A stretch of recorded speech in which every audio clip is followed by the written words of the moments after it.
As we await the first submission for this session of Viewer Levels, we are going to see if we can grab the first clear on this new level that just came up a few hours ago from one of our regular submitters, DI Progan. He would probably swing by and give this to us anyway, so let's go ahead and grab the first clear while it seems to be available. Canal Lock. Figure out how to tame the canal. No idea so far on how difficult or how long it would take. How difficult it is, rather. So let's take a peek, and there seems to be one player on it already, and we'll just have to race him, whoever it is, for the first clear. Now, if this is anything like a typical Progan level, there's going to be a mix of platforming and puzzle interactions for us to figure out. And in this case, it's going to be, once again, with an SMB2. So, taking the mushroom allows us to do what? It allows us to do two things. It allows us to sneak through the right side. Coming in through here is almost certainly useless unless the leftmost question block spawns a bomb, perhaps. And a bomb that not only blows up the question block, but also gives us some kind of passage through to the above, depending on what the bullet blaster interaction is. So why don't we just poke our way through here first. Oh, whoops, we totally missed. Poke our way through there and wrap around. It seems like it tells us, with the indicator there, that the bullet blaster spawns a shell. Not going to be useful to us just yet, so let's just scout around. That's going to be a trampoline. Ultimately, I think we'll want SMB2 in order to pick up the trampoline. We have access to the SMB2 mushroom. We have access to a P-switch which will stop the conveyor belts. And the P-switch also activates that block that is to the right of where we're standing. We'll ultimately probably want to throw something through here. We're going to have to experiment a bit. But ultimately, I think something, and not Mario, needs to activate the question blocks on the left side and presumably bump this blaster up in such a way that it will spit out a shell for us. Hey, Tempest Funk, welcome to the stream. Thank you for Precipitation Meditation. Great title for a level. Alright, let's just see what we can do. P-switch allows us to basically throw that over to the right side. I think we only have one shot at the SMB2 mushroom because it spawned on a track. Now, what else could we possibly do with this? Given that it's underwater, we can't actually sneak under, I don't think. It seems to be well defended against that. So why don't we pick this up, move it somewhere interesting. The only really interesting place to move it is on top of the belt. I don't really see how that's going to be useful, though. So, we'll have to think about this for a moment. We throw that over. Hit the P-switch, probably take some damage, I think, and then get over to the other side. We can take 2 points of damage, but we'll need to take both. Actually, one thing we'll check, we'll have to waste an attempt on it, but we should check what, in fact, spawns out of the question block to the left. Sonin C, I'm doing alright, how are you? Okay, so P-switch opens up that column for a potential drop. We only really get one chance at it, so this is going to be a totally blown attempt, but it is kind of a research attempt as we study what all these interactions are.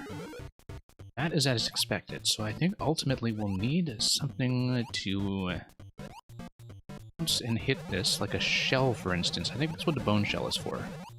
Is that if the bone shell gets kicked over here, it's going to float to the surface and knock out all of these blocks. So.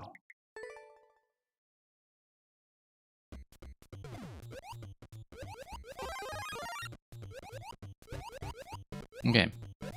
So, yeah, ultimately I think the goal is to take the bone shell through, or rather, yeah, find some way to release it and then jump out of it probably and tap it over to the left side. And then the bone shell will trade for the buzzy shell. Hey, Last Sora, welcome. Thank you for on-off tower, 20 seconds. So yeah, we're just working on our start of the level at the beginning of the stream for now. This is a puzzle level, so it may take some time for those of you who just joined us, but if it looks like we're really stuck on something, then I'll kind of abort this early to get to some of yours. It's just that the first clear is still available on this, and so we're trying to grab it. So thank you for your patience. We'll see how soon we can get to the rest. So let's move this over here. I think ultimately we might have a chance at a second SMB2 mushroom on the other side that will allow us to pick up that trampoline once again. I don't really know how the P-switch there is going to be useful except for dropping the POW. What we can do, because we have two-way access to the right side, is we're going to take some damage and then we'll scout ahead. So we'll just see what's on the other side before we activate the P-switch to see what happens with that. Okay. So activating the P-switch drops the POW, we know that much. Grabbing the shell allows us to trade for the Buzzy Hat. Great. We actually have access to the Dry Bone shell now. Oh, ultimately we need to activate 3 POWs. Okay. We don't want to hit the P-switch yet until we have access to the lower POW. And it just drops here, but we don't want it to drop all the way through. So we need some way to prevent the POW from falling all the way through when we activate the P-switch. Some kind of remote activation. We see that the P-switch also blocks access to the on-off, and that this is also going to be done through some kind of shell kick. Given... yeah. Oh, no, I see what's going on. It won't be with a shell kick. What will be is, if we somehow regain access to the SMB2 mushroom, we can pick up the Buzzy shell once it comes out of the blaster, and by picking it up, we have access to throwing objects in the SMB1 style. Activating this one on the right, though, is something I'll have to think about. I think what has to happen... Well, let's see, because we clearly did things slightly out of order. I think we actually had to dodge the SMB2 mushroom here and pick it up on the way back. Now, access to this bomb. What is this bomb going to do? We know that on-off gives us the Chomp Stump. Chomp Stump will once again require the SMB2 mushroom for us to get any mileage out of that. And that's assuming we can hit the on-off. Now, the thing about these items is that they all look to be one-time items that don't give us any kind of reset point. So, for instance, we can, like, let's just practice this interaction. We can swim over. We can come here. We can jump out and then tap the shell. If we can jump out and tap the shell. Yeah, like that. So that'll be how we do it, but the thing is, we need an additional point of damage in order to get back over. So either that, or we need some other interaction to hit the shell such that we come back over here. Okay, so...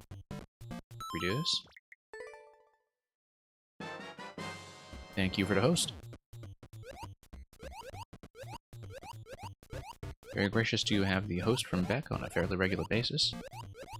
Yeah, I think the only way to proceed, of course, through here is to take damage from the mushroom, but it does tell us already that we would need some kind of power-up in order to go back there.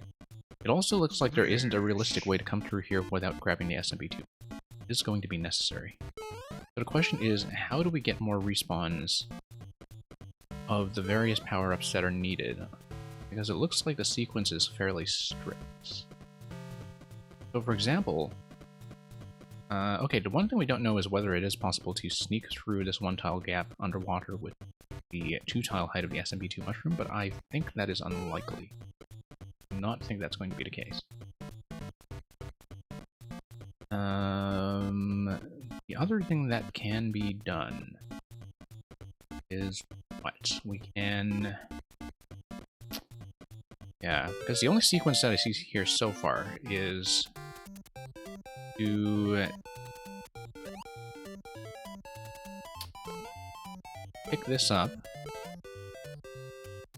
Previously we just kind of tossed it directly over, but I don't think that's really useful unless we... Oh, you know what? Bone Shell allows you to go around. That's not really helpful because the Bone Shell allows you to go up here to begin with. Okay, never mind. What else could we possibly be missing? We haven't tried going up through the pipe to see if there's a reset. We haven't really scouted around to see if there is any other reset door in general. But it seems not. So... is there something we can do with this guy?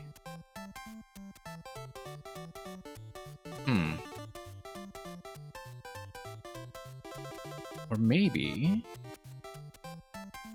yeah, could be some kind of sequence that allows the Bone Shell to just kind of go continuously through to the left without losing anything else. But we have this. What does this actually let us do? We can throw it through... oops, that's a mistake. Whoops.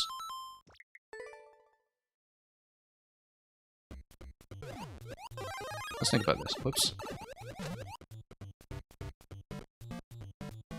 Okay, is this dodgeable? It looks like no. You must grab it in order to get through the lock. What else does the P-switch do for us other than dropping the POW? I don't really understand what's going on yet with the P-block that is to the right of the one-way panel and what that does for us. That seems like it's something that's potentially quite important. True King of Hyrule, thank you for coming by.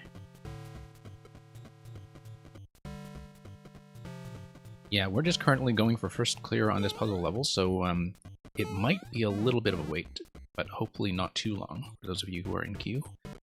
I do have a rule that whoever is in queue and stays around to be played will be played, so you don't need to worry about us running too long to see you. But in the meantime, that will depend on our ability to actually solve this, which at the present time is unknown. Okay. So far we have this sequence. We know that SMB2 gives us access to this. Trampoline. Oh, picking up a cloud here. That's interesting. I don't think that does anything interesting that is useful, though, except for... okay, so we know that this sits over clouds. I don't think that helps at all, because it actually just means that when the trampoline comes up to bounce this blaster up, it only goes up one spot instead of two spots. And that doesn't change anything, because no matter what, you're going to have a Buzzy Shell that gets tucked into this slot here. Having a Buzzy Shell tucked into this slot here requires us to keep SMP2, and we just currently don't know... Oh! No, I got it. I got it. So here's how it's going to work. We're going to drop this thing. And dropping it allows us to slide over. That's how we keep the SMP2 mushroom. That's a major breakthrough. Major, major breakthrough. And now this is feeling great. Okay, so we have access to the Bone Shell, we have access to this stuff here. I don't quite know yet. I guess we would have to hit at least one POW in order to activate Bomb. The way we do that is... we'd need to hit the P-switch and then really race our way down to the lower POW. Grab the Bone Shell. Oh, no, we can't do that. I totally didn't see that block here. Okay, P-switch has... okay, the POW block has dropped into oblivion. We have one POW, two POWs. Ultimately, we do need three POWs. And we need to find some way to hit this guy to go through. But we have made a slight breakthrough here.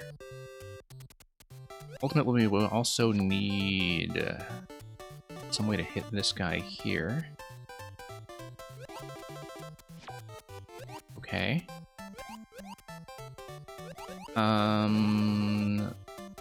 Alright, so we kind of blew that, but let's take advantage of the fact that we have made a little bit of progress. So, we know the first sequence now. I don't know what to do with this P-switch up here yet. There is going to be a certain timing for it that we just don't know about at this moment. But we know this much. We know how to use this. And that is a significant development. We also know that the Bone Shell will allow us to maintain invincibility, which means that once the on-off switch is activated, the Bone Shell would be... actually, no, the blue block would lock us. But if we have a way to remotely activate on-off, we should theoretically be able to take the Bone Shell and kind of get moved over to the left. Either that, or we do like a bit of a mid-air invincibility with the Bone Shell. Oh, shoot. That's a mistake. So currently we need to think about, okay, how do we go back to the left? Bone Shell does allow us to swim underwater. That does not appear to be useful yet. But we'll see. Yeah, because it looks like one POW activation is going to be necessary in order to drop the bomb. Dropping the bomb will be interesting, because dropping the bomb does allow us to do a remote activation of the on-off, which means that it's possible to race the on-off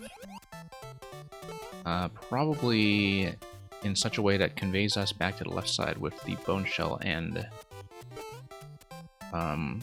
SMB2 both in tow. Ultimately, we need some kind of thrown object to hit this POW, and I think the way to hit it will be with the Buzzy Shell that comes out of the blaster on the left. Haven't really thought about how to use the Chomp Stump once the on-off switch is active. And that's something that'll be interesting. Chomp Stump, I think, is going to be something like this, that we need to prevent this POW from falling through. And one way to do it would be to have the Chomp Stump kind of at a halfway placement here. Or just any object here at a halfway placement here. In such a way that prevents the POW from dropping through to the bottom. So... But fundamentally, we still need to think about how this switch activation works, and I don't have that. It is possible to kick in the dry shell over here, but the thing is, we need a dry shell for so much other stuff, right? We need it, for instance, in order to hit the blocks that allow us to trade it for the Buzzy Shell. Buzzy Shell, I think it's pretty clear that it's going to ultimately get us through here with a throw. That's a very clear thrown object, I think.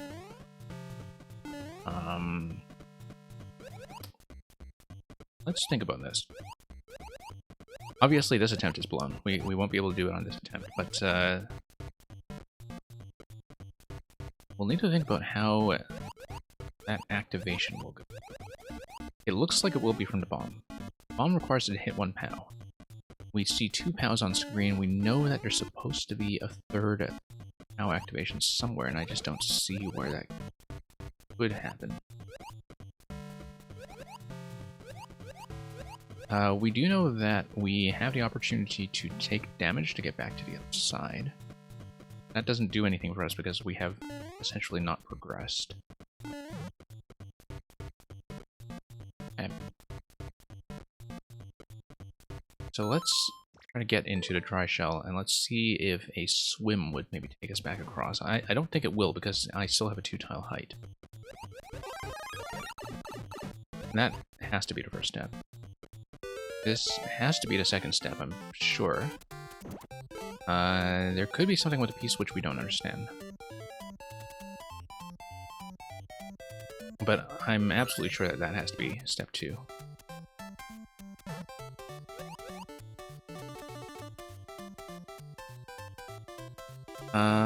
Okay. So... have the dry shell. Okay, here's one fact that we should make use of. The fact that the dry shell, once you trade it out for the Buzzy Shell is reusable because it comes out of a blaster. So we actually have access to multiple Buzzy Shells. But first we need to find a way to safely escort the Dry Shell over to the left side. And I believe that should require a timed activation of the on-off in the bottom, but that's going to happen. Because we need some way to stop this POW from falling. We do know that... No, it's not going to fit. It's 2 tiles high. We do know that we can come through here and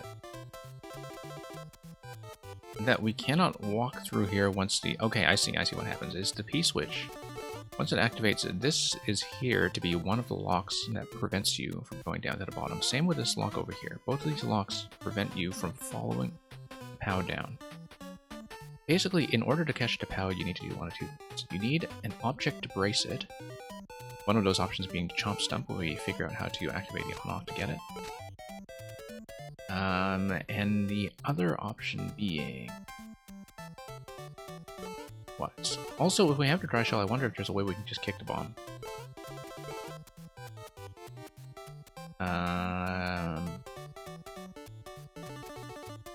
Or some other way that we can access the this muncher here. Like we clearly need a POW. We're short by 1 POW, and I don't know where that POW is going to come from at all. I just don't see it, unless... Oh, unless the idea is that 1 POW takes down 1 muncher. The other POW needs to be thrown directly into the munchers, and they take out both munchers at once. Okay, so we do only need 2 POWs, but it means that the thrown POW must be second. So we know that throwing the POW towards a 2 muncher stack will be very likely the last step in this level. So for example, we pick it up and we throw it through the slot once the slot is open. So the roadblock right now is to think about how to get the bomb down over to the on-off switch, or how to activate the on-off switch in general. Because I'm operating under the assumption that we do need to keep the Dry Shell in order to hit the question blocks on the left side. It could be that this assumption is wrong. Could be that's wrong. Because we know for one thing that hitting the on-off... We can, for instance... Oh, maybe not. I was thinking we could, for instance, like, tap the shell over and we hit on-off, but it floats up, and it will float up as it moves, so that's not going to be the answer either. There might be some kind of way to catch POW. I don't think the POW will fall safely on top of the Dry Shell, though, but that's something we can try. I assumed that the POW would fall through, but it's possible that's not the case. It's not the case. Great, we have it, we have it. Okay, there we go. That's one solution. That's one solution done. Okay, so we're making progress. Now, picking up this POW does what? Picking up this POW gives you access to the bomb. Bomb gives you access to on-off. And it also reclaims access to the Dry Shell. But if the bomb gives you access to on-off, we need to be fairly careful about that, because we need to race it up and drop in here with the Dry Shell in order to get back to the left side. It also doesn't answer the question of how we take out a stack of 3 munchers rather than 2, because I assume that 1 POW would have to be thrown into the munchers, and this does not look like one that we can pick up. So, what do we do here? Possibly... Oh, no, that's a mistake. That was not what I wanted to do. I was thinking of, like, finding some way to allow the bomb to get off the muncher, but Okay, so that's not what we want to do. But here's how we'll do it. Okay, so once on-off is activated in this block, I'm kind of wondering about this particular quality check here, like why it's there. I guess it's to prevent you from swimming through quickly. Not that we could do it anyway. So we know the bomb is down there.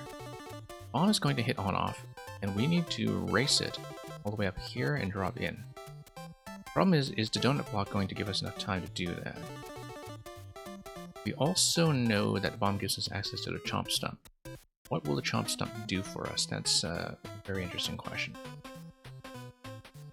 Chomp Stump... We now don't actually know what a Chomp Stump does.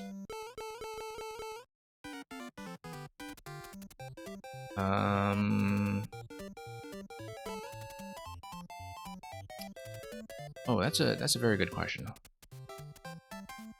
Let's see here. Chomp Stump does something ambiguous. We also don't yet have a way to hit that...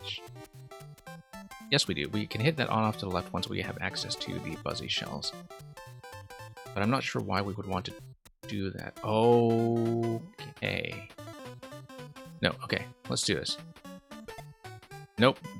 Dry Shell actually just kills it directly. Okay, we can't do that.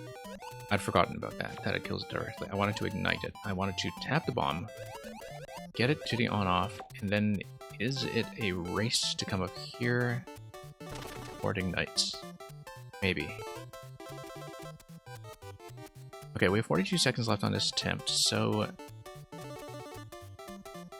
Let's see. We've gotten everything up to being able to grab a POW.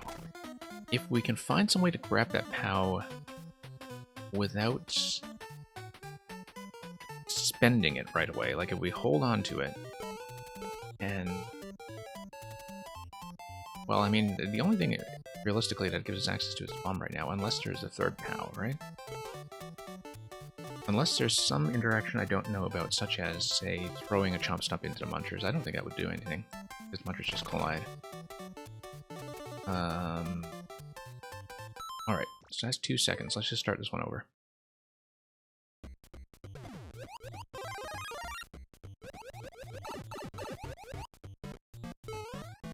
Okay, so we have a partial solution worked out so far. We have this, we have this, we know how to get to the other side. We know, furthermore, how to get access to this POW by taking advantage of the shell float.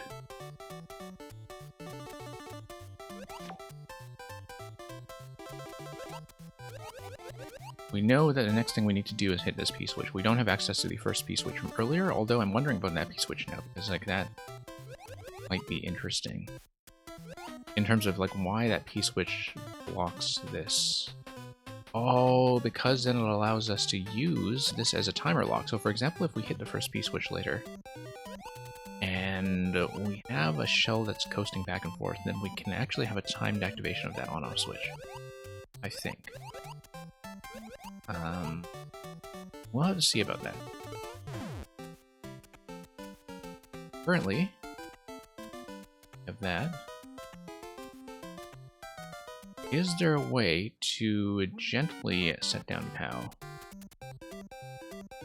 There is if we throw it against a sideways trampoline, which is an interaction that we've used in one of the program puzzle stages before, that we do know that it is possible to safely let down one of the POWs if you throw it against a horizontal trampoline surface. However, we don't have access to that surface right now, so that's not helpful.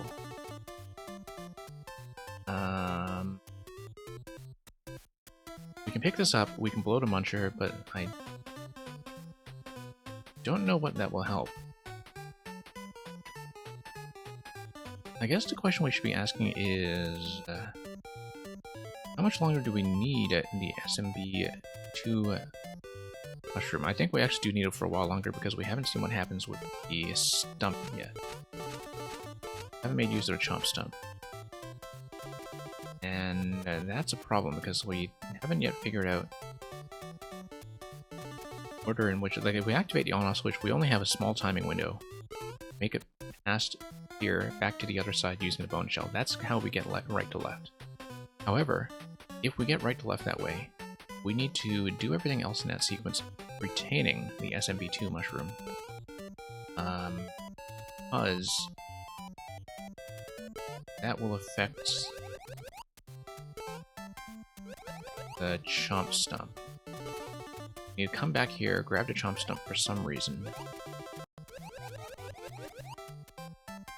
Okay. Let's think about it. Let's activate the POW and hit the bomb, because I think that's the only way forward at this point. It's the only way forward because it's the only way to hit the on-off while retaining the bone shell. Or, if we get into bone shell, wouldn't I just drop the POW safely? No, I don't drop the POW safely, it just is a hard drop.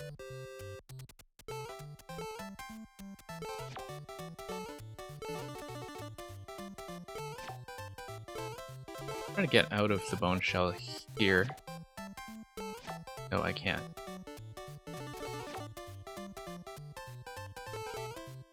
I don't want to do that either because the on-off activation will send the shell to the other side. We don't want that yet. Or do we? I think we do, actually, because... Because then you have access to the Chomp Stump. Well, we'd get the shell across, it would not get me across, and eventually I do want to get back across in order to have the shell activation of the... Well, I mean, I eventually need access to the Buzzy Helmet. I need someone to do it safely.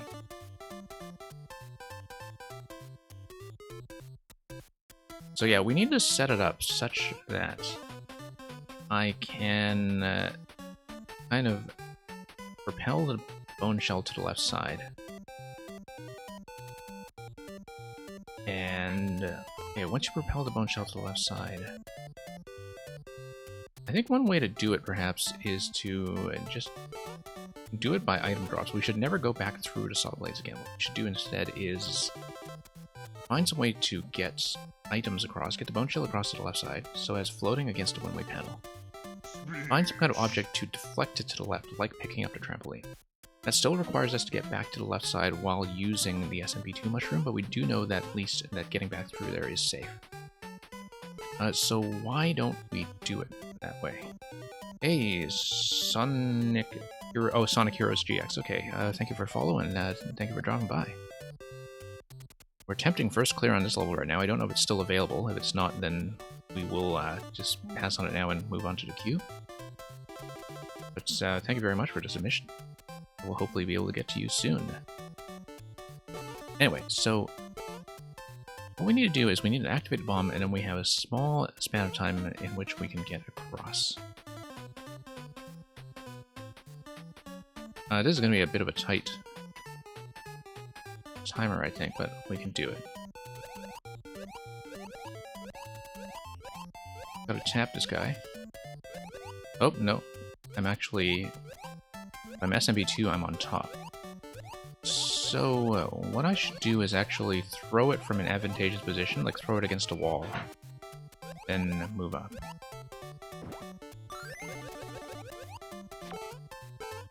Oh, no, too slow. Okay, maybe it's not doable this way. Yeah, it's way too slow. However, if I find a way through here...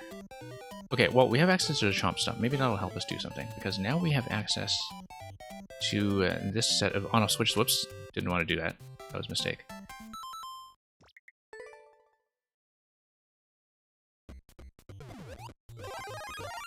Okay, try this again. We got a fair bit of this worked out. Fair bit of it worked out. I'm just going to come here, drop this, come through here, protect the POW.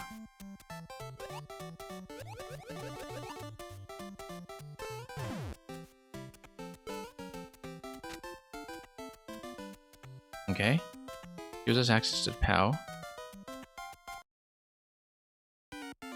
POW gives us access to the bomb. Bomb gives us access to on-off, but we don't have that worked out yet in terms of how we would time that out properly, because it seems like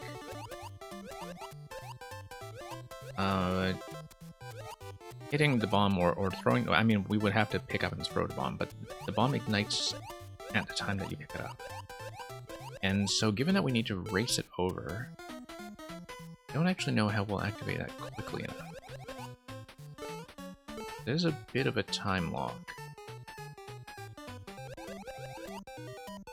But we do know that riding the dry shell, that'll give us access to the left side. What else does the SMB2 mushroom do for us?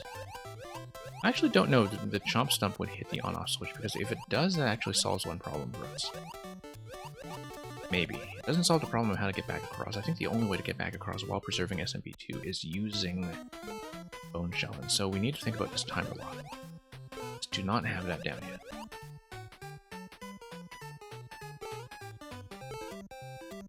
The other thing we can do is we should think about where we're throwing the POW, because if we throw the POW into this POW,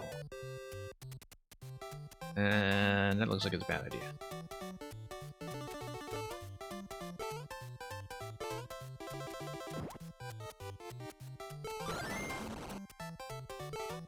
Okay, no, we can immediately pop that bomb.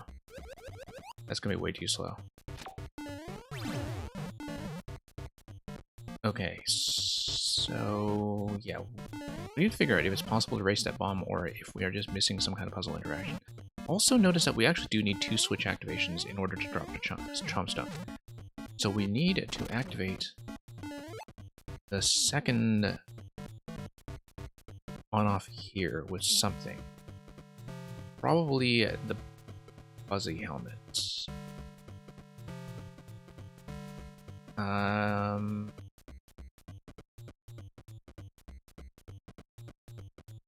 Okay, so let me think about that, because we need to activate that. Drop the Chomp Stump. What does the Chomp Stump let us do?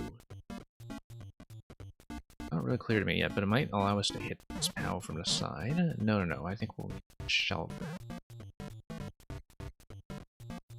What does the Chomp Stump let us do? Let's go this carefully. But anyway, we missed the opportunity to go back to the left, and that seems significant. I also still have no idea what that P-switch on the left is for.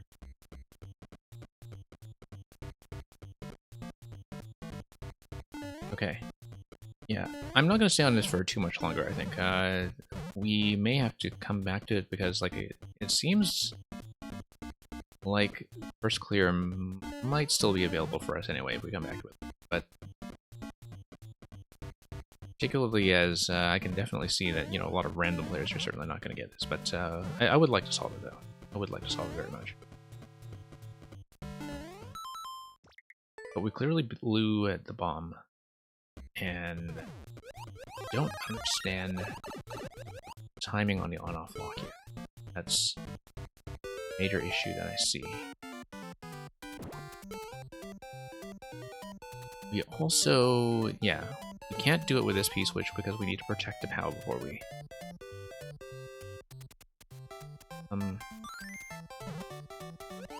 Oops. Yeah, this has got to be here. For sure. Hey, DDO Neon, welcome. Okay, so let's see what we can do. Same sequence as before, it gives us... Ow. I still don't really understand the design of this lock, like why there's the on-off there, but I'm sure that is something that will reveal itself. This interaction was a kind of surprising one.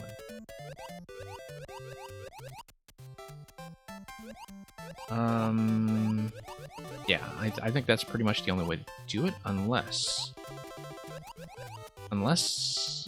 you have the shell kind of off-center in such a way that it protects the POW, but doesn't float all the way up with it to push it. I don't know about that. I think it's pretty clear that by design you're supposed to pick up the POW up here. But I'm wondering if there's a way to preserve the power even if we want to do it. I don't think we want to do it. I think we just want to raise it as before. and use it for bomb access. Bomb access sends the bomb immediately down here. But if we actually grabbed it while the P-switch was active, then taking the bomb would do it. Then the bomb would actually hang around here a little bit longer. But then we wouldn't be able to claim the bone shell yet, because it's off to the left like that. Okay, so bone shell comes down. No, bomb comes down. I think, yeah, you need to pick up the bomb, you need to throw it, and you just need to go immediately.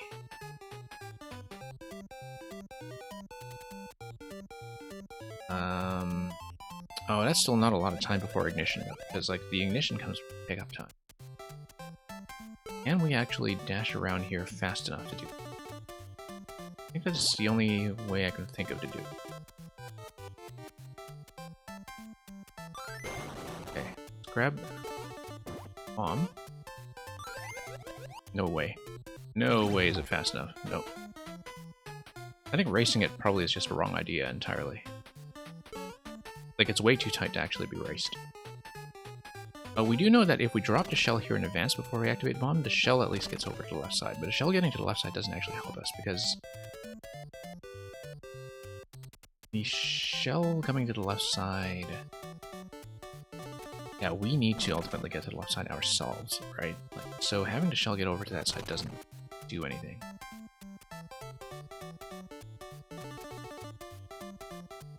Unless there's some way to swim under.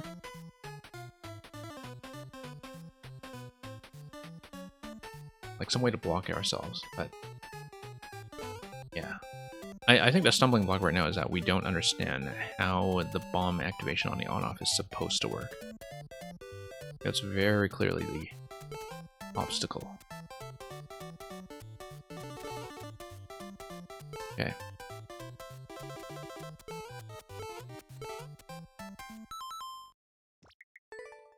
Well, let's reset the bomb and see how we'll do this.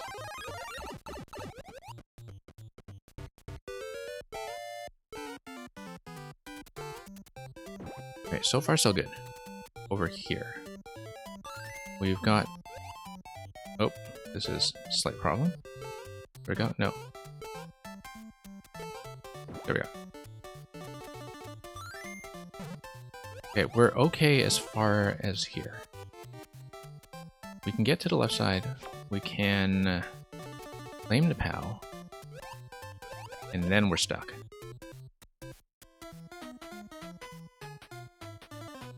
P-switch fetches the POW. What else will it do for us? It will... Yeah, I don't know if there's a way to kind of safely and remotely detonate the bomb.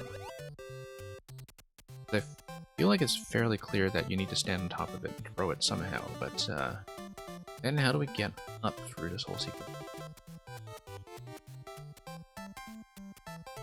Very curious. Maybe there is a way to race it, but you just have to be so quick, I just don't see it being necessarily the case. Let's try this again. I mean, we'll do a little bit of searching for a way to race it. Another thing is... Whoops, that's a mistake. Nope.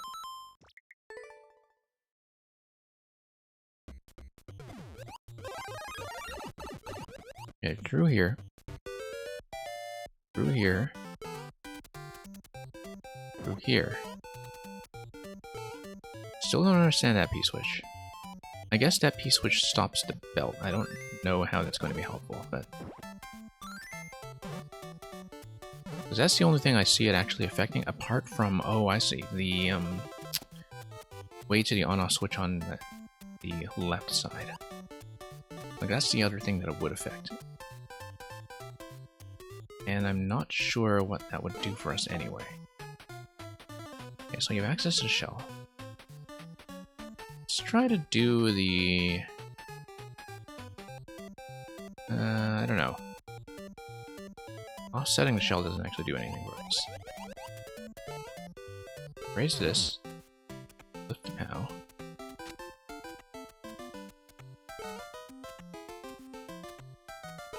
Okay.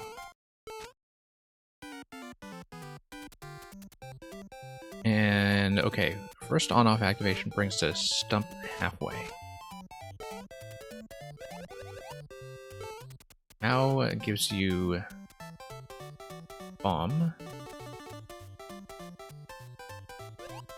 There's another way to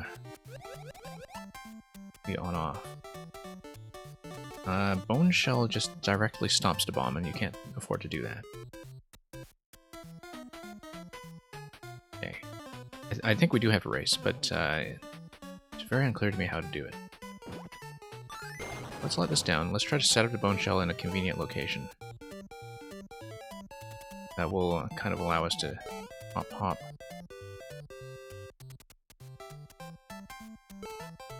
Like...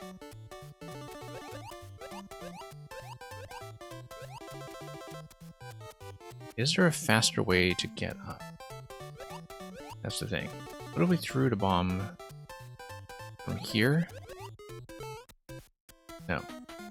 I don't know that there is a faster way to get up. Like, we need to pick up and then throw and just go. Unless there's some kind of remote activation that we're just not considering. Bone Shell just crushes outright.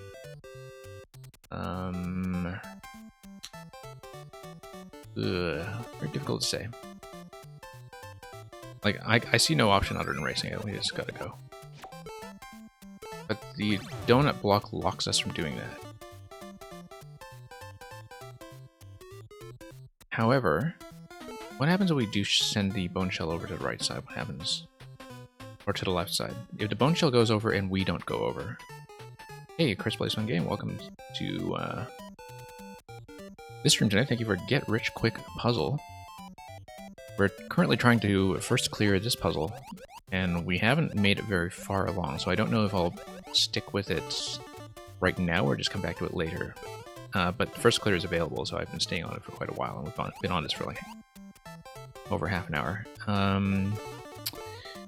Okay, so we missed our chance with the on-off activation. Like, this is a step that we just have not figured out. Now, we do have a way to get the shell over to the left side, but if we get the shell over to the left side, do we have any way to get ourselves over to the left side? I don't think so. Unless... Yes, we do. Yes, we do. I have to come up here. I have to duck under here. I have to let the blue block activate, and then that allows me to sneak on through to the left side. We got it, we got it.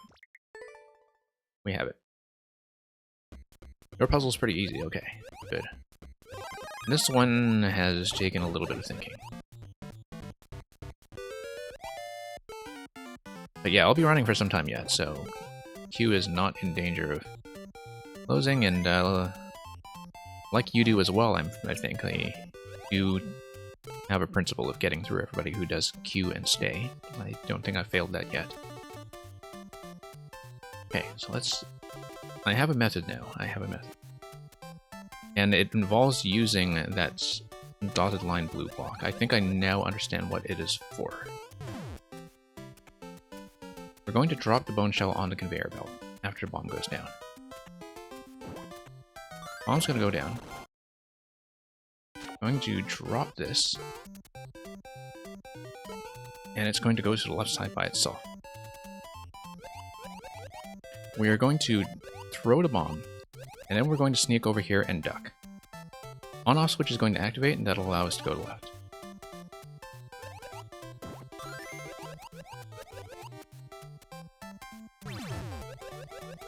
Just like that. Now we're set. Next step is to think about how the Bone Shell will get kicked across. I think the way to do it is to drop it and let it float under the one-way panel and then drop the trampoline on it. But if we drop the trampoline on it, how do we get back across? Because right now our trampoline is the ticket back to the right side. Yeah, this is a nice one. It just came up a few hours ago, and so when I got in here, First Clear was still available, which is why we're still working on it. We do know that the bone shell coming up here to activate the question blocks will raise this guy. Raising him will give us access to Buzzy Shell, which is great because Buzzy Shell will allow us to break a whole bunch of stuff on the other side of the level. The issue right now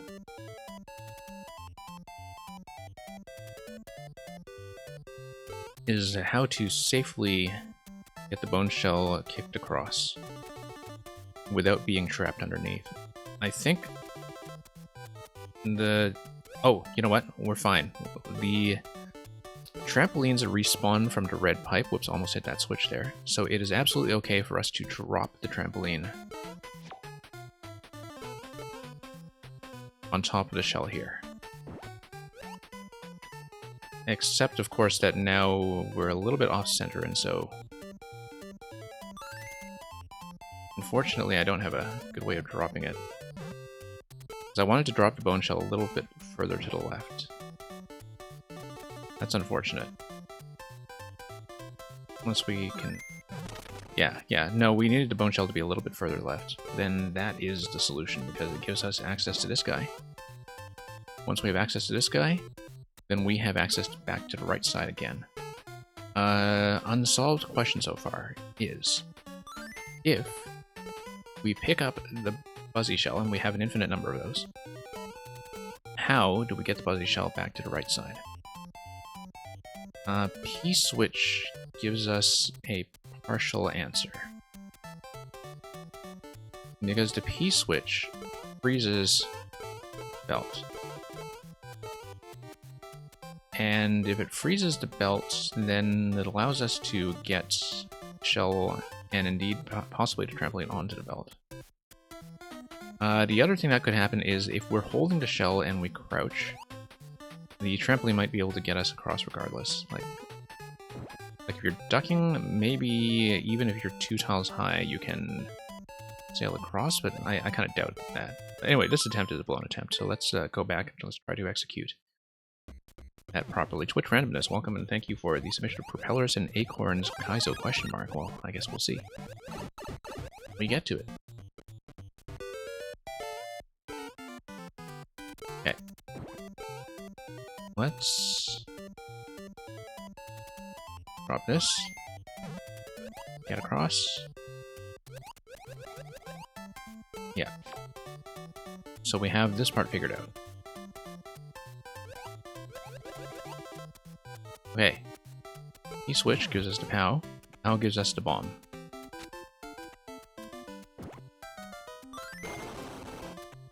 Okay. Drop the bone shell.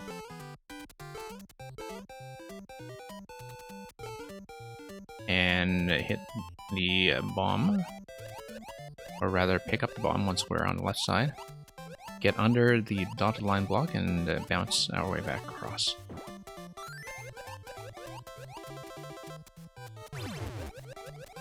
Okay. We want to get all the way to the right side, to the left side rather, against the wall before we drop the bone shell. Like that. Great. Great. Then we want to throw this guy. Stand a little further to the left. Let's find a reliable position. There we go. That'll give us the Buzzy Shell. I said they'll give us the Buzzy Shell? Yep, good. This will also give us a new trampoline. P-switch does what for us? P-switch freezes the belt. Freezing the belt allows us to place the Buzzy Shell and throw it, and then maybe place the trampoline after it, but... Yeah, because I would imagine that we can't actually sneak under with trampoline. We can try that first. It's very easy to reset this whole puzzle if we don't do that correctly. Yeah, because if I'm 2 tiles high, I think that's not going to help me here. Yeah, no, it actually doesn't work because it gives us the helmet. Oh, it gives us the helmet. Maybe. And if we have the shellmet, we can actually pick up another one of these. This this opens up some possibilities. This does open something up here. I hadn't really thought about the fact of having to shell it. Moreover, if we carry a second one, we can indeed get across. Then why the P-switches? And first of all, it allows us to hit a POW. Secondly, it allows us to hit on-off. Hitting on-off gets us a stump. Why would we want to use a stump?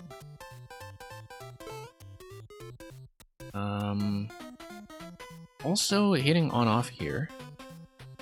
hitting the P-switch resets the shell. That's what happens. Because when we throw the shell towards this on-off, it's going to bounce back and forth, and it will reverse the switches constantly.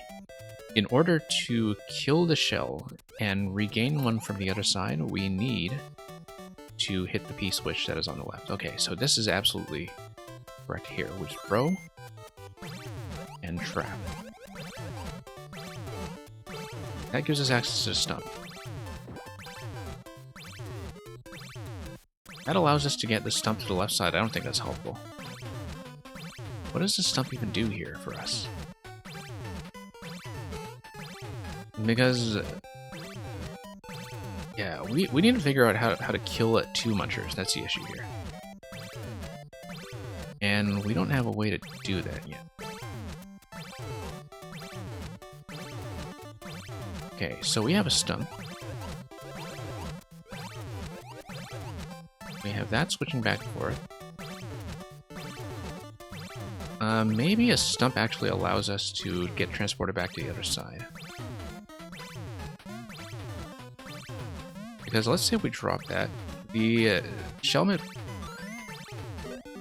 oh no, I was hoping for the stump to push me over to the left side. I thought it would be able to do that, actually. That the stump would push me through the bumper. And I think maybe it is supposed to do that, it's just that we end up on the wrong side of that. I'm gonna try that again, to see if that might potentially be the method.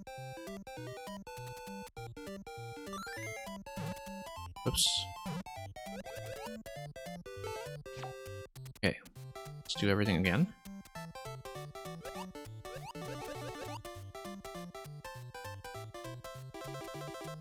Yeah, okay. And hit this. Raise the POW. Drop the bomb.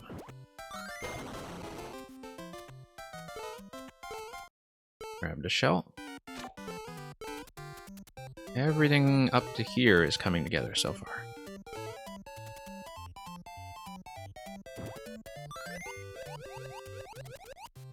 Oh no, no, no. Oh no, no, no, I missed. Okay. Start over.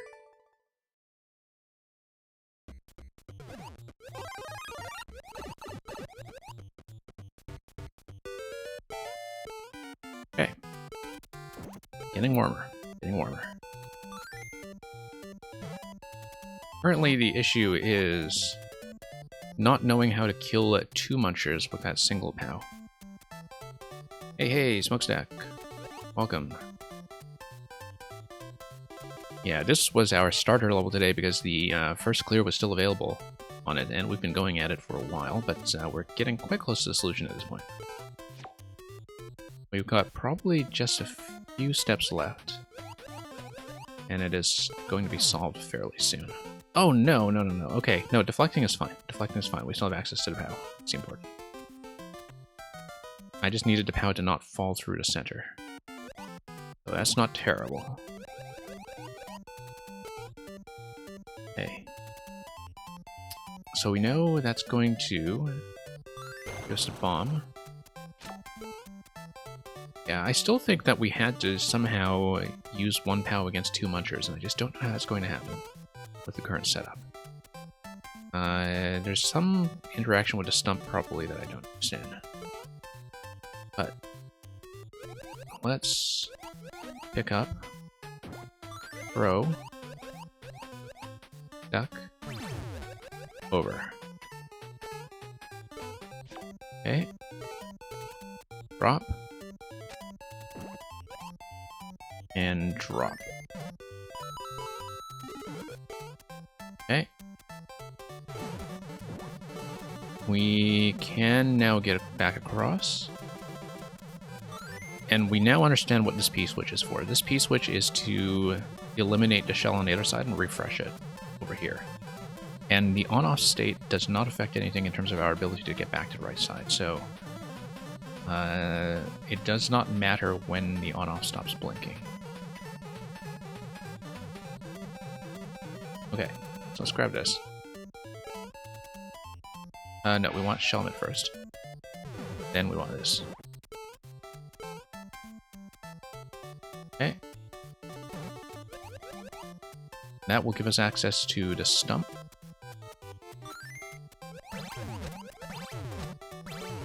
The stump should be able to... Oh, you know what? No.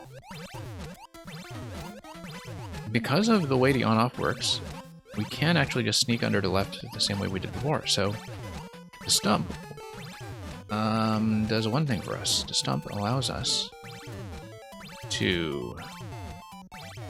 What happens when we take the stump to the left?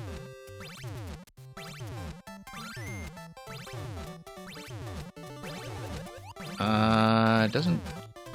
Oh, I see. No, we can hit the P-switch and eliminate the lower shell with good timing. It gives us a stump on the left.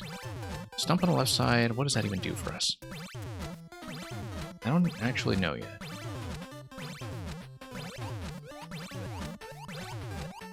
And that's an unknown interaction for us so far. We do know that we have a method to go back to the left side.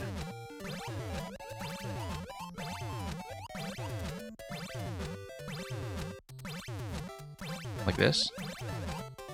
Okay. P-switch will kill the on-off shell. So we want to kill it in a blue state. When the P-switch expires, the stump will come over. What happens once we grab this? Oh, shoot. Look at this guy. The spring despawned. And when it despawned, this thing went down. Oh, boy. I don't know if that's supposed to happen. I would imagine that was tested against. Seems to be weird. And, but yeah, we have been on this for about an hour. And nowadays, I think the Twitch, at least in the browser interface, does show you that as well. What is the benefit of bringing the stump over to this side? I don't see it. I don't know why we did that then. Particularly because coming back here actually lowered the blaster again. I wasn't counting that. I was hoping that we'd actually have access to another shell. I think the thing that we haven't thought about is like just what to do about that POW. Like we could have hit that POW with a shell, but I don't know what that even does for us. Unless the POW is sitting on top of something vital. So yeah, stump through here. What does this even do? Really not clear to me. Maybe it allows us... Yeah, okay, you get push notifications, yeah. Which is very helpful if you... I mean, you know, you come here pretty regularly, so yeah. Definitely very helpful. I don't know what to do with the stump, that's the thing. Like, I don't know if it allows us to do anything with the munchers, or... Like, why did we even bring this thing back here? Well, I mean, it seems like that's clearly the interaction that is suggested by the P-switch. Unless... I don't know, actually, if this guy was supposed to go back down. Or if we despawned it unnecessarily. The way we despawned it is by scrolling far away enough that the object under it, which was a trampoline, went away. I don't know if it was supposed to do that, like if we're supposed to have access to a second shell. That's the thing that's a mystery to me. Because unless we know that... Well, I mean, we can go back over here. We can see if the stump does anything with the power interaction. No, not really. Does the stump allow us to do anything with the munchers? In terms of, say, being able to raise them. We know that carrying a shell would allow us to kill the POW. And we know we can get more shells, maybe, as long as we don't despawn. Where do we have to go in order to despawn? Like, let me take a look at this interaction here.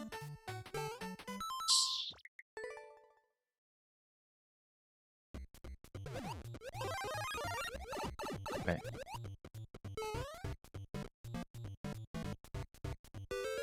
Yeah, the queue is open. I know that I normally don't open it on the weekends, but it is going to be a viewer session once I get this level done. I probably should have made it clearer to the people who came in and queued earlier that we might be on first level for a while. But yeah, I actually didn't have that much I wanted to do in terms of backlog this week, so the queue is definitely open. What we're doing? Oh yeah, getting over to the other side.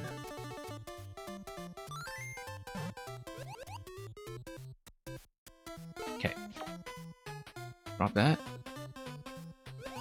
Unleash this. Raised about. Whoops. Went off center again. And thank you for your code.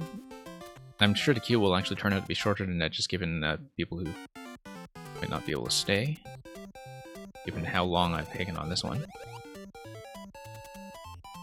I actually don't know if First Clear is still available on it, but it was when I checked. Let me just... yeah. I might in fact tap out momentarily to check that, just so we can see how we're doing, so I don't keep too many people waiting. But we are so close at this point, and I've already shown off a significant part of the solution, so... okay.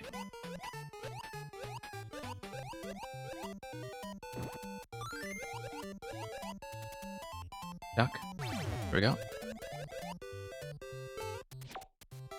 Yeah, everything up to here doing okay. Unless there was maybe some additional interaction we needed the bone shell for, but I doubt it. I think everything up to here looks fine.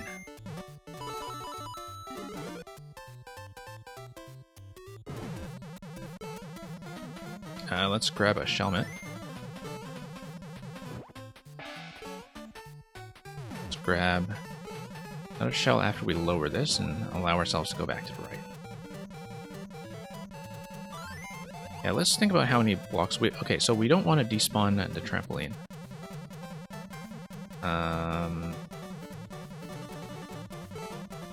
Yeah, because it was spawned from a block, and we were just too many spaces over to the left. Okay. What happens when we just hit the POW and open a way up to the Muncher? Does that allow us to do anything interesting?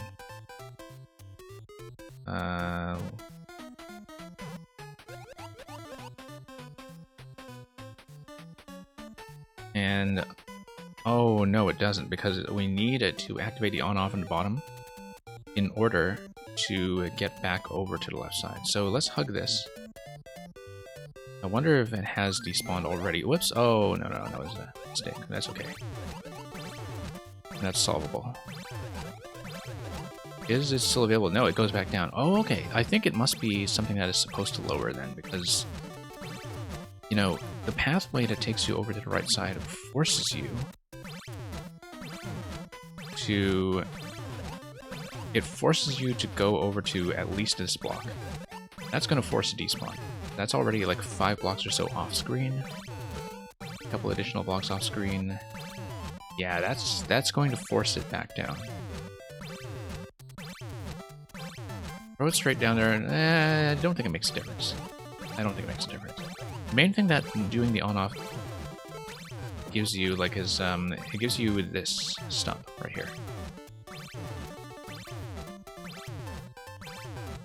I still don't know what to do with this stump, to be honest. I do know that hitting the P-switch over on the top left you know, stops the belts at a time you're choosing. It allows you to get the stump over to the left. I don't know that that actually does anything useful. Unless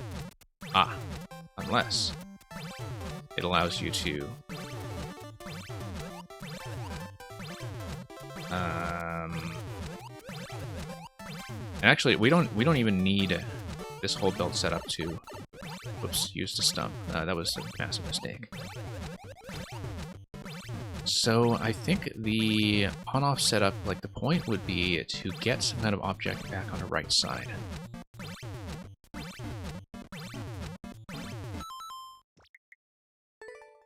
We don't know yet what is uncovered if we hit the pallet with a shell. We might as well try that out for the sake of trial and error.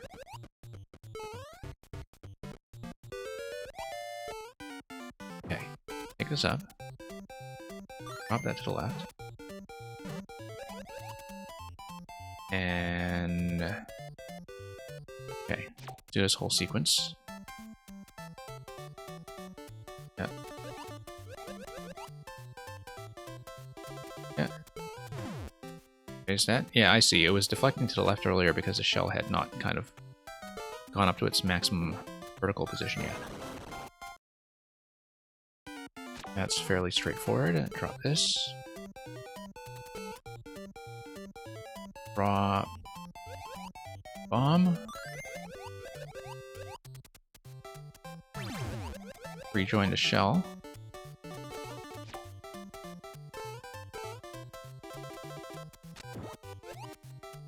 Okay, so we need to rethink this now that we know for sure that bullets falls back down. For sure it's going to fall back down.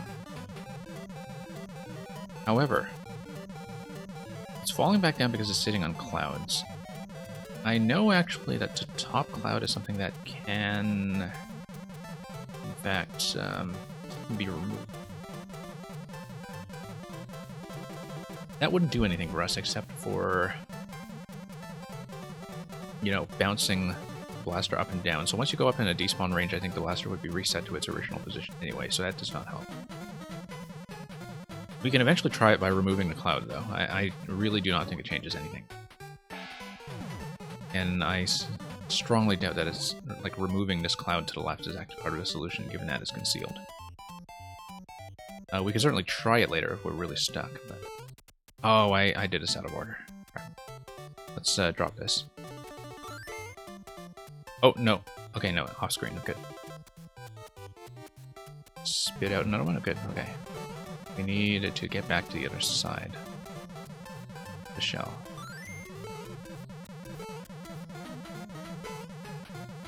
And it drops the stump, and I just do not know what to do with the stump.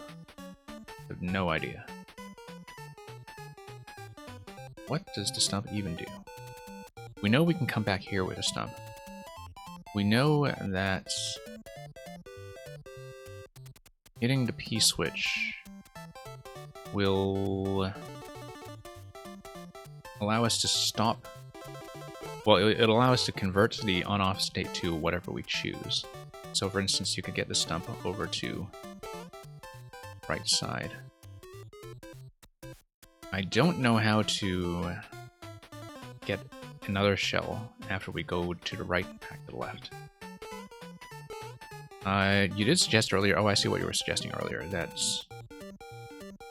is it possible to drop the shell without just going left? Yes, it is. And now that I see that, I feel like we have to do it that way. Okay, yeah. I now understand what the suggestion was. Hey, Awesome Lab. Welcome. We're still on our technical warm-up level, because we've got to be very careful about the despawn range here. But yeah, it's true that we can throw this. That doesn't solve the stump problem, though. But it does allow us to grab additional shells, which is important because it allows us to take out the POW. No, it doesn't, because we need to kill the shell first. What does that do for the stump? We need to go right in order to grab the stump. What is the stump even doing for us? That's the thing I don't really get. It will give us another one once we hit the P-switch. Hitting the P-switch kills the shell that is currently hitting the switches. I just need to think very carefully about whether we want this to be going right or left. Actually, no, I know the answer to that. We want to throw a shell over here and transport it to the right side. Still don't understand that stump, though. Okay, let's try it with the on state. Now it'll give us another shell. Now it will also allow us to toss this shell. Oh, no, it doesn't go fast enough to preserve that. Never mind. Okay.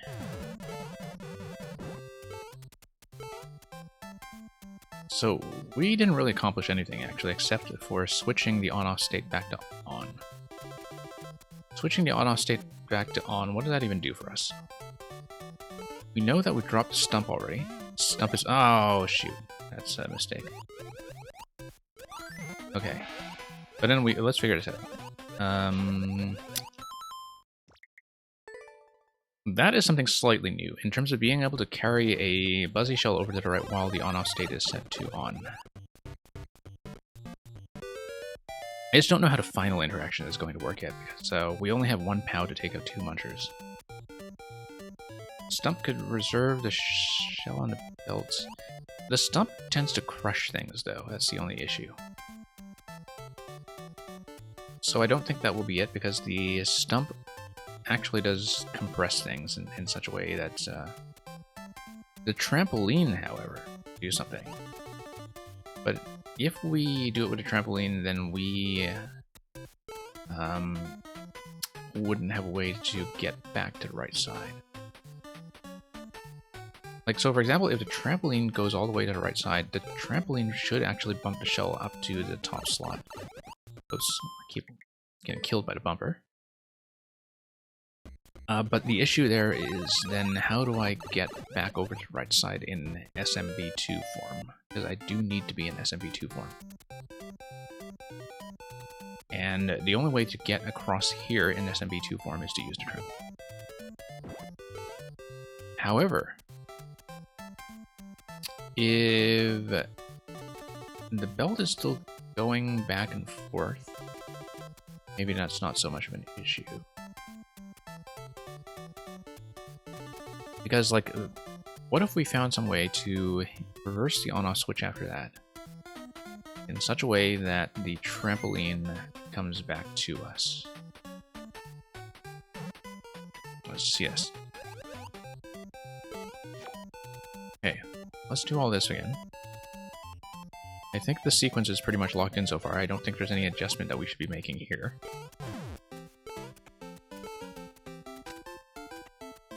I think that's all very clear at this point. Just need to redo everything up to the point where we messed up. Yeah, that's the main thing I don't understand so far is the stump. I don't know what the stump does for us, and secondly, I don't know... You see how there are 2 munchers remaining, but we only have 1 POW to take out 2 munchers?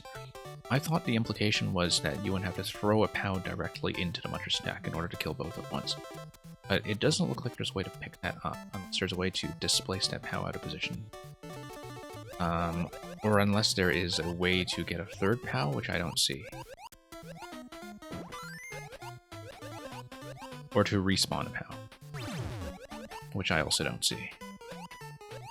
Okay. Let's redo this part. Whoops. Or do it right. Here we go.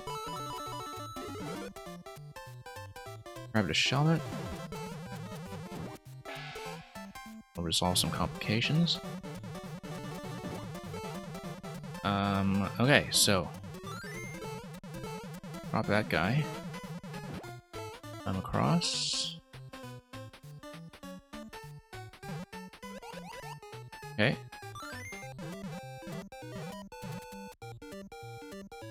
And that drops to Stump.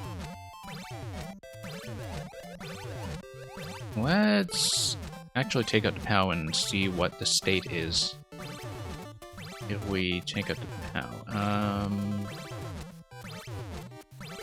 Let's set this to an on state, because setting it to an on state alters our position slightly. We actually do want to do that.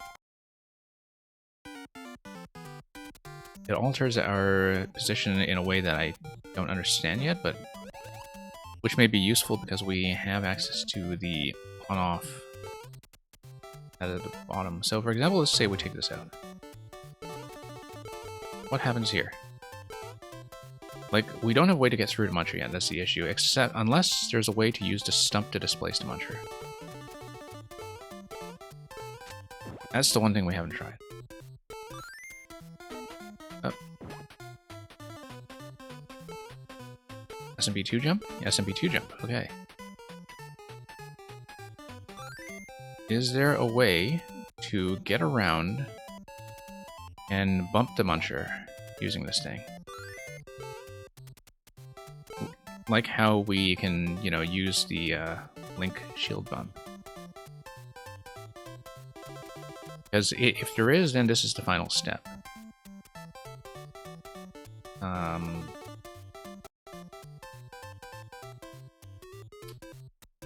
Looks like we're just extremely close. But we would need to get into the right side of the Muncher stack. Unless there is some way to move the POW, such that we move the POW instead of hitting it. Is there some way to push the POW softly? That's what I'm wondering. Instead of just blowing right through it like this. Hey, Algera Gaming, welcome. And thank you for the submission.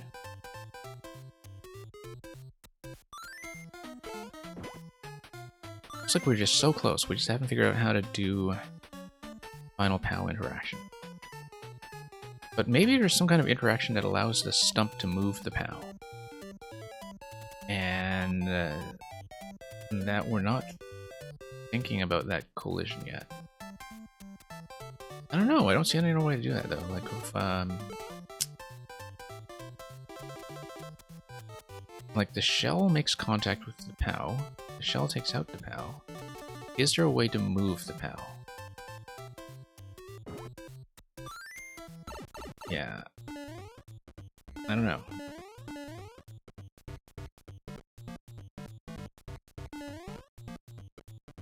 Or is there a way to do like a displacement, do a bump or something that would allow us to move?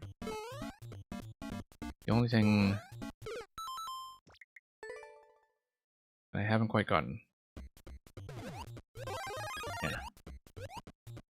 Can I pick up the Muncher using iframes? No, I can't. That I know for sure. I actually did test that. And you can't even if you're holding a star, in fact. Like, the Muncher is something that just never gets picked up. Okay.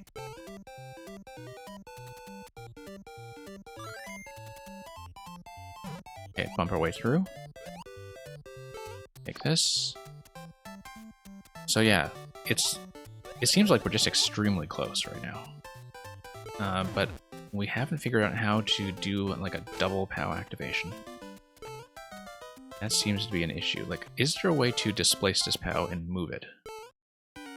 Because if there is, where we can move it to the side or something, it allows us to get through the passage. Oh, maybe we should be thinking about whether there's a way to transport trampoline to the right side. We do know, in fact, there is a way to transport the trampoline to the right side, which is to use the belt.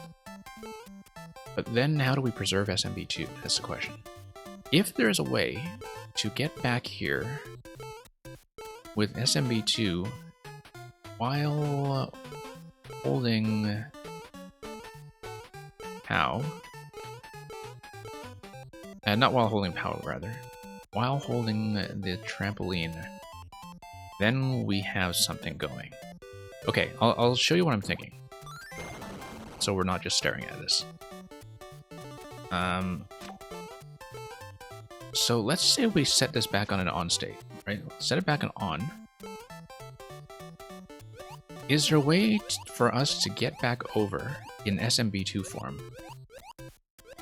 But pick up the trampoline on the right side of the map. That's what I want to know right now. Because let's drop this. Because if there's a way to do that, then we are actually solid.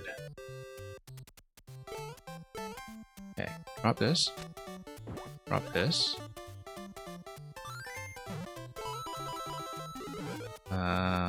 Okay.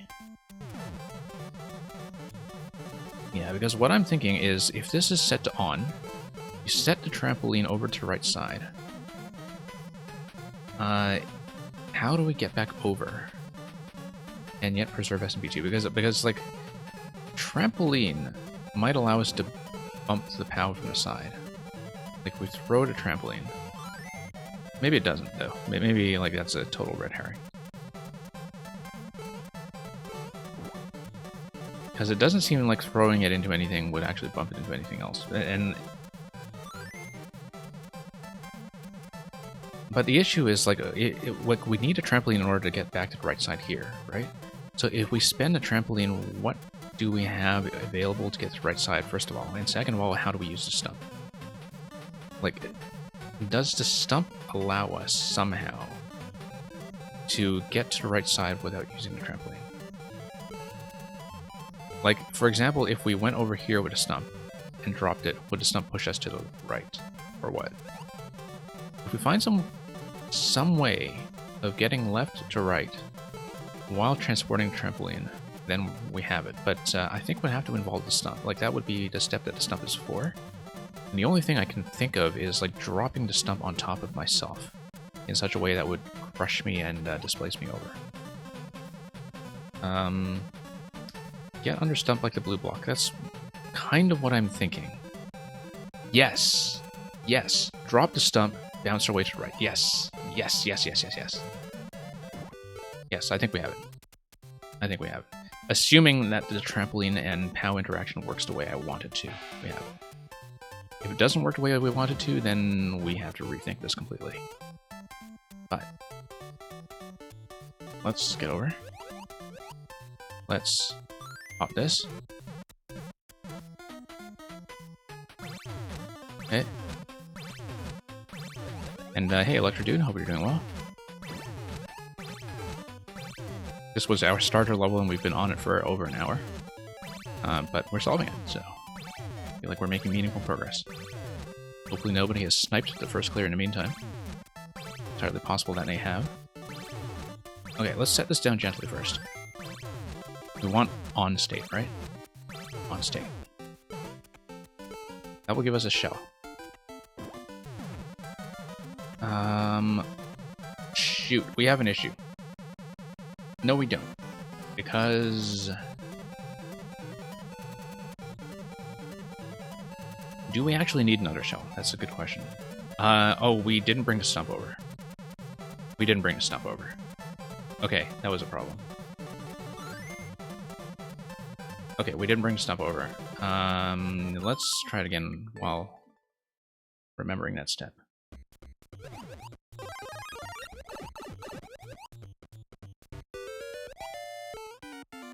Okay. Drop this. Yeah. This is good. This is the probably the most interesting one-room puzzle. Not really a one-screen puzzle, but as a one-room puzzle, I think this is probably the best one I've played in quite a while. Which is why I've been staying on it for so long. Like, I found it very satisfying to work out each of the individual interactions. And it's clarified a few mechanics I wasn't sure about, like this, how some of the collisions work here. But yeah, SMB2 is just so incredibly powerful for puzzle design. It's a fantastic item for this kind of thing. Okay. Alright, let's wrap ourselves under. Let's do this. Let's bump it. Up it goes. Up that goes. We do want to drop this.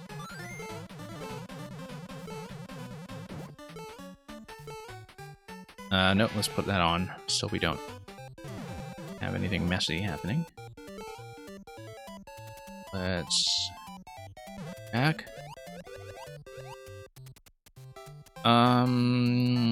Oh, here's a problem. If we take the stump back over to the left side, we need to go a little bit to the right in order to grab the stump in the first place.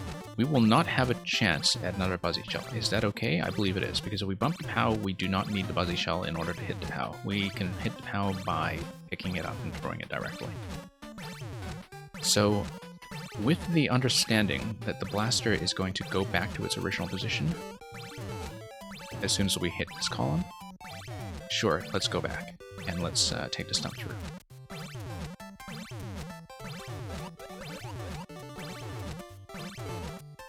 And let's drop the stump. Get this guy across once we hit the piece, which we want to revert to an on state. Off.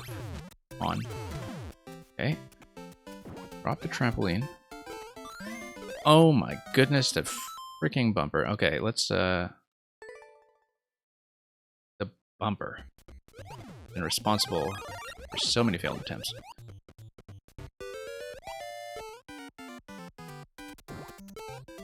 Okay. Yeah, I feel like we're getting very, very warm. Like, because ultimately the central problem of this level is so far has been like 3 munchers with 2 POWs. Like, clearly one of them needs to be thrown into the stack, and clearly it has to be one on the right. So I think we do see the general shape of this thing. It has emerged. Okay. Let's wait for this donut block to come back. Get in the shell. Drop the shell. And okay. Drop on this guy here.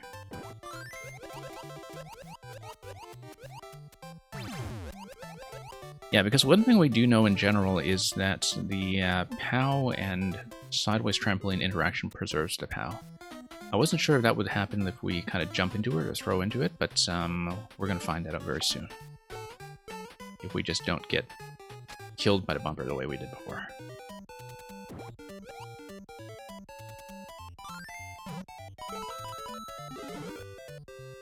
Okay. That's going to be a spit. We need to drop this back in position. Shelmet. To... I mean, we need a duck here anyway, so for sure we were going to put on a Shelmet. Throw. Yep. That's going to drop the stump. Stump is going to lower the blaster by despawning the vertical trampoline. We can, in fact, get across. Like this.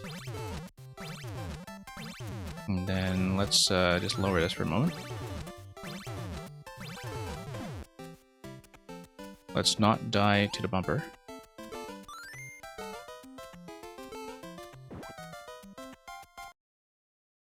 Okay.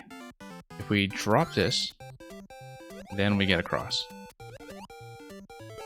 Now we pick this up. Now we try to bump the POW.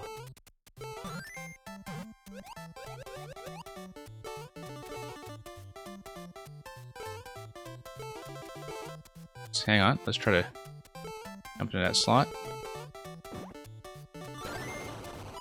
Da-da-da-dum! Now, is it the first clear? We'll see.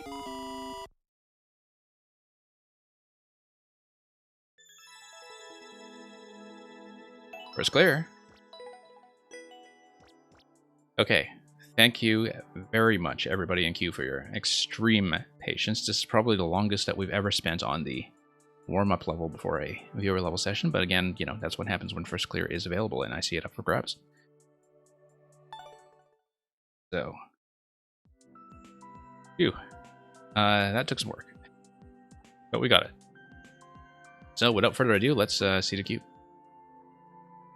There are probably quite a great deal of offliners, just given how long it took to do that thing. So, here's how it looks currently, not accounting for online, offline.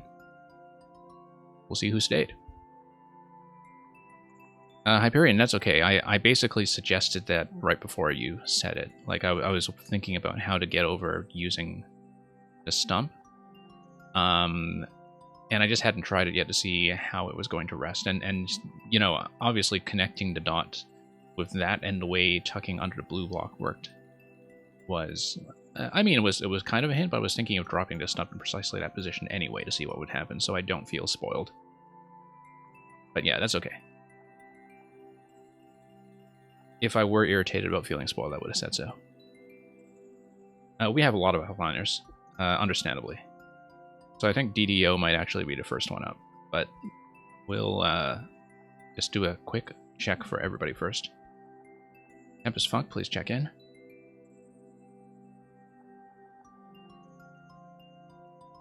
Yeah, I think the first few would have left. Yeah, DDO, I'll just check and clear everybody ahead of you first.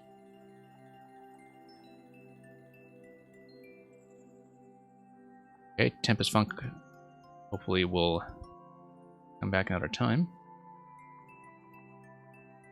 Yeah, that first level culled a lot of the early submitters. No. Last Sora, I don't think they stayed.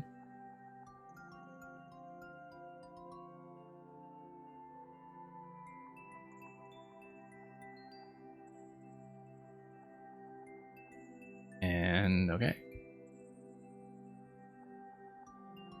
Yeah, very easy to get trapped in tunnel vision in a level like that. Like, you know, I always do wonder, you know, how interesting puzzle levels are to watch as a spectator experience, because there is a lot of time where you're just kind of staring at a screen and you might figure out something before I do, and I might just be looking at something without actually changing its state. True King of Hyrule, I don't know if you're here. I think they might be gone. Yeah, lots of casualties, but that's what happens when I take forever and ever.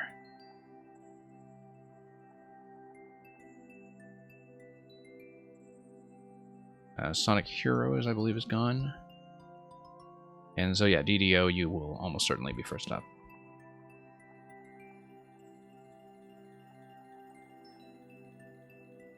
Next time I probably should make it clear in the stream title that I will be doing a long first level like that, but we didn't know how long it would take because it was, you know, uncleared, so. Anyway, let's play some levels. 91R. C5N. 2GF. Desert Chase, Roy's attack. Roy is escaping. Hurry up and chase him before he leaves you behind. Oh, he's driving a little car. Look at that. The car that was on top of the bumpers. That might just be a cover image, but we do see that there is an angry sun, or at least a mildly grumpy sun. About 3%. Should go down pretty quickly.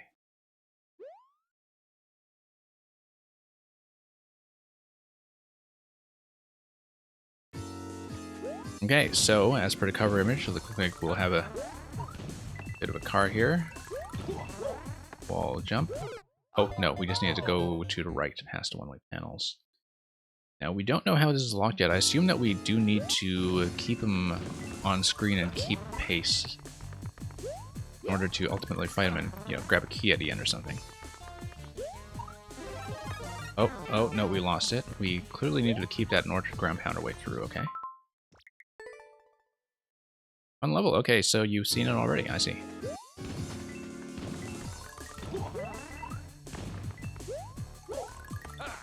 Okay, so Roy's gonna hang around down there.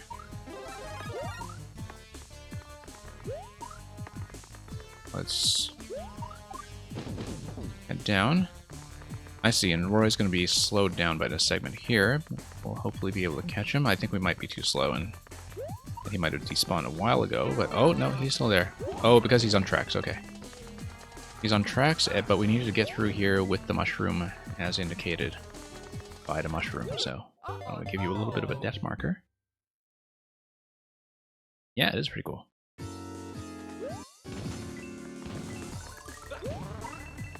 And despite the fact that you have a couple of things here that are time dependent, it feels like so far the pace is actually pretty relaxed. It's just that you need to be careful about accuracy given all the spike blocks that are here. Hey, awesome. I'm doing alright, how are you? Okay. That was supposed to be a spin jump, but that's okay. We managed to get through it with a bit of a duck jump anyway. Squirrel time, interesting. Oh boy, okay. No, we needed a squirrel cling to get through this part, but that's okay, we'll boost ahead anyway to see what's going on. Oh no! Wow, that's pretty tight in terms of squirrel accuracy. In terms of the spike placement, it's not terribly forgiving. Oh no! Not submitting today? Yeah, that's perfectly fine. It's always nice to have some people who just want to hang out here for its own sake. Oh no!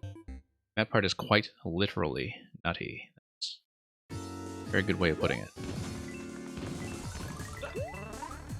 Okay, so let's back over here. Yeah.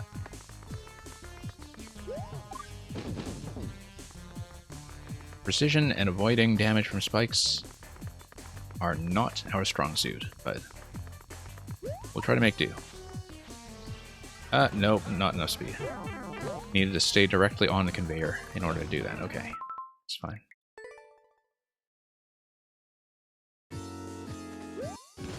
Are acorns nuts botanically? That's a good question, actually.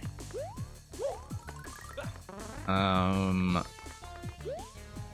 wouldn't be able to give you a certain answer on that. I always assumed it would be.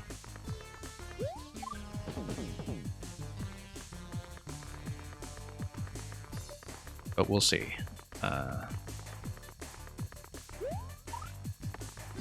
No, late. Do need to stay on that belt all the way, though. You can't really let up on speed. Just have to be somewhat precise.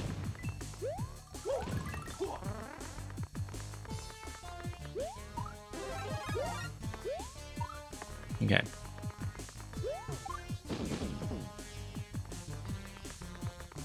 Nuts don't open in acorns with caps. Okay, interesting. Thank you for the wiki lookup. To satisfy everybody's curiosity on that matter.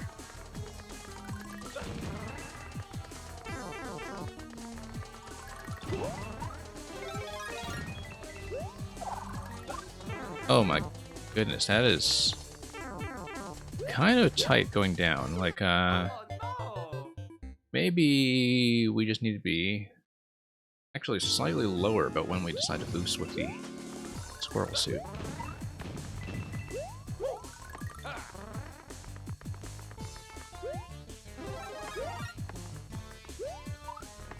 Okay, this part here is roomier than it looks, at least.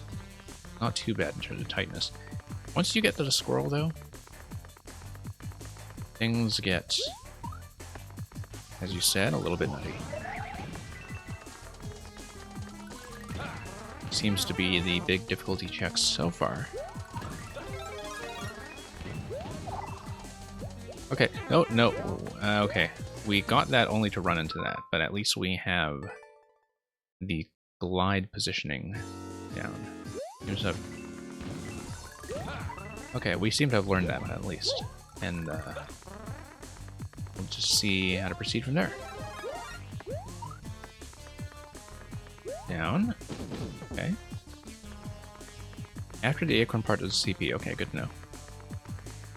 Yeah, we'll have the belt climb from the acorn and then a glide downwards that needs to be fairly accurate.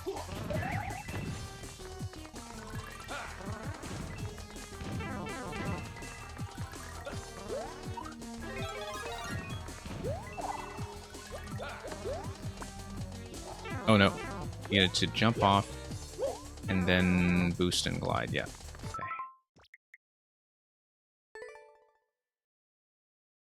Hey, Progan. We actually beat that. That was our starter level, and we spent an hour and a half on it, and we beat it. I'm quite willing to play something older by you, though, and the footage is there if you want to take a look at it. Basically, I knew you were likely to submit that to me anyway, but the first clear was available, and so I really did want to work on it. But yeah, we actually did beat that. We got first clear. So. And I did think it was very good. I thought the solution was quite satisfying. It just took us forever to get it. We managed to eliminate the first 5 people who queued up today, just by playing that level. It was not really hard. It just took a little bit of working out. Like, as soon as I saw the interactions that were required, they became extremely clear. Oh, whoops.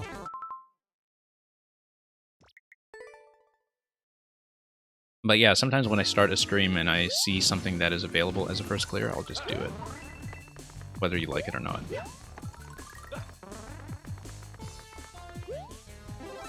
But anyway, you'll be glad to know that it works.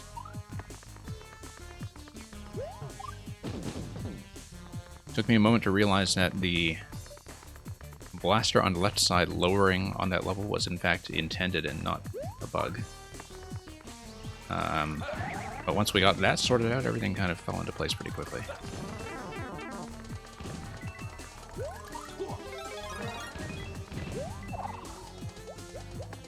No. Yeah, precision. And this is not terribly precise. Precision is not our strong suit. This is not really like high precision like a lot of those that are all about dodging like 1 pixel hitboxes, but still the kind of thing that I am bad at. Whoops.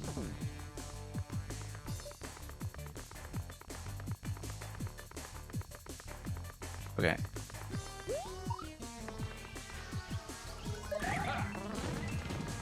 Here we go.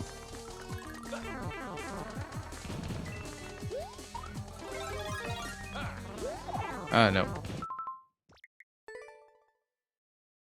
Okay, at least we'll hit a checkpoint after the acorn. Just the boost off the vertical belts and then the glide. The climbing belts, rather.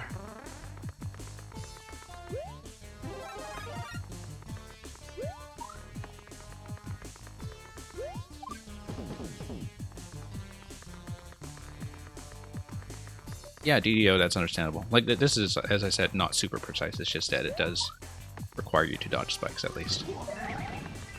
But it's not like it's one of those that gives you no flexibility. Like, we have plenty of headroom and jumps like this one here.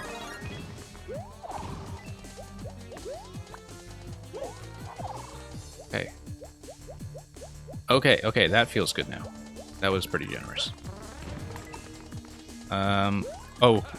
Oh, we're just too slow. Okay, we were slightly too slow.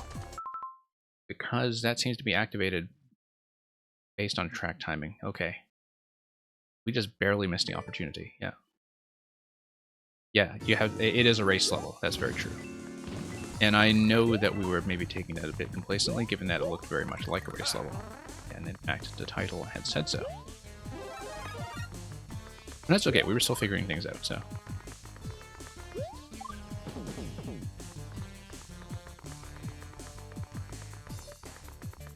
Yeah, I just wasn't really watching Roy's position at all because I was just glad to get down there with a squirrel at all. But yeah, I see, because there's the bomb that's at the head of the train. Oh no. Bad boost. And yeah, Program, thank you for the other submission. I hope you enjoy the clear.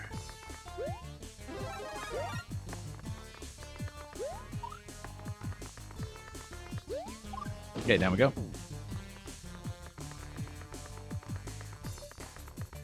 And forward. Okay, so far so good. Everything there is fairly simple. And nothing about Roy's projectiles seems too punishing yet. It's just that the accuracy of the squirrel section is definitely stricter than what has come before it. But that's just a liability of the squirrel in general, is that you don't have a lot of room for adjustment once you commit to something like the boost. Okay.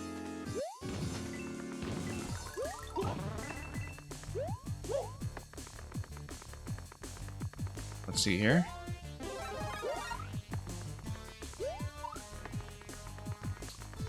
And yeah, so we now know what the bomb ahead of Roy is for. It looks like there's enough spacing that's taken up here that I assume that we would maybe be going to a subworld next, but let's not think too far ahead now while we try to get this squirrel section down accurately. Oh, yeah, forgetting to account for the double speed belt there every time. We do need to jump pretty much immediately when we land. It's not that much of a window to react.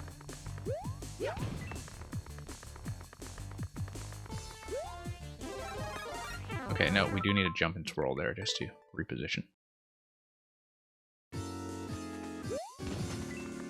Yeah, too bad we blew that really good attempt earlier, just hesitation.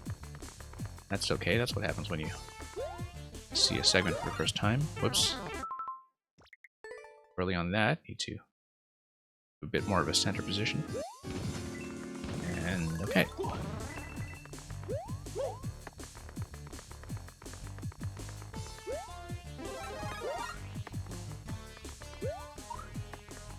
Yeah, headroom there is surprisingly not bad. Looks a lot worse than it is. And you really do have to drag Mario against this hell, though. Okay.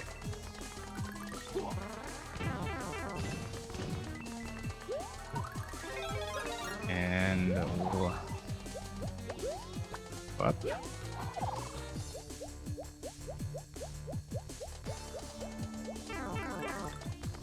Okay, checkpoint.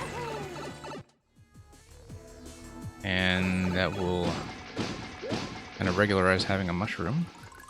Oh, nice, nicely indicated landing zone, by the way. That actually worked out quite well. I mean, you had to spend a lot of arrows to do that, but the timing worked excellently. And it's a fairly generous landing zone to begin with, so whoops, mistake. A bit of a twirl over that segment, yeah, and the jumps here are fairly relaxed. Projectiles are a threat, but at least the spikes in terms of height don't seem to be too big a deal.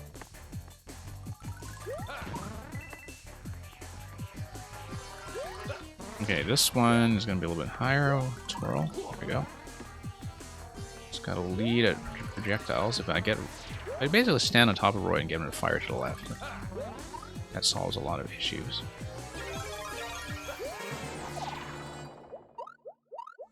Okay, need to spam twirl all the way. And then, whoops, propeller rather got cut off. I don't know if that matters. No, it doesn't. Oh, sailed right over, but thank you. Very neat level.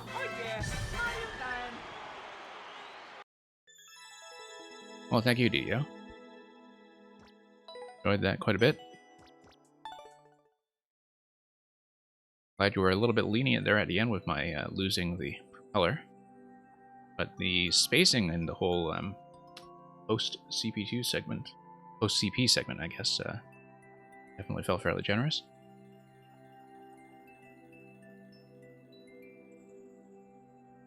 Ah, I see. I see how story-wise it kind of works as a bit of a scene from an action film. Yeah, we're still open. You're certainly welcome to submit more. Chris Plays Fun Games. Thank you, Chris, for dropping by once again. Hope your streaming has been going well on your side lately.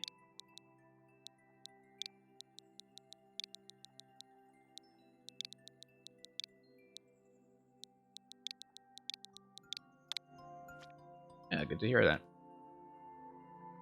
Get rich quick puzzle. Hey, more puzzles. Shout out to the viewers who helped me make this on stream. Ah, yes. That's right, I think I dropped by when you were kind of putting together a few pieces on it. I don't remember any of the solutions, thankfully, so we'll get to look at this pretty much fresh. But I did see a bit of you working on this. I just don't remember it, which is good.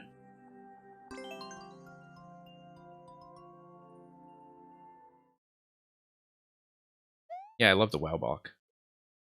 WoW block is quite nice.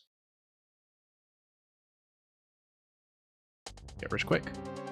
Okay, so here is Lemmy. I didn't really see what happened with the bomb there. I suppose it's just there to give you a stump. Okay, well, we have to read the level for the first time first. So, the condition is to get the single coin, which is why we're going to get rich quick. And indeed, the record was about 40 seconds, so that's somewhat quick. We know that running right to left up on the top will give us... well, kicking the shell... Does that hit the ceiling switch? Oh, okay. I really thought about that interaction. I think, though, if you bounce off the Lemmy ball, then you would hit the P-switch.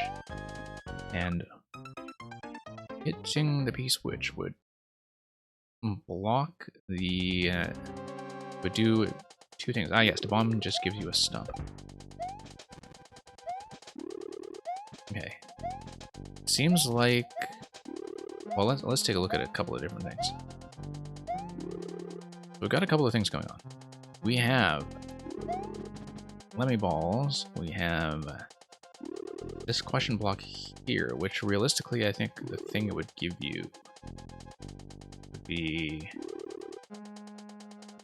kind of key. I don't know. This looks like an up throw spot. We managed to get a shell or something else.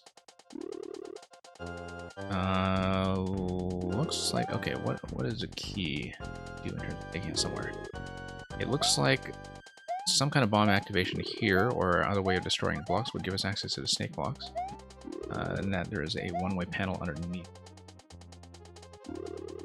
So what is interactable right now? The main thing that is interactable is the P-switch, because we can get on top of the ball to trigger it. Oh, I didn't even think about taking out Lemmy that way. That's interesting. That gives you Shelmet. We don't want Shelmet because we wanted an up throw for the on-off switch. The on-off switch, if we had... actually, Shelmet would be able to take you through here, right? Not that we want to do that, but if we held the shell instead of using it as Shelmet, we have up throw access to this. Up throw on the on-off switch does a couple of things. It locks off the left side, but allows you to come through here.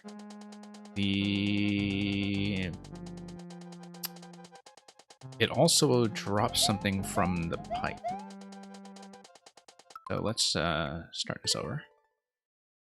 Yeah, so here's the order. P-switch, grab the shell, throw the on-off, grab something from the pipe. As soon as we see what that is all about. P-switch is going to lock this until... Yeah, wonder what kind of quality check that was. I see, so that's a one-use thing. Bomb's going to take that out. That's going to give us snake block access. Probably... Oh, okay. Yep, go. Wasn't really expecting Yoshi, but we'll take that. Yoshi should allow you to grab the key. Oh, no, okay. At least we solved that problem. Also, Yoshi would allow us to hit if we landed accurately. Wonder if it's possible to go around the panel and hit the question block from underneath. I don't think so.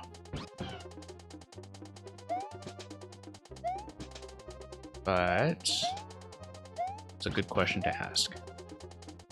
We actually don't know what that question block is for, do we? It probably is a bomb in order to get rid of that stuff on the right, but we'll try to do this first. Oh, Goodness, missing that every time.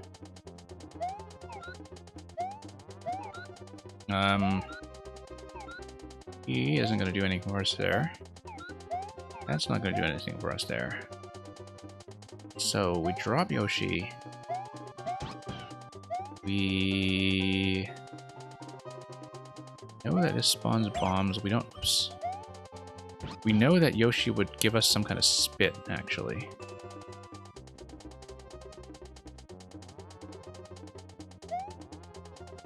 Yeah, like, they're not the kind of soft blocks that would kill a CP. That's what you're talking about. We need to think about what the final interaction will be in order to grab the coin. Looks like there will be... I mean, the thing is, if we hit the block gives us 1 coin, right? Like, we don't actually need to grab this coin. We just need to hit a way to hit the block. One way to do that is to somehow grab the bomb. We don't actually have any physical access to the right side. So something would need to... So, for example, you see that snake block earlier. Snake block went directly up. Okay. But if we had some way...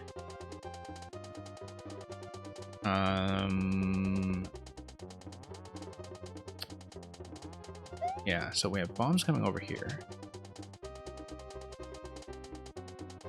Interestingly enough, dropping a bomb down here would blow up a question block. So for instance, so this is just speculative. No, it wouldn't, because this is locked. Okay, so that's why you have the on-off lock here, because then that prevents you from coming down before the bomb activates over here, preventing you from grabbing the bomb and like, blowing up the block or something silly like that. Feels like this interaction here is the one that seems sort of unexplored for us so far. I don't know if it's actually possible to do it that way. We'd need to get into a pretty precise location.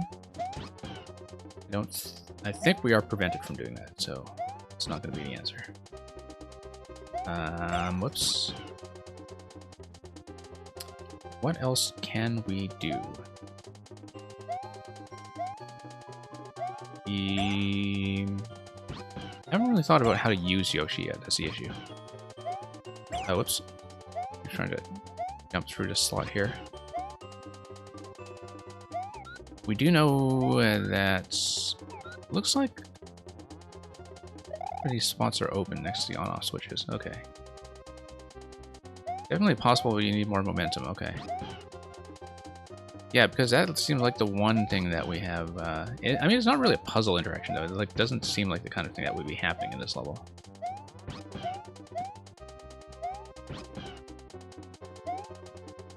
Like, it seems like it's probably not the thing to do by design.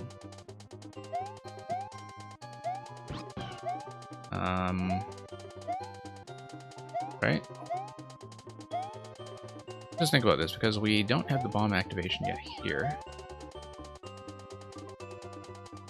And indeed, this bomb in general, like, I don't see a way to interact with it just yet. Oh, wait. We can grab the key. What happens if we grab the key? The key is something that we can spit. That might be interesting. Let's do this again. Let's grab the key.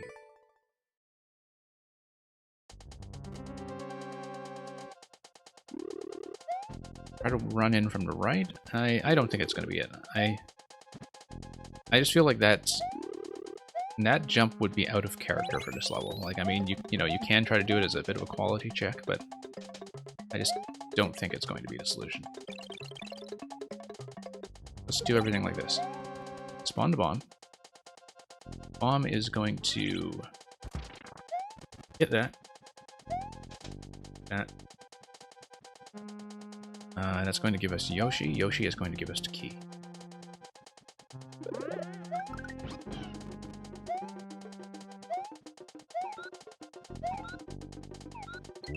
Oh, and that's what the cloud is for. I wonder if the key affects something when it comes to entity limit. And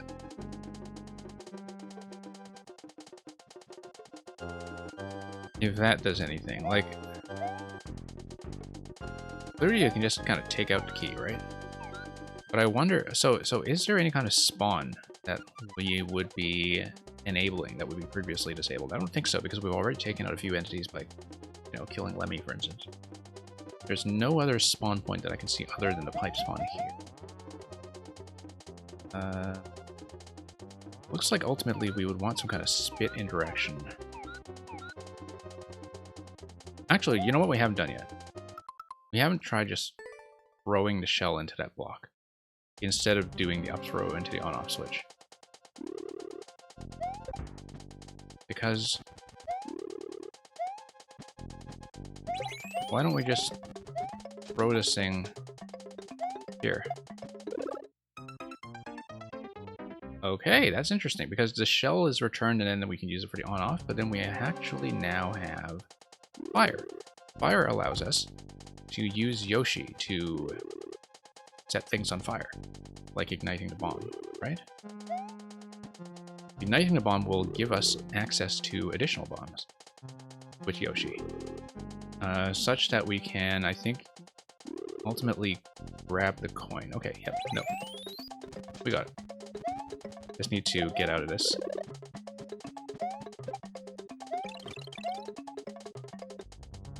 Yeah. We now have fire. The fire is something that we can use with Yoshi, if we understand what to do with it.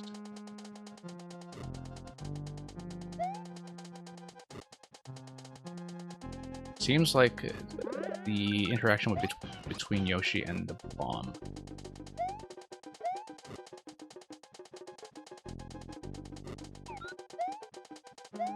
Okay. And we would want to be all the way over here in order for Fireball to actually hit. Hang on.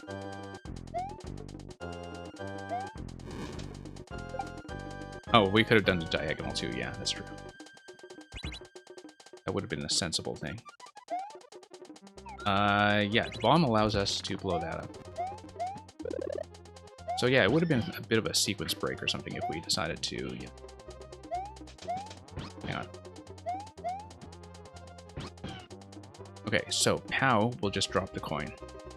Given that it drops the coin, we can just grab the coin once it comes through the one-way panels. There we go. Nice puzzle. Yeah, if you knew how to sneak around and hit the POW block in advance, that actually wouldn't help you because you would still need to grab it. So. Oh, thank you very much. That was indeed a way to get rich quick. So let's mark that.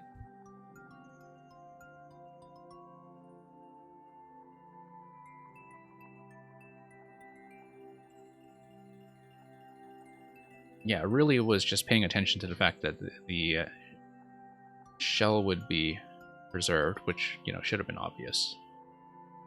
But yeah, I knew that it was probably going to be something like a POW activation that would ultimately drop the coin. I couldn't see it happening in many other ways. Twitch randomness, if you were still here. I think Twitch randomness may have disappeared. Let's move and move on, unless they respawn quickly, which can be inaccurate about this.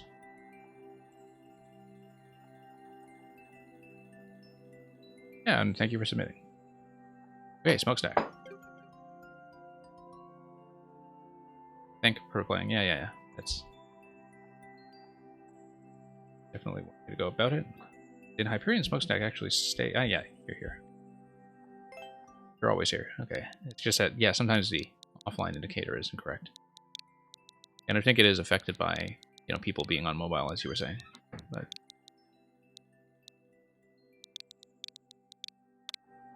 if you're liable to change it, that's fine. You know, I tend to run beta versions here for people if they want me to, so. Comics a glitch tower. Well, we'll see how just glitchy this may be. Is it your cartridge or something more sinister? Blow on it to be sure. Well, we can expect some use of the glitch effect. 5-minute record on this, okay. Seems like it's only one clear on it. Let's see how we do. But something new, something glitchy. Let's see if we can bug it out and make you revise it. Okay, got a mushroom. And we can just wall jump off of that, of course. Or just wall jump over here. What's up here? Okay. I see 30 coin. I see a hammer being thrown our way. But we'll just skip. Oh, interesting coin up there. That looks suspicious. Looks suspicious enough that I do want to take a look. Okay, maybe not. That's alright, we'll think about that coin. It looked like it was something, might just be a one-up location, but who knows?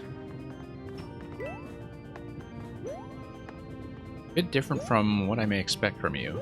Well, let's see. I don't know what to expect so far. A lot of hammers so far, though.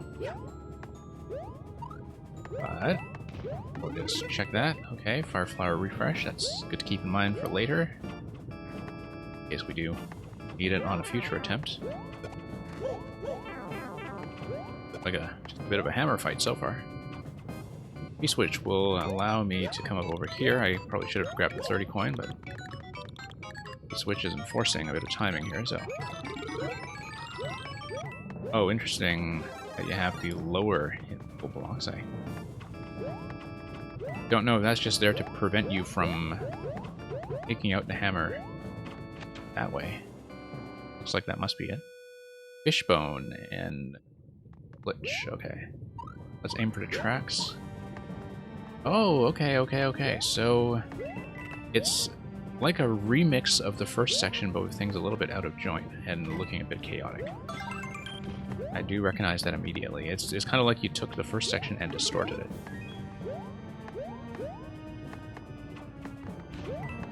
So aesthetically, it's just like... Well, I mean, it's like things being scrambled, like you needed to blow into the cartridge. Okay, got a flower there. Ah, a pretty neat concept aesthetically. Yeah,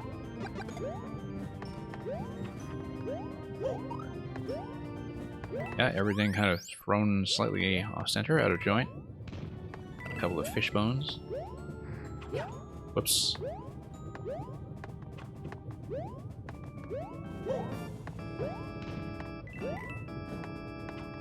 Alright.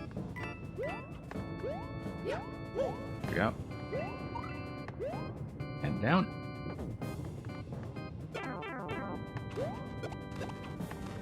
Okay. Good. Dodge that series of hammers. No P-switch coming out this time. Oh no, P-switch is right there. Okay.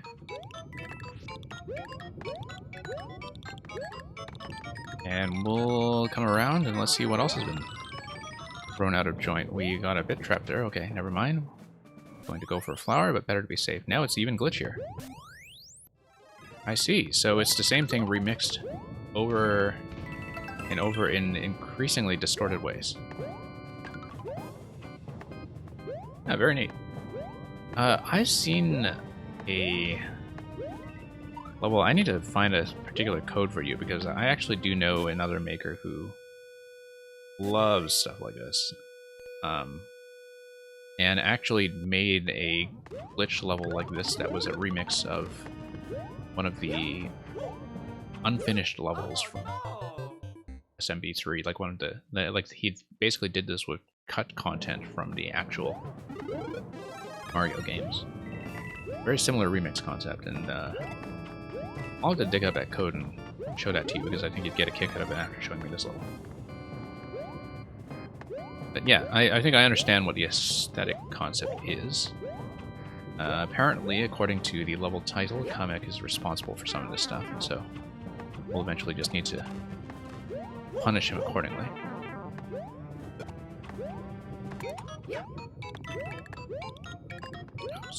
Okay. There we go. Let's take this guy out. Right. Yeah, I guess you could kind of diagonally get into that, and that would be safe. In terms of, like, the 2 stack blocks.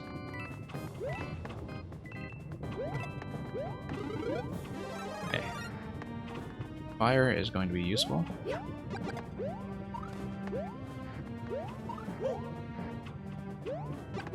Yeah, and hammers are just kind of naturally chaotic anyway, in terms of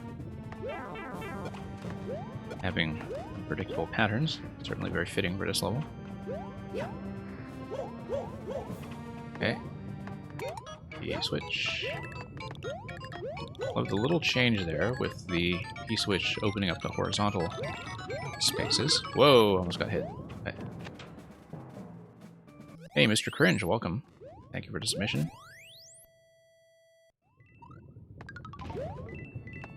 Mission of very hard, apparently. Okay. I don't wonder. It looks like I should be able to get on top of the mushroom platform here. I don't think it does anything for me. Okay. Let's just make our way back to where we were before. Or power up maybe before we continue. Nope, increasingly fishy. Flowers over here.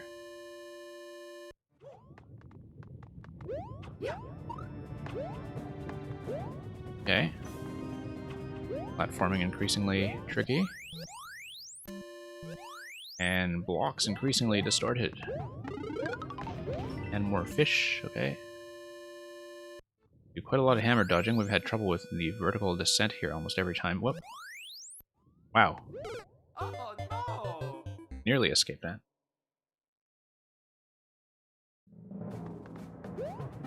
Well, the fish bones are definitely a nice touch.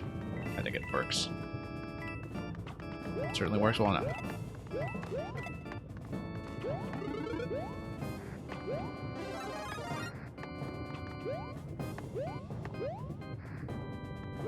Okay, let's get back over.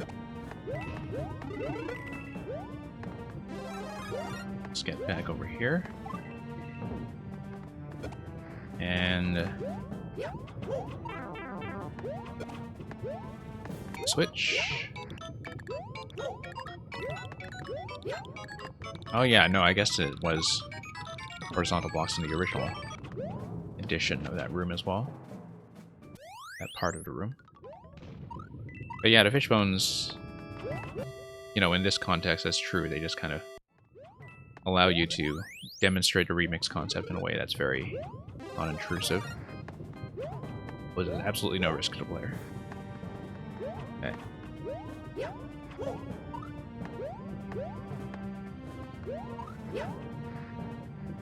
Okay. Go. Just going to let that guy down gently. Him out of the way. Wow. A lot of hammers in one place. Okay.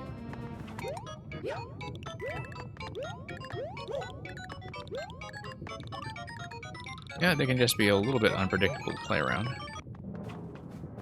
Like when he's blocking the door like that. Oh no! Not a lot I can do with that, but sometimes you just have to roll the dice on their positioning. Whoop, let's not get crushed. That would be a terrible way to make an exit.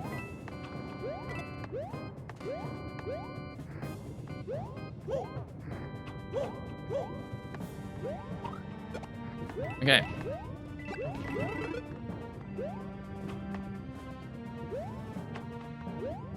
Yeah, I mean, it's just that, you know, even when you spaced them out in the editor, the way they move can just stack a whole bunch of them on top of each other, or have them cover each other, right? So, I think that's generally true of anything that's projectile-based in general, is that it's very easy to underestimate how chaotic they can be when you combine them. Even with things that have a very regular firing pattern, like piranha plants, for instance, that can get out of control pretty quickly. But, whoops. Okay.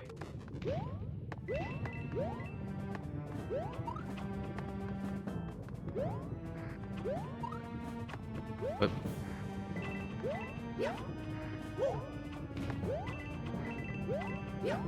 Okay, we made it. I think that's all fish by now. Okay. Making it safely through here might be a bit of a taller order.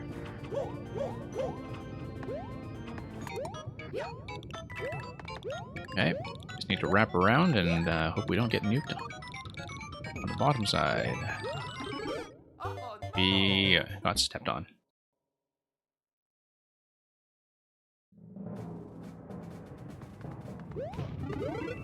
Yeah, that's understandable.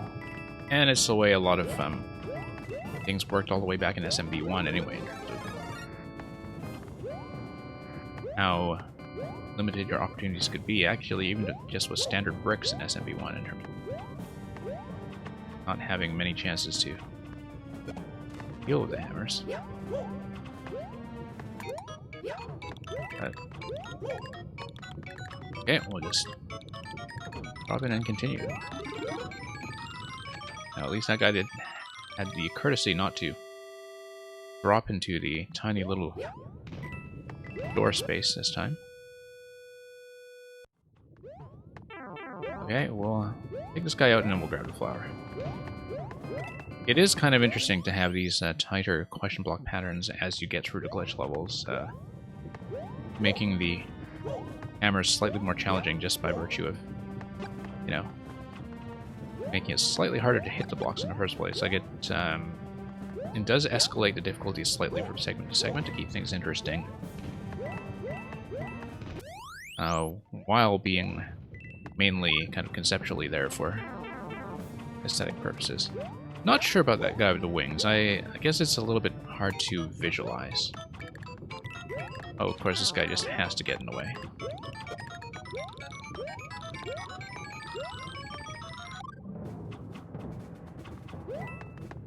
Okay, hopefully that guy doesn't jump his way down. Part 3. As far as we have gotten. Increasingly glitchy.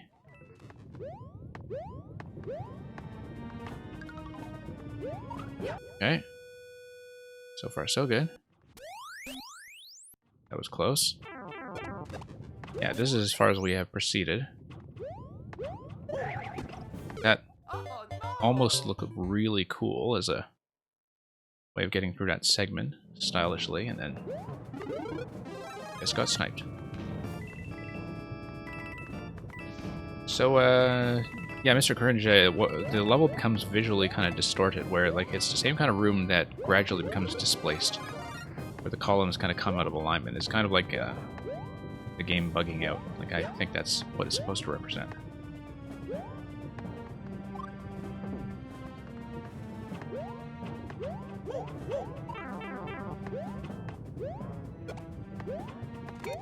Yeah, interesting that the basic shape of the level actually remains so recognizable as you go through the other parts.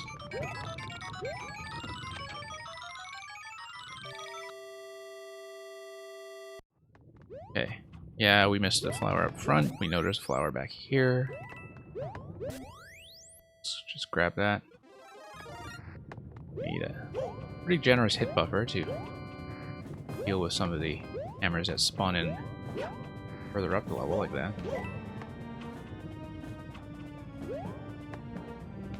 Okay, drop in. Okay. Let's just not deal with that guy.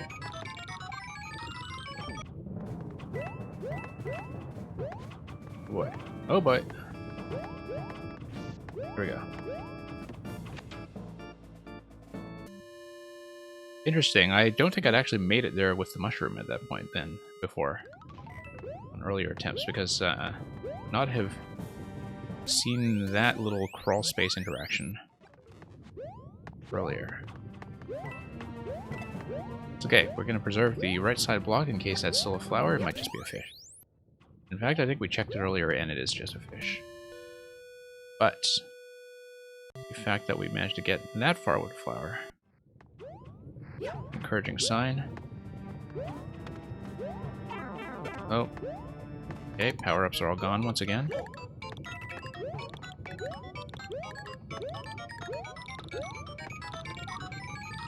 We gotta survive this. Let's grab the checkpoint first. And Fruit of Hyde. And there was a fire flower there, but we didn't grab it. Auto scroll, okay. Yeah, one of the few contexts in which you can get away with a naked pipe is, of course, in a glitch level. We needed to get a little bit more height there. Don't think any of these are enterable.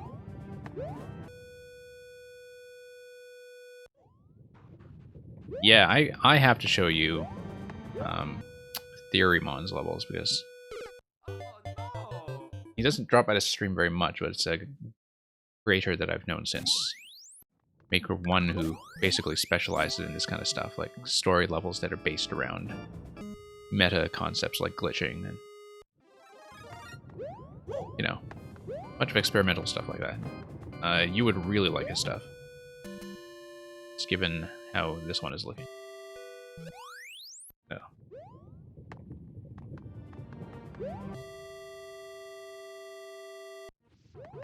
I don't remember the title of the level I'm thinking of, but I can show it to you afterwards and just show you the code, because like this level reminds me very specifically of something that's Theorymon. Okay, blue pipe looks like it might be an exit. No, it's not. Oh no, Kamek's going to destroy some of these.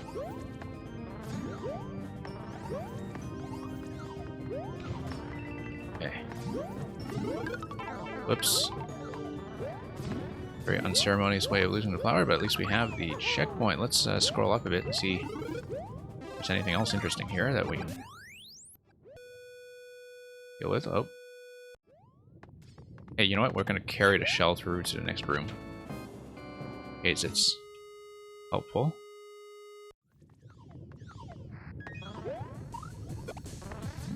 Okay, so we need to kill a specific Magic Koopa, don't we?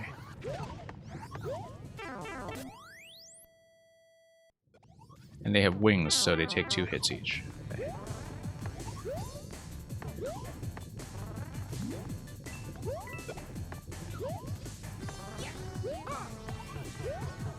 Yeah, sure, I'll leave that there. Might help. There we go. Always the last one you check. Okay, looks like a bit of scrolling going on. Must be at the top of the auto-scroll section. Oh, I see. It's the same kind of glitch concept. The fact that you can't really see the floor to the scroll lock does make this a little bit crazy, but particularly because you have munchers at the bottom, at least you can see the tops of the munchers, and so it's not as big of an issue as it might be otherwise. Nice to have that mushroom. Okay, nice to have that as well.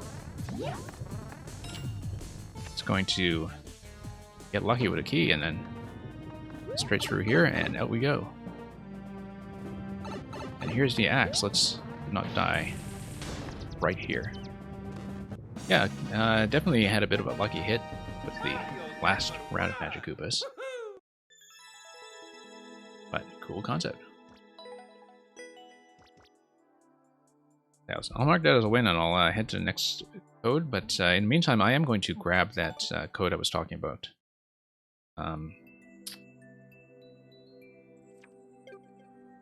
Just to show you. Okay. Let me plug in next for the time being. Yeah, so it's this guy, Theorymon. And there's a particular level. I played like all this stuff. Yeah, okay, here it is. I'll type in that code for you, Smokestack, and you should jot that one down because I think you'd like it. So the concept of this level is sort of like yours, except the sort of original template that glitches out is one of the levels that was originally cut from SMB3. It's a bit of a weird level, but I think given the one that you just showed me, you might find it tolerable. So, Awesome Lamb, thank you for sticking around. Let's take a look at yours. Yeah, refreshing levels, well, they are what they are.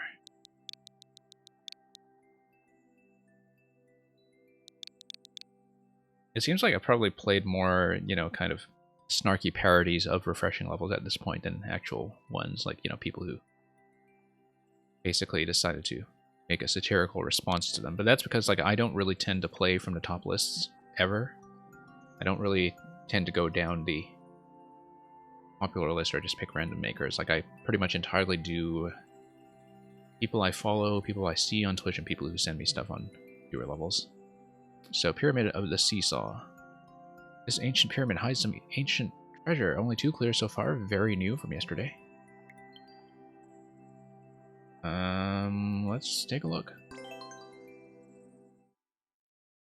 I don't mind playing terrible old levels if you want to show them to me. Really not a big deal.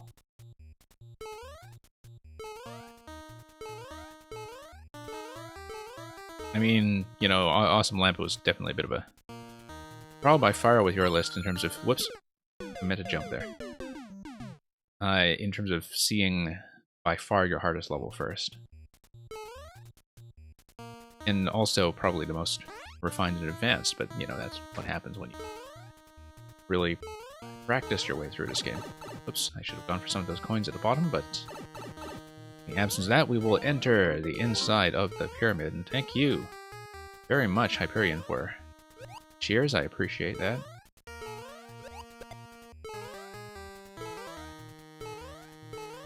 Okay, let's raise this. Let's raise this all the way. All the way. There we go.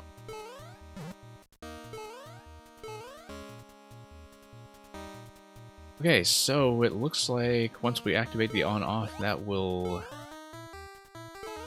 basically hold the ramp down. We don't really need to hold the ramp down, though, over here. So I kind of wonder what that is for, unless we're escorting something that... Oh, I see. Okay. Well... Oh, did we get trapped? Or can we actually sneak under safely? Okay. Seems like we probably could have gone under that. But we'll explore the part of the area we haven't seen yet.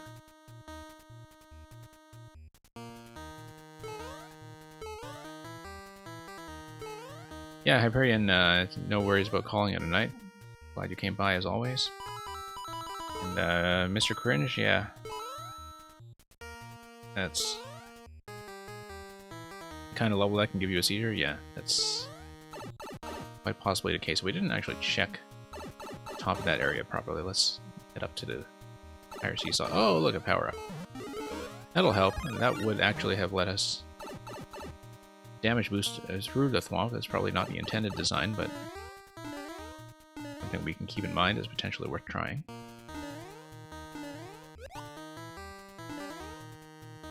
Okay, we need to just let him lower it. Alright, Koopa, here we go.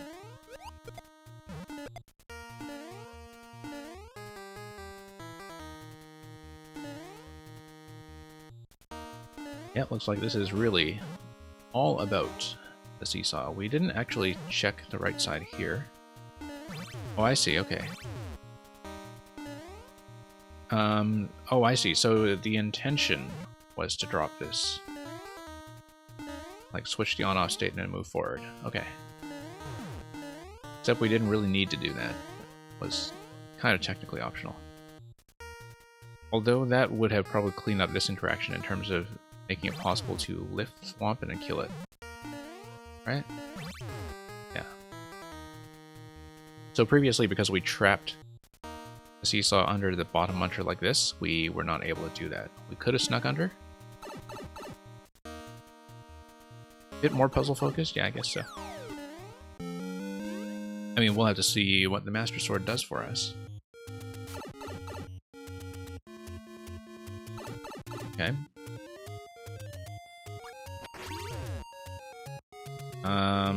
We can probably just blow up the bomb in our own bomb range. No, we can't. You know what? No. Oh, I see. Except we didn't need to do that. Okay. Yeah, it seems like there are a bunch of things that are supposed to be puzzle interaction locks in this level that are actually optional. Looks like we should be dropping a bomb on this side. Whoops. Let's actually just throw it directly in. Nope. Let's let this go back up.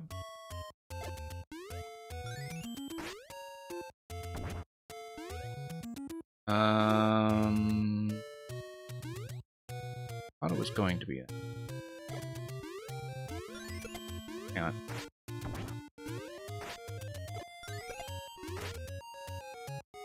Let the seesaw go back up first. Nope. Oh, that was kind of an interesting interaction. Wasn't really thinking about using the bomb that way, but hey, we'll leave it in the on state in case we break anything. We could have just tapped it with a sword, actually. No.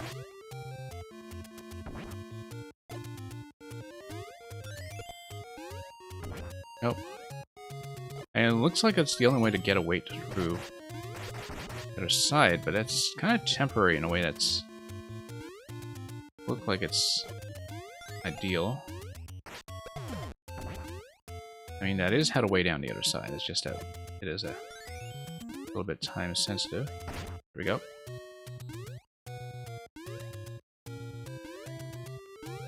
Yeah, and we kind of... I can definitely see that there's a lot of stuff in this level you can probably just speed run by skipping some of the puzzle locks. Whoops. Okay, luckily we have another sword available.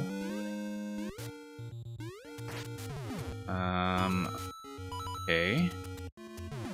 Interesting. Let that come back up. And oh, interesting. That snap back into place like that. Okay.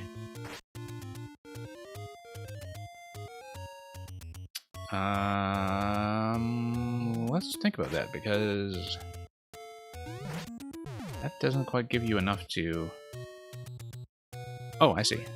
Trampolines didn't even see them the first time. Let's raise them up. One at a time. Pretty straightforward. Great.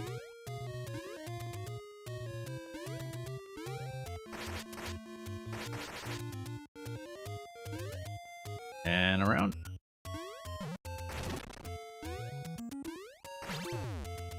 Okay. Oh, I see. And then you can time it in such a way that the off switch goes off with a bomb, say. And you can get through. Let's do this properly.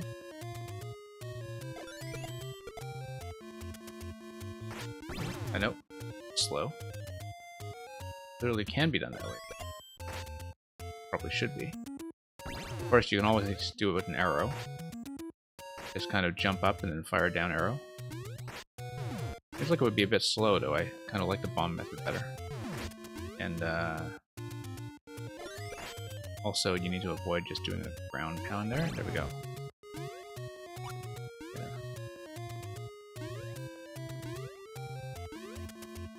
Okay. Bit of a micro platforming segment. Hit the checkpoint and proceed.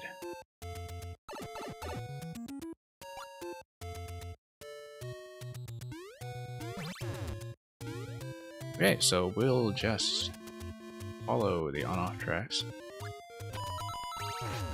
That is a little bit time sensitive, and that's okay. Trying to reactivate the on-off there. Just to do this a little bit cheaply. Actually, surprisingly difficult to do it that way.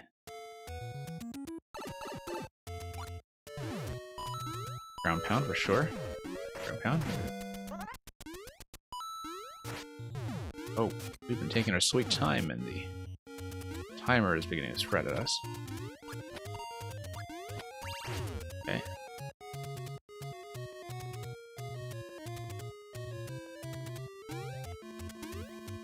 $50 coin, looks like we're almost out. This looks like a bonus. That kind of matches the exterior of the pyramid. Hop out of here, and yeah, there we go.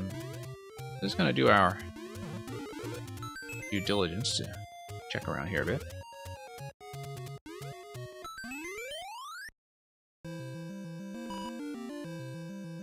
Yeah, pretty neat. Definitely built on a fairly large scale to give you a lot of space to play around with. I would say that the main issue here is that like simply a lot of the locks aren't necessarily locks. Like you can kind of skip over them and just by hitting switches out of order or just not hitting switches when they're not really required.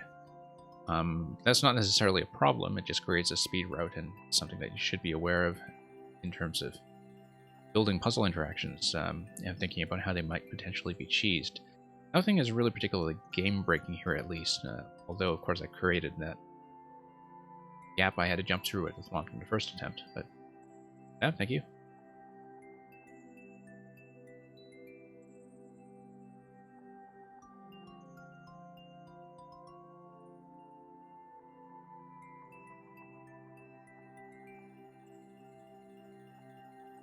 Okay, Eldjura Gaming, if you stuck around. I think they might have left, but I'll give them a chance to check in case Twitch is wrong.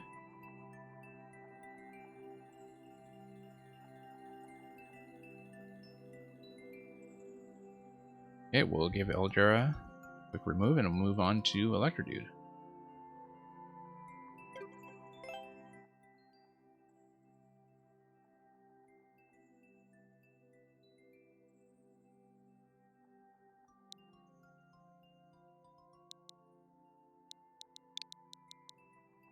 Yeah, we'll be closing the queue before too long. I know it's only a few submissions left, but I'm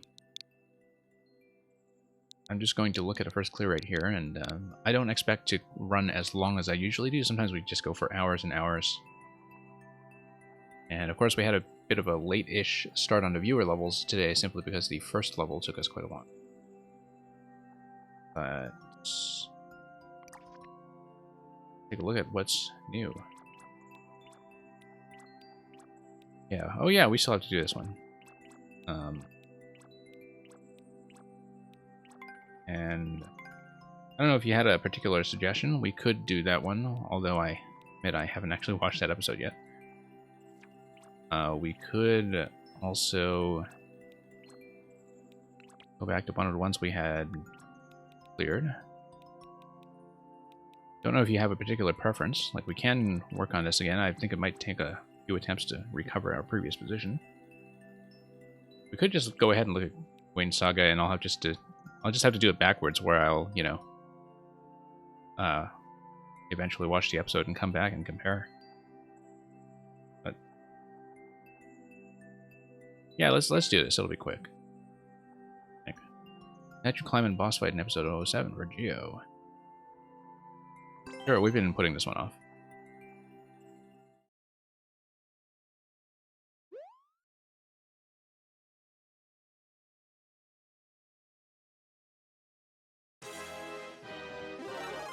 Yay. Fireflower. Let's eliminate these guys. In this low gravity setting. Oops. Okay. And that's going to be Whoops. Forgot to account for more of those coming our way. Yeah.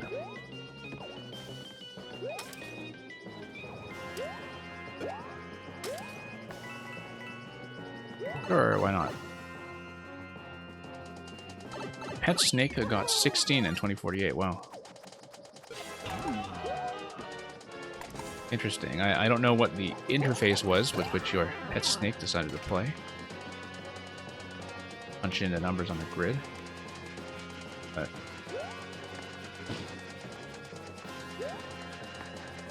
glad it's mathematically capable as far as snakes go.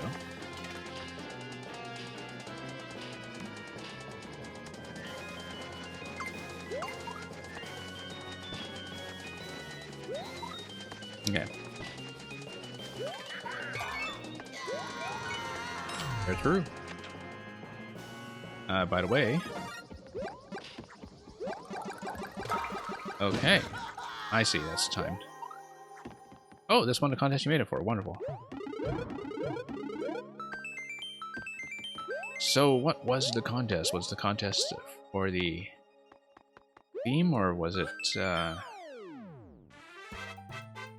or some other element of it? I don't know. Well, congratulations.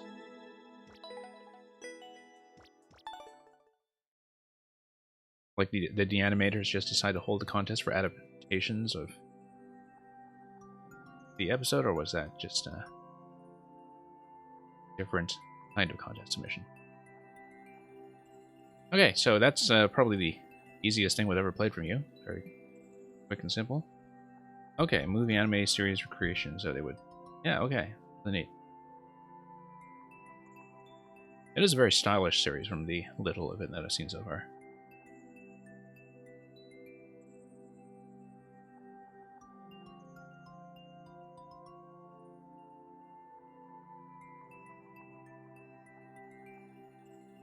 Okay, DDO, if you are still around, it looks like you are. Let's take a look at how the next one is going to treat us.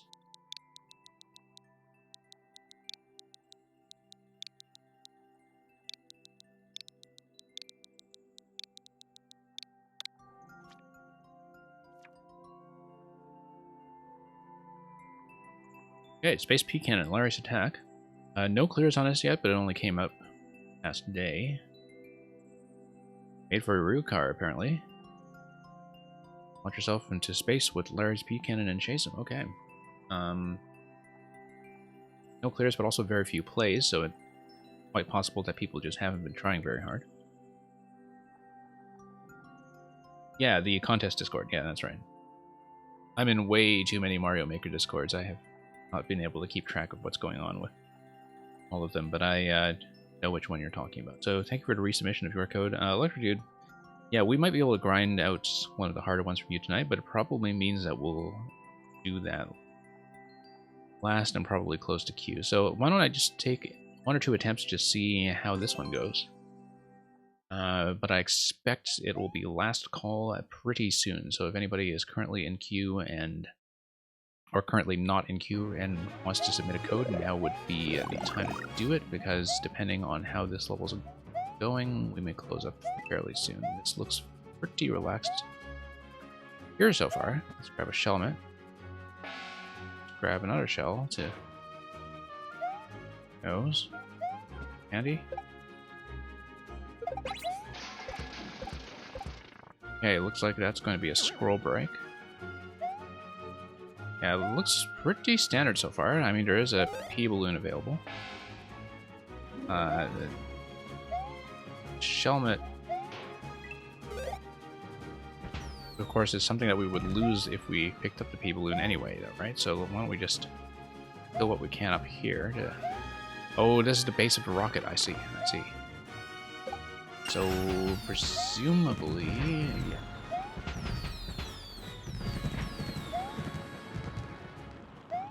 Got a bunch of rocket explosions here. Got a fine, yeah. Kind of want to go back and grab another Shelmet, although I think the P-Balloon will render that. Grab the P.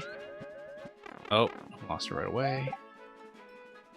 I guess it acted as a mushroom. rocket our way up. Hype. So if we enter the nose of the rocket, that take us up to next segment, I can see. I think we probably wanted to get up through the base. Yeah, the arrow in fact tells us that we should get up through. I talk like an airplane pilot saying, oh wait, hang on, I should have watched the screen here. Ah, no, we're all the way over here. I talk like an airplane pilot saying, hello, passengers. We have begun our descent into LaGuardia, New York. The current weather is sunny. About... I don't speak Fahrenheit, unfortunately, so the current weather is about 21 Celsius.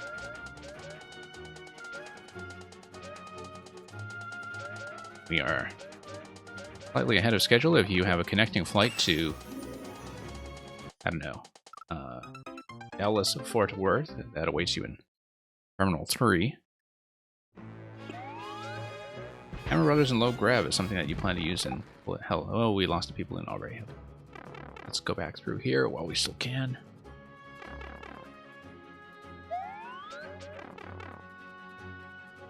Yeah, so Mr. Cringe, I do hear some interesting comparisons when people tell me that I sound like something or other. I've had some interesting comparisons come up in the stream, basically. And I have not had that one specifically in terms of airplane, commercial flight captain. But I'll keep that one in mind. And maybe we can get some use out of that somehow. Okay, so you have a whole bunch of down arrows start pointing towards the wigglers, and I don't know why. That doesn't seem useful. Oh, I see. Like, it just tells you where things are going to be descending. Yeah, so you can see them ahead of time. Okay. Right. Okay. I get it.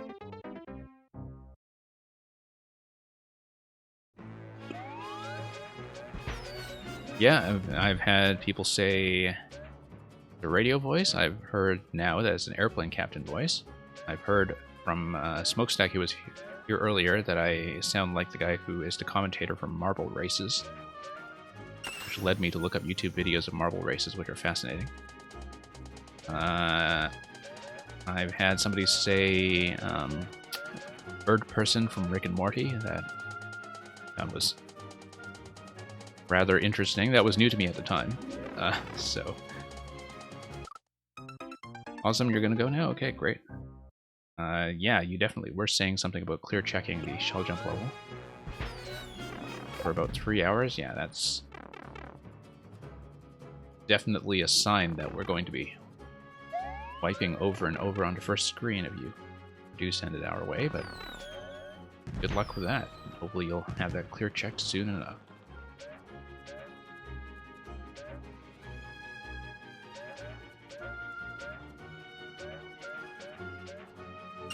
Okay, here we go.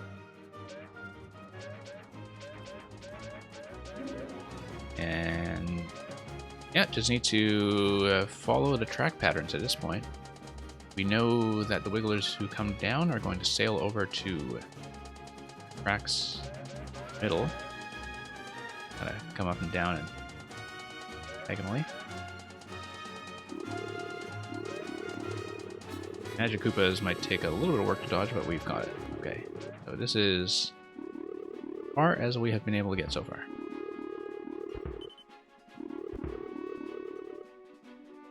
Yeah, you would think that we're supposed to be getting better at the P-Balloon now that way. Oh.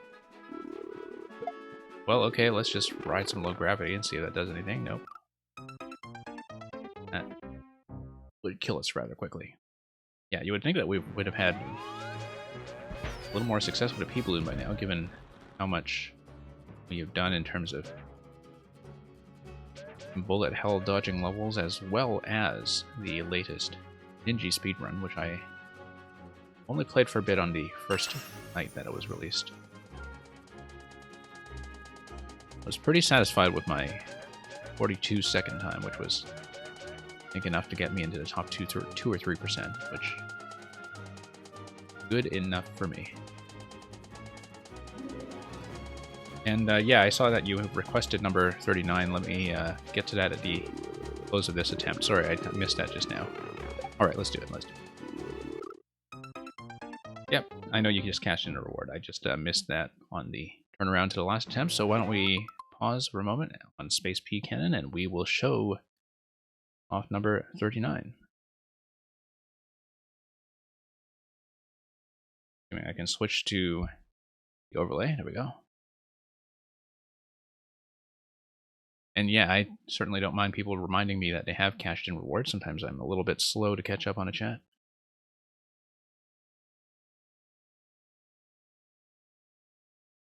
Okay, 39. I don't think that one has been requested before, so we'll take a look at it. So for those of you who are new here, if you cash in your channel points, I read the sonnets of William Shakespeare. So this is sonnet number 39. Oh, how thy worth with manners may I sing, when thou art all the better part of me. What can mine own praise to mine own self bring? And what is't but mine own when I praise thee? Even for this, let us divided live, and our dear love lose name of single one, that by this separation I may give that due to thee which thou deservest alone. O absence, what a torment wouldst thou prove, were it not thy sour leisure gave sweet leave to entertain the time with thoughts of love, which time and thoughts so sweetly dost deceive, and that thou teachest how to make one twain, by praising him here, who doth hence remain. Okay. Thank you for that. Let's get back to the level.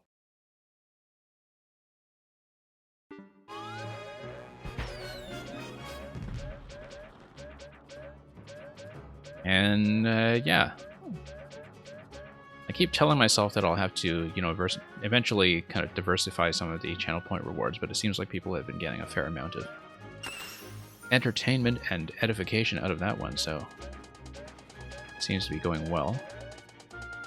It's certainly given me an opportunity to learn a lot of sonnets that are new to me, because I was never a specialist in that side of Shakespeare. Whoops. A hit.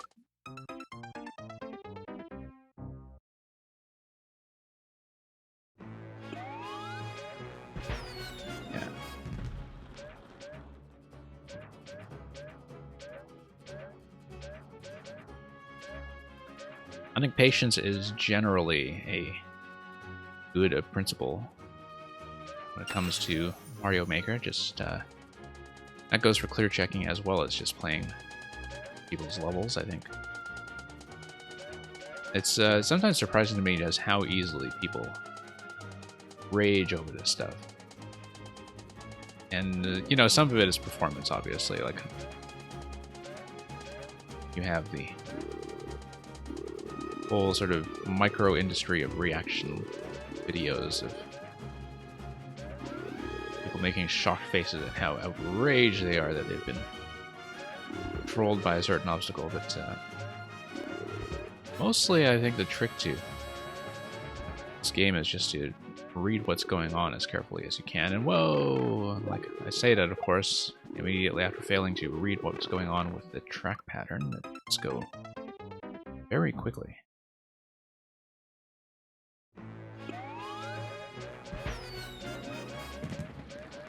Yeah.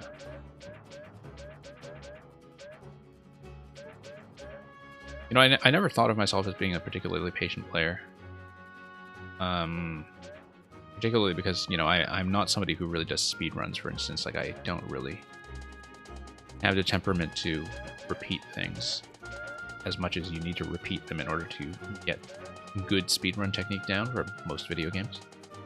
But then I started seeing other people play Mario Maker and also just other people playing platformers in general. And then I realized, no, you know what? I actually am a patient player. Relative terms.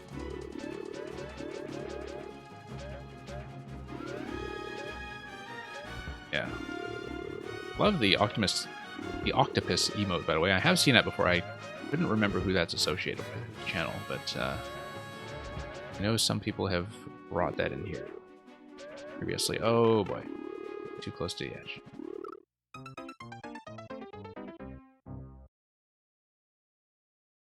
The squid. Yeah, maybe it's one of the defaults, actually. Squid. But I don't really play too much with the default Twitch emote.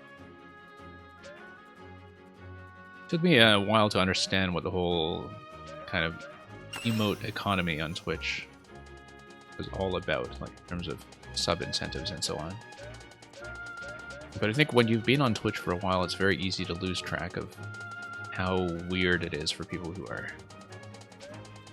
new to it.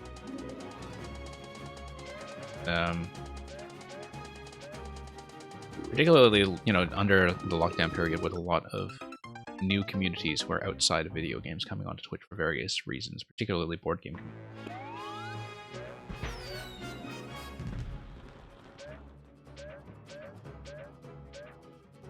Yeah, Electric, I think there are definitely a lot of different tastes when it comes to repeating content and when it comes to checkpoints. Like, I don't mind so much because I don't mind things that are about kind of playing for consistency and that nothing individually is particularly difficult. I can see, though, with the auto-scroll speed in particular, why some people would be very eager to get back to the point that was the limit of their progression. But I guess I am much finer than most players with the idea of, you know, repeating things so long as they feel reliable. Like, if it is all about kind of finding good methods for things that can be refined and isn't RNG dependent in such a way that you feel like you are constantly rolling the dice, which may be the case with the Magic Koopa projectiles, I'm not really sure. Like, if it's about kind of finding a consistent method for things and that you can feel yourself getting better at something with repetition, then I really don't mind too much. But I had that argument with people a lot when I played Yooka-Laylee and the Impossible Lair, which is a game I talk about quite a bit when it comes to checkpointing, and which is controversial precisely for reasons of checkpointing. But yeah, anyway, cool emotes all around.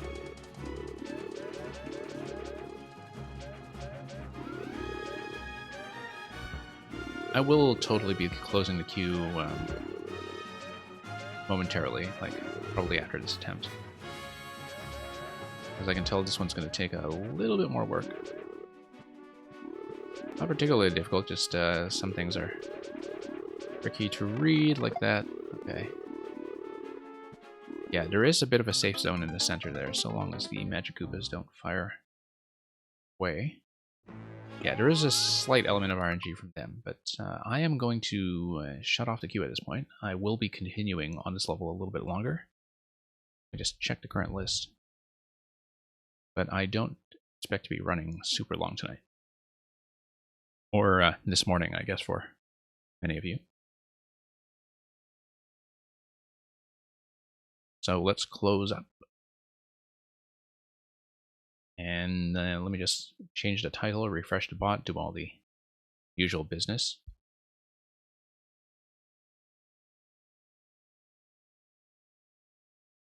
And then we'll get right back into it.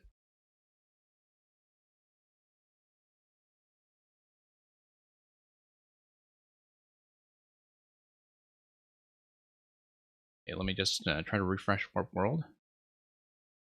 Sometimes it reflects the closure, sometimes it doesn't until you ping it a few times. Koopalings have the same RNG as Magic Koopas. I didn't know that, but I haven't spent as much time kind of working out Koopaling projectile logic, and I know you've been playing around with some of that lately. Okay, everything looks right from my end, so let's continue. Let's go back and grab the other. There.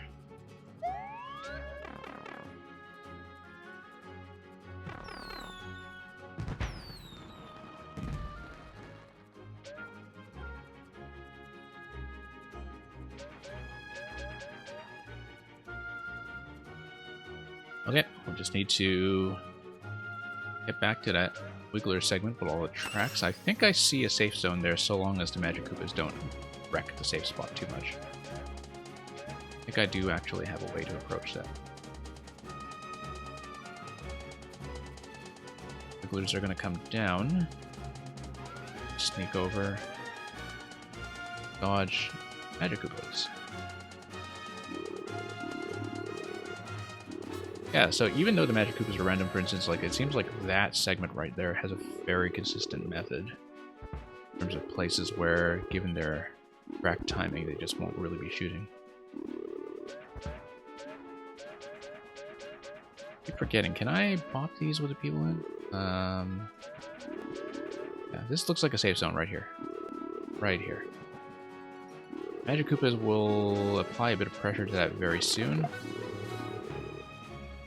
But it looks like going straight through the middle if I maintain height may in fact be the...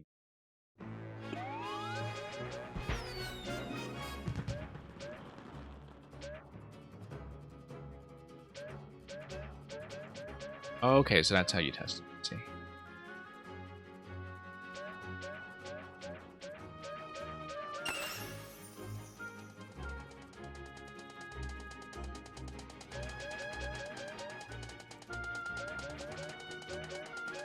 Also, the other thing that makes repetition significantly more tolerable, specifically, is the music from Gusty Garden Galaxy. Like, you know, you play something, for instance, like 3D World Champions Road, which takes a fair bit of repetition. And one of the things you notice is just like how much more relaxed it feels entirely because of the soundtrack. That, you know, you can just listen to this thing all day and never get sick of it.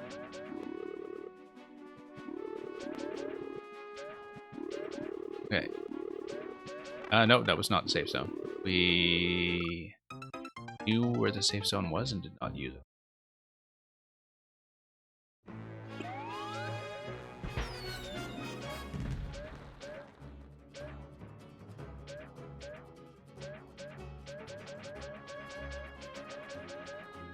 Alright, just have to be careful.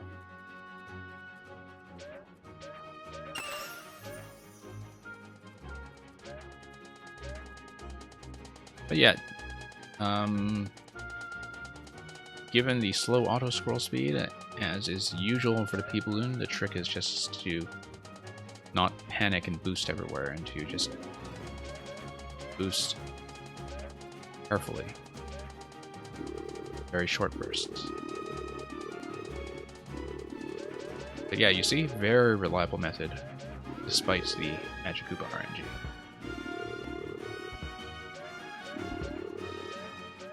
Okay. Getting in position here. Maybe we should have just...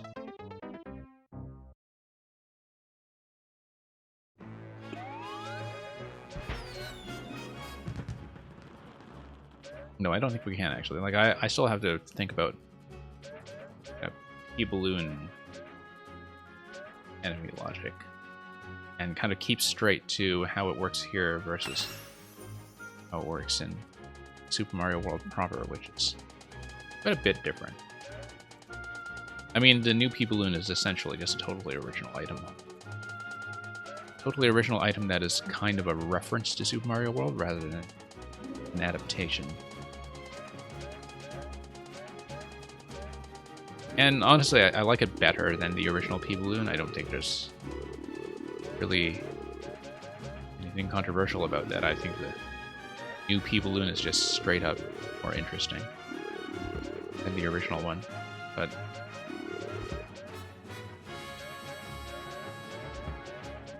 yeah. No. Wanted to get in position, was just a little bit too slow. Yeah, way better than the original. Saxophone Snake? Yeah, I guess so. Oh, I see, the emote. Yeah, that's right.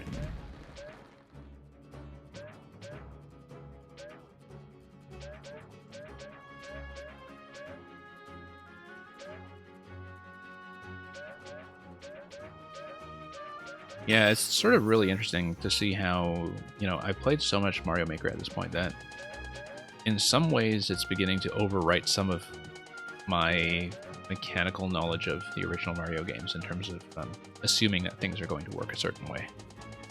Like, for instance, what state you revert to when you are hit out of a power-up. Simple things like that. Or what are you allowed to collide with? What you're allowed to kill but a flower. You know, how to pick up certain items in a way that, like, Kuribo's shoe originally you had to hijack by hitting the Goombas from underneath, and you know, like, when was the last time you did that, right? Unless you play SMB3 on a very regular basis, it's very easy to just forget that, in spite of the fact that that was the only shoe interaction originally in the only shoe level. Likewise for the P-Balloon, I think, in the long run, it's that we'll just become so much more used to this than playing through a tubular Super Mario World that, you know, it's going to be a bit of a shock to go back to tubular for experienced Maker players and just kind of remember how things worked all over again, and remember especially how fragile it felt.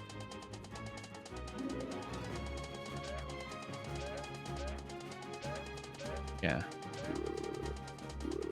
I don't know that I would recommend a road trip to Chernobyl. I can see the appeal, but, you know,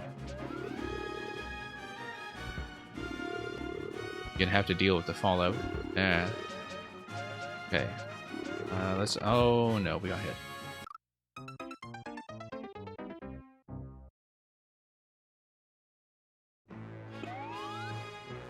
Let's go around here.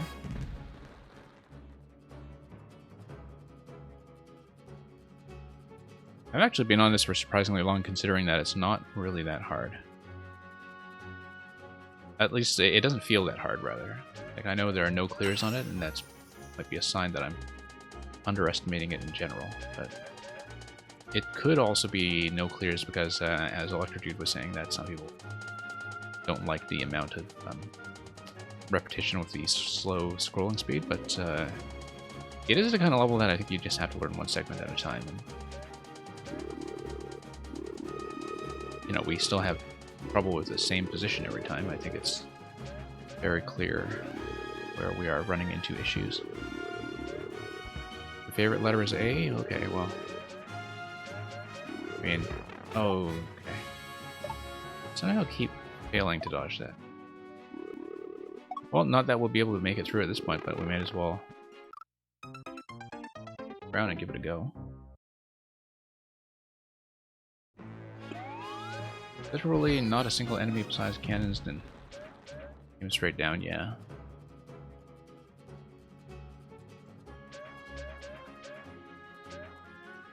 Yeah, that's true, actually. That does create some restrictions. I mean, you know, the Flying Spinies kind of do, except only in alternating cycles, and they also fire everywhere else, so it's not a very controlled pattern.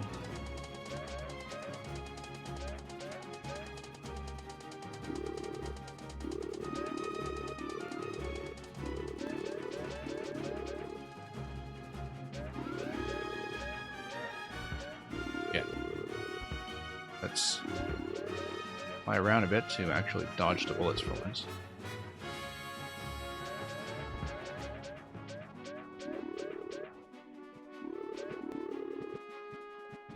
Okay, safe zone. And we'll head over to the next safe zone, which will be straight up the middle.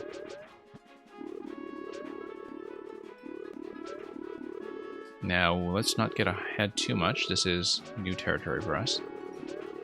Here we can see is kind of safe from the tracks. And yeah. Okay. Okay. We've managed to read that pattern. Oh, a lot of tracks coming over here. Need to read that accurately. Okay. Okay, 1-ups. That was a little bit thrilling.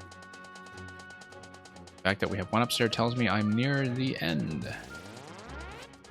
Near the end. Not quite there. Oh, no. Okay, we do that. We blew it.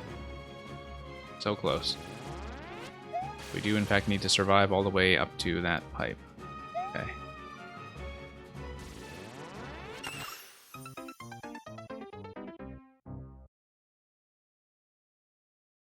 You use Zahando to erase your feelings, and now you have no spinal cord, huh? That does sound kind of wacky, yes. Okay. I don't know if I'll be able to work the same magic on the Piranha Plant segment this time. Like, that felt like I was getting away with a few things that I wouldn't be able to do twice, but we'll see. It didn't feel too bad. I feel like I am getting better at reading what the track patterns were doing, and that it was kind of a breakthrough once I got through the Wiggler segment in the middle that was giving me trouble. After that particular stumbling block, nothing felt that bad, but I was definitely playing a bit reactively with the Piranha Plant segment.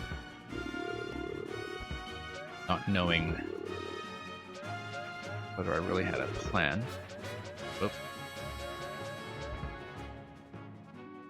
Okay, we can't dodge the bullet and run into the safe zone at once. We need to circle around and let the bullets fly around before we proceed. Well, we are fairly close. So, given that this is the vertical subworld, I don't expect there will be much more after we hit the pipe. Like, I think that we probably have got this down. As long as we don't blow it right at the very end.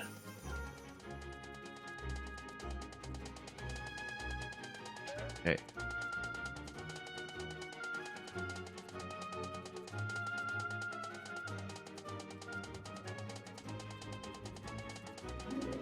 Yeah, just need to be fairly careful.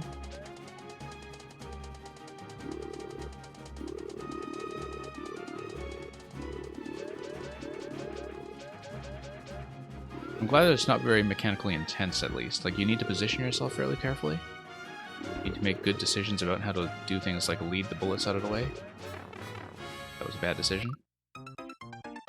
But the input is not hard on the hands at all. Like, you can be very cautious about just tapping the buttons. So, like, playing this over a very long stretch of time does not feel exhausting. Because the inputs are relaxed. It's mostly perceptual skills that will get you through a level like this. It's a lot of pattern reading.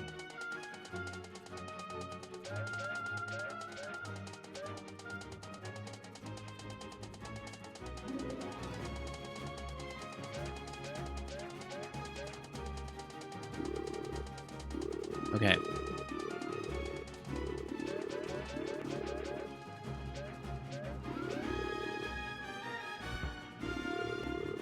Now, what have we got? Right, bullets. Okay. Let's feed the targets. Those bullets really do stick around forever and ever. Okay. Through the middle. Okay. Looks fairly safe at this point. You know, think about where the wigglers can go. Dodge them accurately. Okay. Good, looking good. Then we'll try to complete the Mecha Koopa segment once we pass the plants, of course, and we'll do.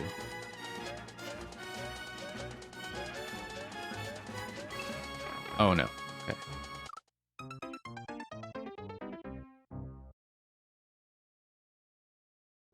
Yeah, like despite the presence of the Magic Koopas, it does feel pretty consistent. Not too concerned about consistency here.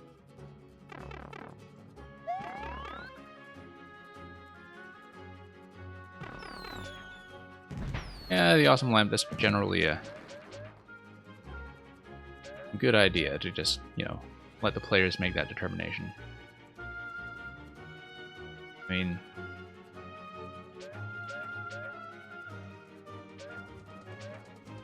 like, if it's something you're actively working on, yeah, then it helps to say, okay, this is bad and clearly I need to fix it. But if it's something that you already feel done with and which is been in the wild for a while and you just want to move on to the next thing, you know, don't sweat it. I guarantee you that I've played worse content than the worst that you can show me.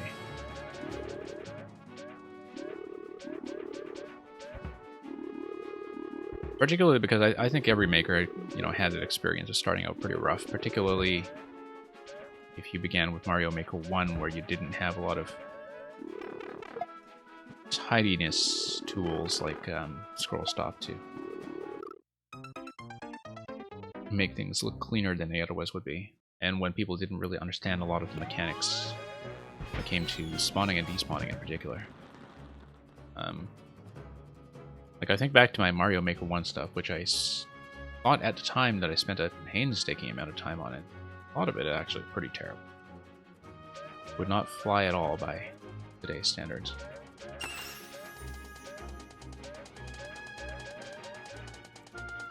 But yeah, you know, some of us spent quite a bit of time getting the levels we would be self-conscious about when it comes to quality out of our system first game. You've been making one for 2 months. Honestly, I've got one that's been going on for longer than that, and I'm still making big changes to it.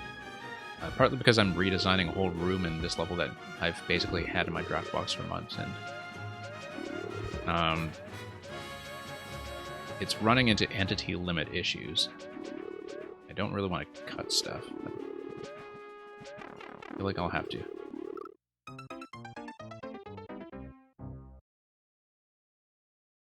Yeah.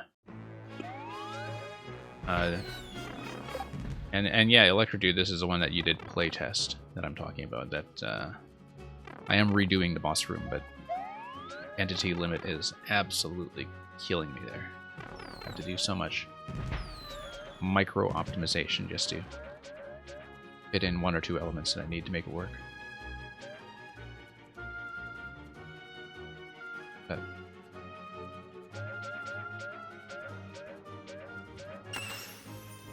I think hacking your way around the entity limit and sort of making contraptions efficient is a bit of a skill set on its own. I'm not surprised to hear that this level is at entity limit given the degree of objects that are on tracks.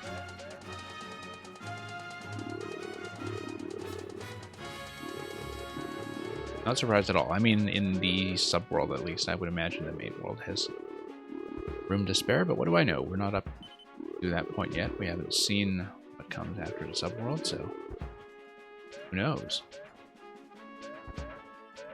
Oh, that was going to be trouble. I knew I was cornering myself into a trap there.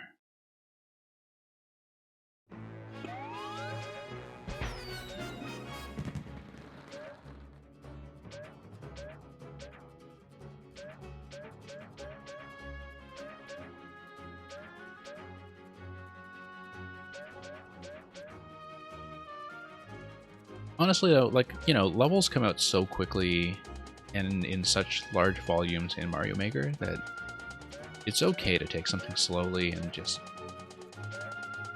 release at a very gentle pace.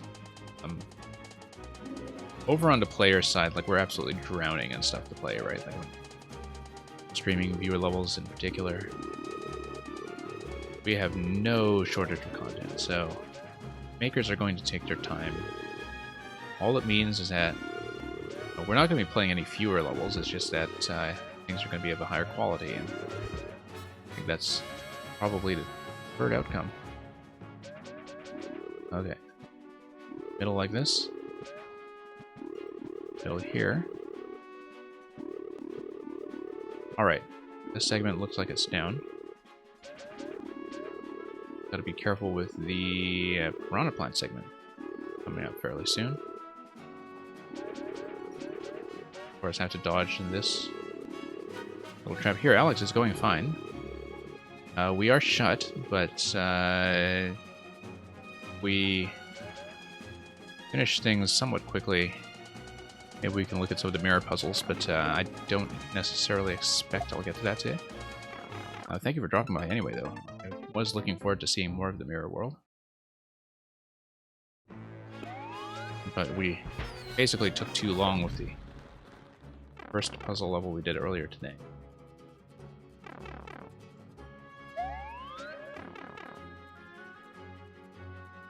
Yeah, high standards are fine. And yeah, I know I've been on this one for a while. I know it's probably been about half an hour on this one, but I feel like we're close. Like, we've seen the exit pipe once, and so unless there's a huge segment back in Subworld 1,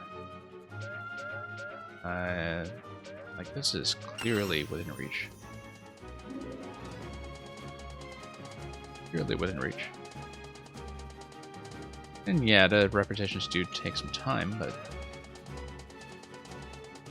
need to be very consistent about it.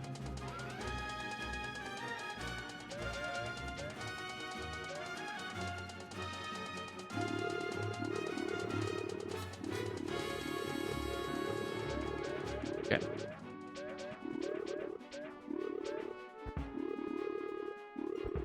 Yeah, dodging the red bullets seems to be the thing that is most chaotic here.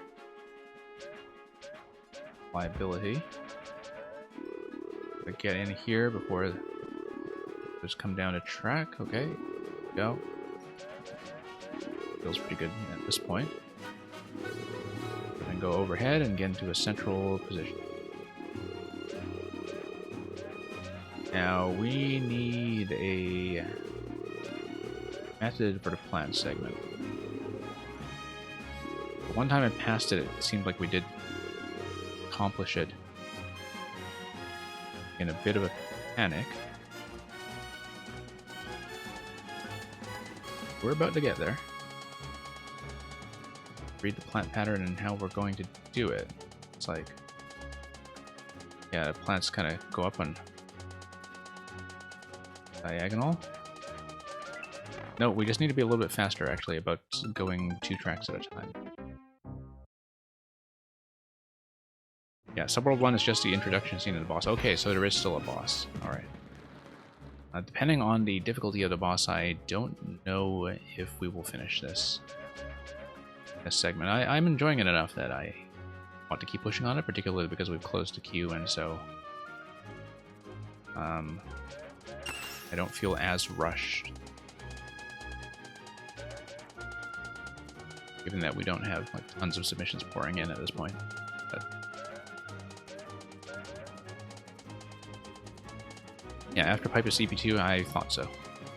I assumed so. I just didn't know how much content there was remaining, but if it's the boss, then yeah, that's fine. We'll do the boss.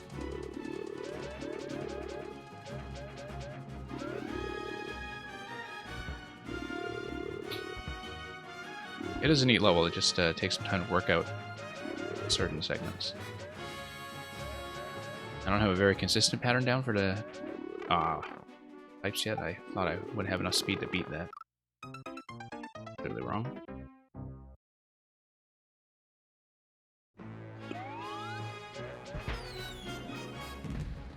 Yeah, it looks like the spawns should be based on camera positioning in terms.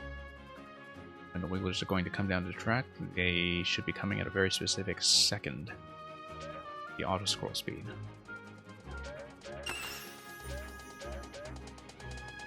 Just keep an eye on that.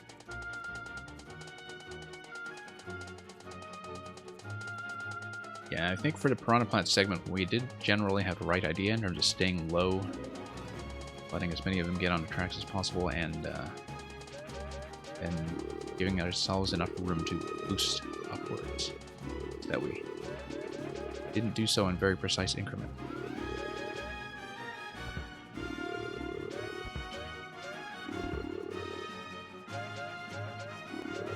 And no, you don't get any room to take a hit here. You have to do it pretty perfectly. Lots of safe spots, at least.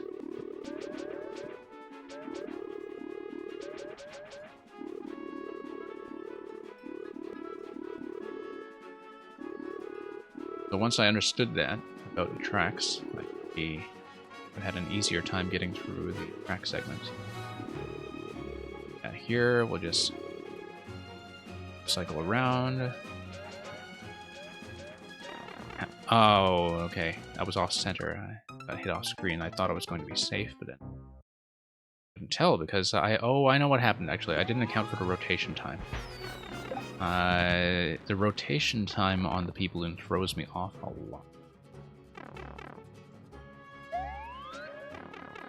Yeah, we'll see about the plans. I'm sure we can find a strategy. I know I should actually just be following the track pattern between the plants, because that'll give me the most room. In fact, I might try that on a future attempt. You know, just follow the path, since we know that no additional plants will spawn on the path. That's something I'm considering, but we need to get back there first, before I try anything.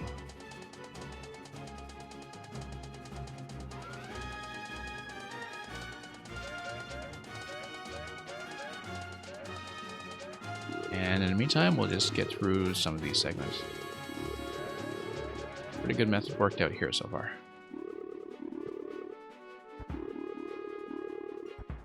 Yeah. Bullets always feel a little bit rough for me.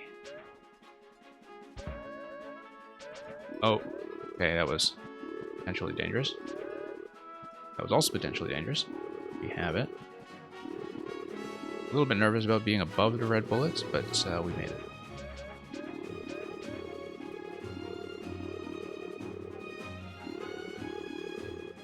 Yeah, entity limit is why you recycle the wigglers, I can tell.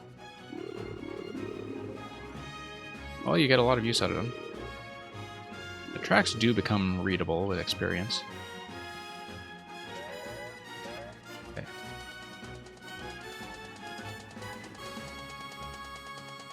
Okay, here we are. Actually, given that the plants go into the side for the saw blades, like for the buzzers, I kind of feel like following them would not be the strategy. Because you would need to diverge from the path anyway when you get into the sides. And maybe covering center is not the idea to begin with. Maybe I would want to kind of take middle left or middle right.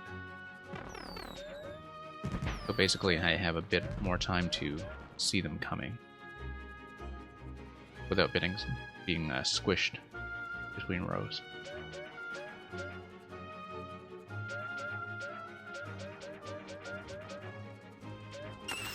It is on the lengthy side, but that's only because we have some very specific segments that we haven't figured out. Like, I don't mind length. You know, it is something that we'll figure out. That's...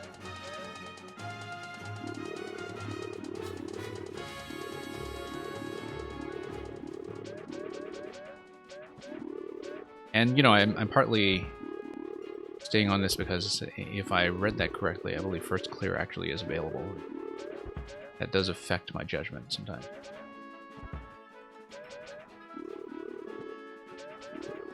Maybe it doesn't always affect my judgment in a positive way, but it affects my judgment.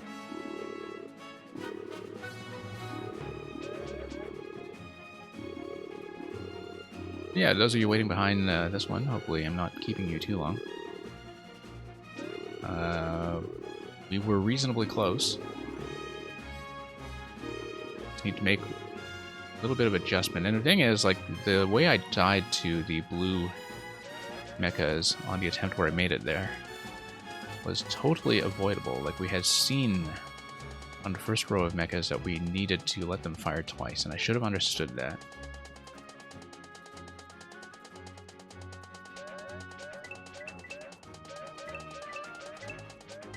Oh, okay.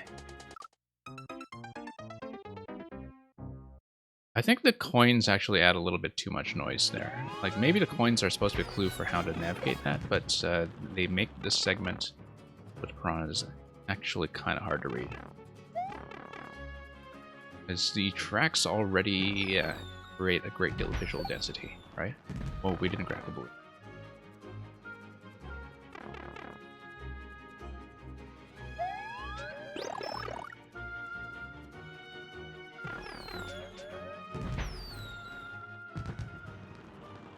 But yeah, I guess the thing is that it is hard to see the plants when I have all the coins on screen. And that's the main thing that might be giving me some trouble. It's funny because we one-shot that segment first time I was there. I certainly felt like a little bit lucky that time, but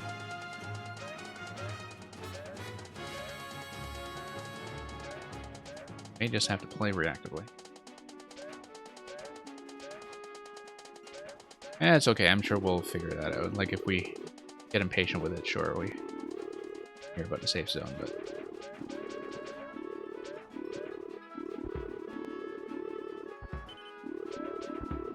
I mean, it would be nice if, you know, playing that segment were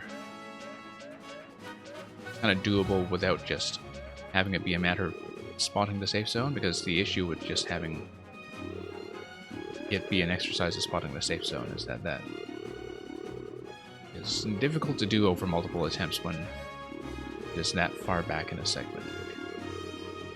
Thankfully, we did kind of demonstrate with the very first attempt we put on it that it is possible to just kind of improvise your way through it and react. But,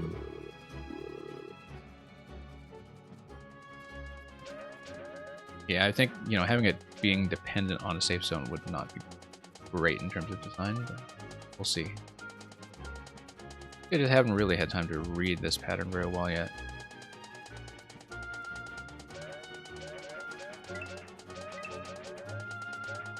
You can kind of go up, down. But the turnaround time is just so slow when people in. We actually could have sped all the way to the top that time. It's not that long, and it doesn't take long to get up there. We know also that the circular tracks on the top right and top left after that segment just give you one-ups, and that they are pretty much safe. So if I kind of planned around how long that was, we probably could have made it that time.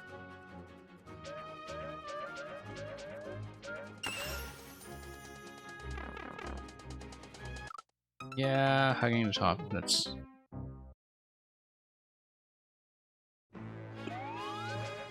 maybe so.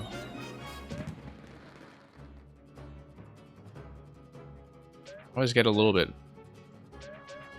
reluctant to play too close to the edges or too close off screen when it comes to auto-scroll. I find that often auto-scrolls, particularly on slower speeds, that I do wind up hugging the boundary too much, and that often that can make things feel a little bit blind.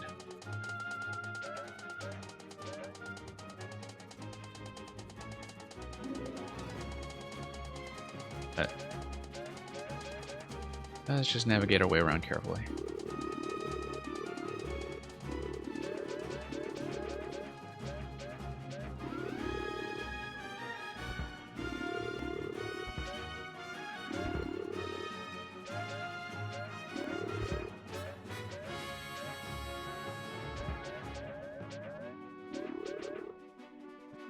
Yeah, basically like an arcade survival experience.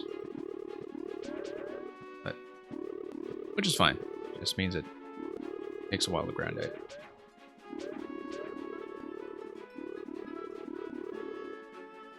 Yeah, DDO, I don't think we're going to be done by the time you come back from the bathroom, so...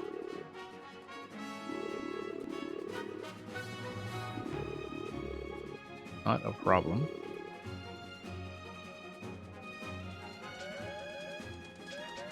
Whoa. Yeah, it's just the way that the P-Balloon just takes a few taps to get back into position. Oh, I see the way that it spreads out up in the top middle.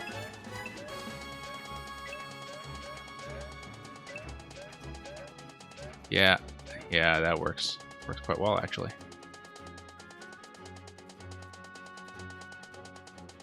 Okay, Mecha Koopa segment. Beam 1, beam 2. Okay. 1.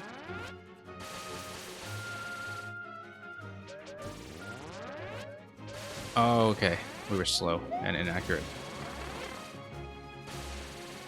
Yeah, the approach was a little bit wrong. I needed to approach a little bit closer to get them to fire together.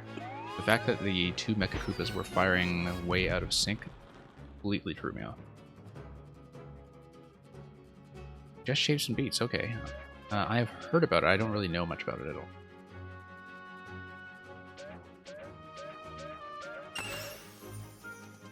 It is definitely something I have heard of. It's just not a game I've looked into.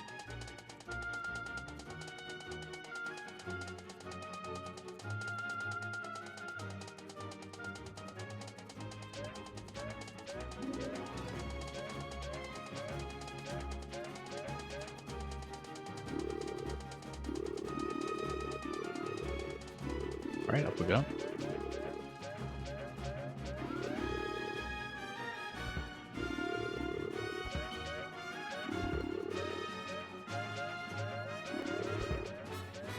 Okay, just gotta lead bullets well out of the way. No. Bad timing.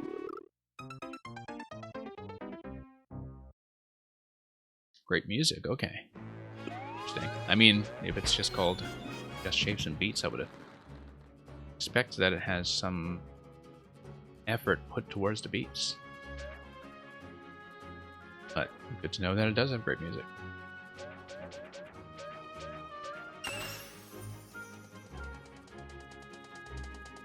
But yeah, I've got to get back into playing some smaller games. I've played very few games this year, but I've played them all very deeply. And it's been a while since I've just, you know, dabbled in some of the smaller stuff that is a little bit more doable in short bursts.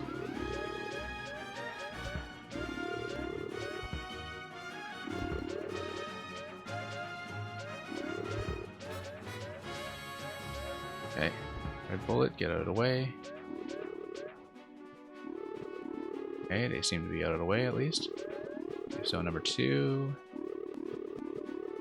Then we'll head into the middle and that'll be safe. Okay, good. Musical bullet hell, yeah. Sounds like your kind of thing. And okay.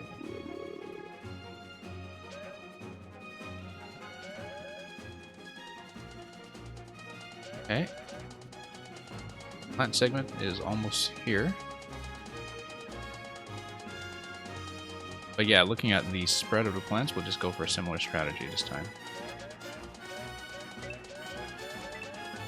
Nope, that didn't work far enough.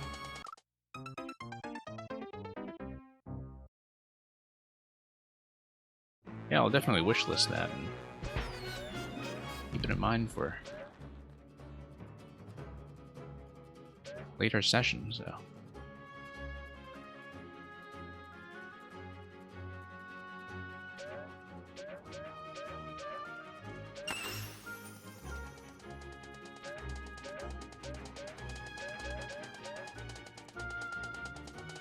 Yeah, it's been just a lot of huge, chunky games I've been playing lately.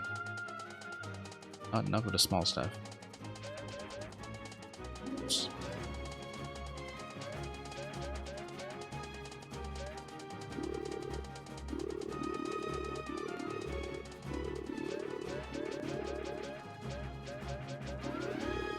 Now, hopefully the boss after this is fairly quick. There is one, you're saying. But at least with something like a boss, we can expect, you know, relatively quick respawns and not a really lengthy segment like this.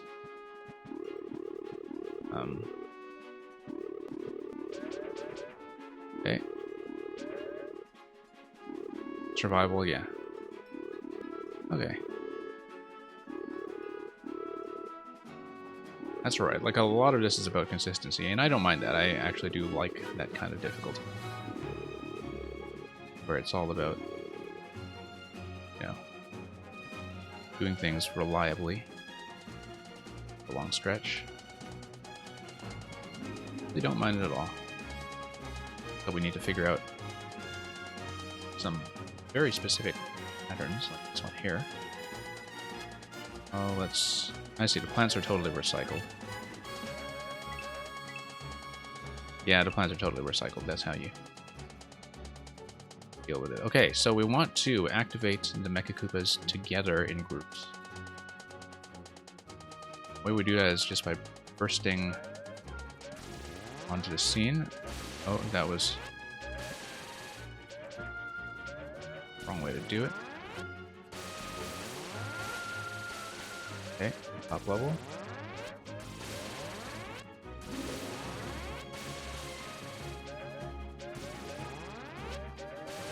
Not going for that 30 coin, that seems like it would be crazy. Okay, so that's going to force an on-off state. And... okay, so we need to survive against Larry as well as the fish, and then it'll be a P-based timer that encloses the exterior to stop all the firing, and also gives us a P-door. So drop in, it should give us the P-balloon right away.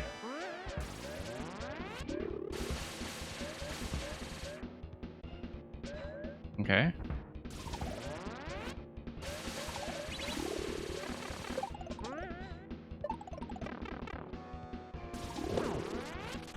Seems like we are actually able to bounce on some of the fish.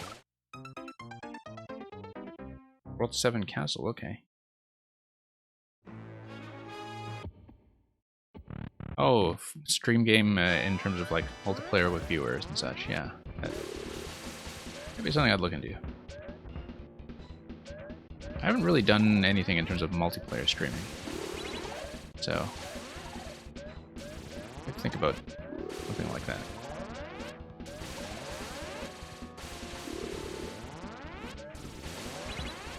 Partly too because I never play Versus in this game. Ugh. Totally sniped by Larry over there. Alright, almost through.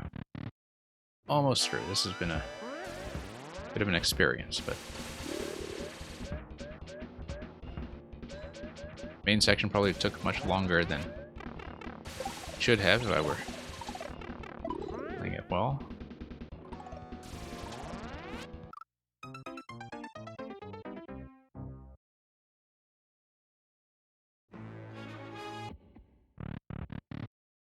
Yeah, not much to do here but dodge. It will give me the flexibility to really crafty about anything. That's it. Oh, actually watch the projectiles coming in from the side.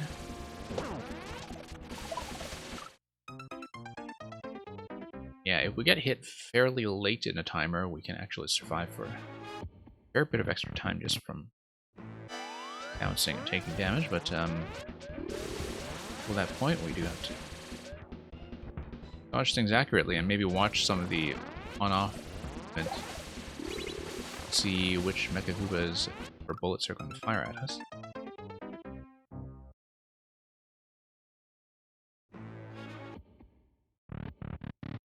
And yeah, it is just based on the spiny and the on-off switch up top. Did see that set up initially. I haven't had a chance to really take a good look at it. But we were down here in a flying segment pretty much immediately. Okay, let's get away from Larry. Stay fairly clear of a lot of the fish, although the fish bones, yeah, they refresh after the on-off pattern changes.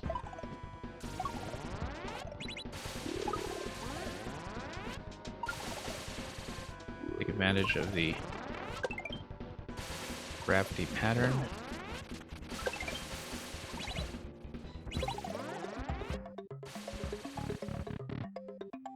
No balloon check. Okay, good. I was afraid there would be a balloon check. But yeah, I mean, you know, we spent a lot of time, probably about half of that survival fight, not actually in a P-balloon form, so I'm glad it wasn't too heavily enforced. That record time is not going to stand. It is clearly not going to stand.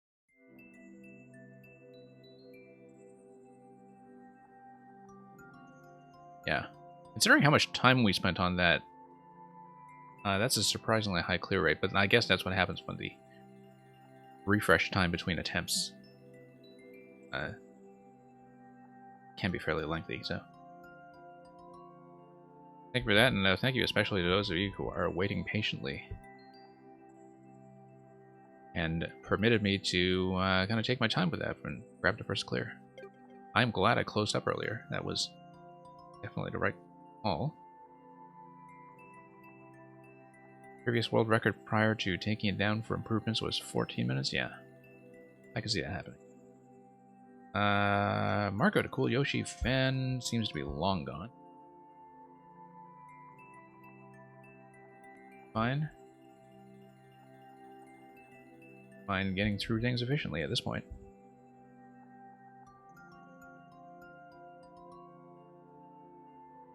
Mr. Cringe, you've been staying around for quite a long time. Or I thought he did. I think Mr. Cringe might actually have left. Mr. Cringe, if you want to check in. I think the last thing they said was actually quite a while ago in terms of bracing their feelings, so probably be a remove. Let's see who's left. Awesome Lamp and Electrodude, okay. Okay, let's finish with those two then. Let's do Lamp and Electrodude, and we'll see how we do from there.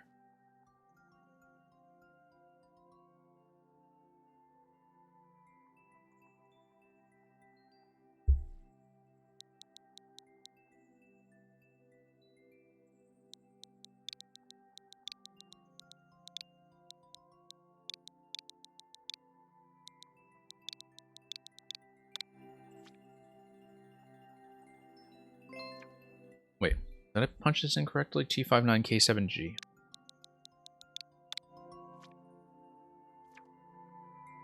The abandoned lab. The lab is long abandoned, but there still may be some experiments roaming. Okay. It's got about 10% on this, and this was from April, right before the patch. See how it goes. Yeah, thank you, Alex. World 2 level, okay. Keep that in mind. It's a very clearly labeled lab.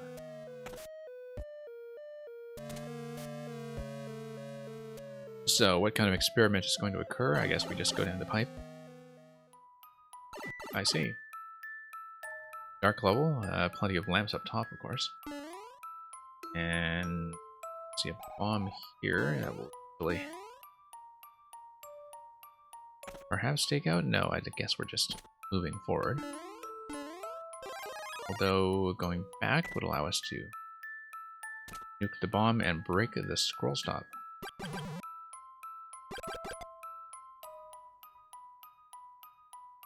Re-uploaded a few times for fixes? Okay, yeah, I see. But last uploaded before the patch. Okay, that's going to give me some extra light. 121? Okay, Alex will take care of that in just a moment. Let me just get a little further in this level first, just to read it on first attempt. And when we have an appropriate moment to pause, we'll see what's going on. Okay, so it... Oh, I see. Okay, so it's the muncher that actually turns on the light. That's a nice setup. Very neat. So yeah, we'll hit the checkpoint, and Alex, let's read number 121.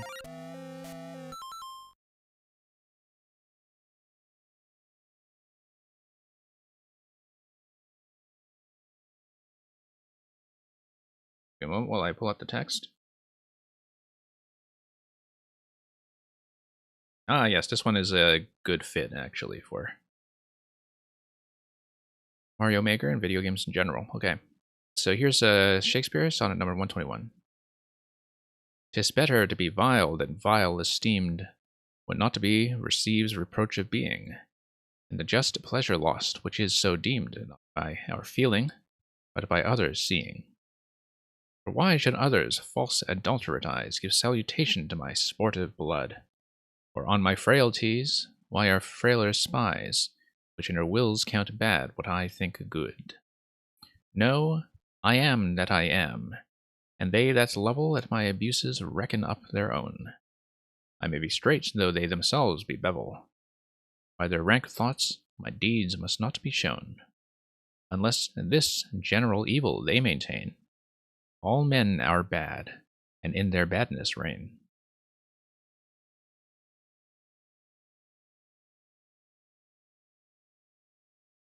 Okay, thank you. Let's move on. Level is next to Burrow, so there may be a link between those two. I see. Yeah, no, I remember the Burrow from what you showed me previously. How do we come in here? Do we come in through the pipe or the door? I think we came in through the pipe, didn't we? Yeah, that's right. Just checking. Just checking. That's something to keep in mind, by the way. Whenever you have a checkpoint, like, people are going to respawn here, and they aren't necessarily going to remember if they respawn whether they came in from the right or the left, and most of them will assume that they go right. Obviously, when you go back through the pipe, it's fairly obvious what's going on. Particularly because the on-off state will just push you back when you reset at a checkpoint. But I find that, yeah, psychologically, when people respawn at a checkpoint, they will be liable to play that way. Okay, so that's blocked up now. It's kind of like an illusory state change. It's meant to remind you of the earlier part of the level, only you've moved things around a bit. Oh, it looks like the last Metroid is no longer in captivity. The glass is broken. It totally is meant to evoke Metroid, or at least comes off as that way. Okay, so here we go again. Grab fire, and then... yeah. Always worth checking, by the way, whenever you have on-off switches like this, and whenever you have pipes like this, whether going back and forth break anything. Doesn't look like it, because you do have to proceed fairly linearly, but... always worth checking whenever you have doors that are not really strictly one way. Okay, so we missed the opportunity to take out the flower at the top of the stack. Yeah, it's just dodging, I think. Okay, we could have had an opportunity at that mushroom, but we take it. That's okay. Got a very quick checkpoint there, so not take long to work our way back over. Oh, you really do have to run right away, though. Like, you have very little time to react to starting up. Pattern feels nice once you've gotten into the rhythm. But if you have not gotten into the rhythm, then starts off very quickly.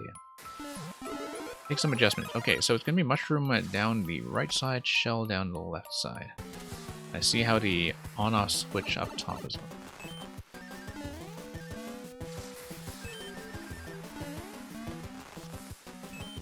Those munchers definitely control quite a bit of space.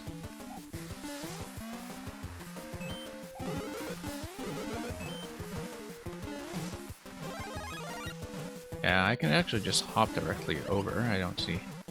I didn't. Take that guy out. And here we are. Yeah, kind of a nice room, actually. Oh, no scroll stop to the right side. I guess maybe built a bit further Up above that or below it?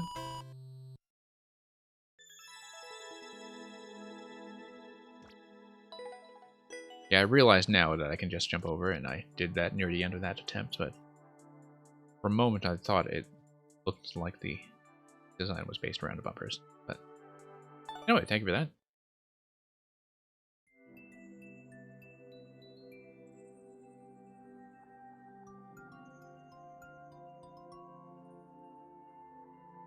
Okay, we'll look at another Electro Dude level next.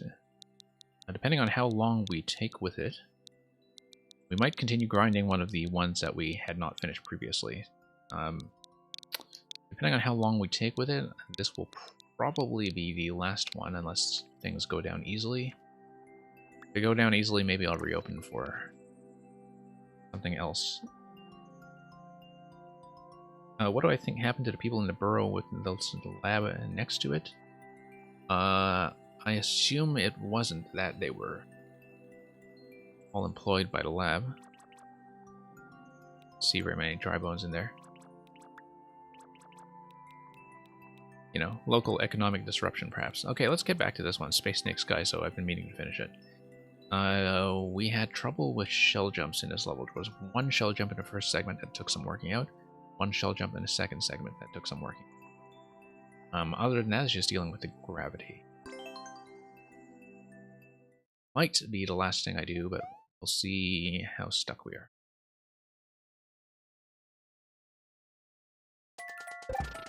Oh yeah, that's right.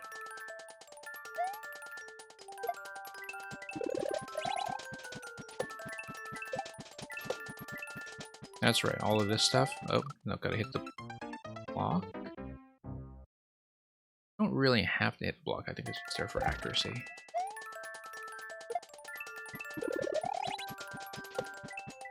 No. Totally misread that. I know what to do.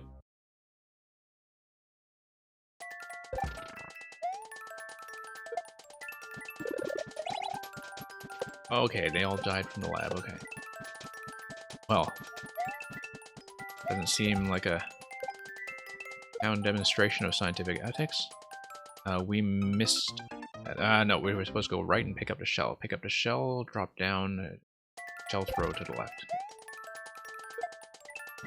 It's been some time since we looked at this, probably about 2 weeks or so I need to get used to reading it again, although like we had gotten to CP1 previously on this level.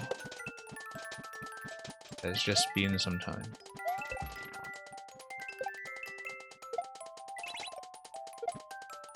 Oh, no, bad timing there. Okay. Fairly generous in terms of the shell throwing. I had observed that previously.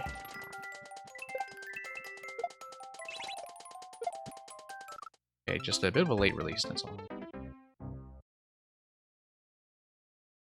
But we'll just kind of get used to the rhythm of this level again.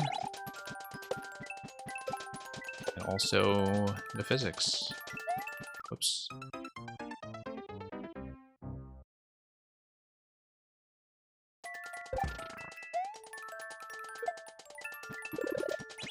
Yeah, well, I mean, you know, sometimes it kind of helps contextualize things to have a backstory in your head when you make something, even if it's not something that will be obvious. Player.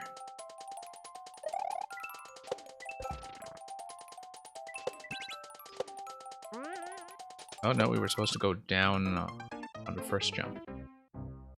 I didn't account for how low gravity would, in fact, give me height to do that. Okay, should just follow the coin trail and trust it a bit more. Doing so far.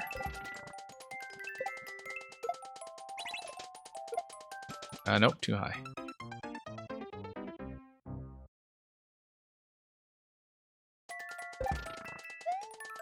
Yeah, I mean, on the player side, it's fun to figure out those things as well and just come up with our own interpretations of what's going on. It's not like Mario ever tends to be very plot-driven, so reading things in terms of story is not necessarily a habit one gets into. But yeah, I definitely know a few makers who are very story-driven makers. Not necessarily clear what they're doing all the time, but at least internally they have an idea. Looks like we are a bit far into Sheltro.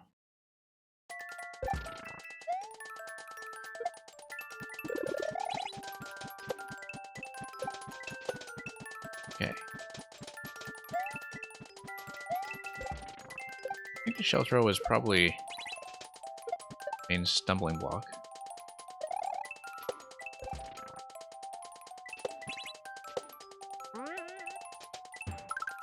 Nope, we were supposed to grab that. Grab that, and it looks like there's a soft drop up ahead. Landed a little bit inaccurately, or rather too accurately, off of it.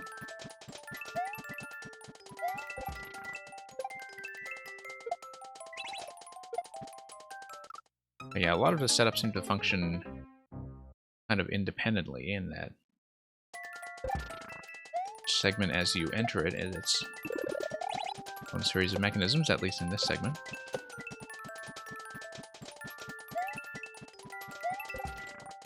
Yeah, just get used to the floaty physics, what they do to things like the Sheltro.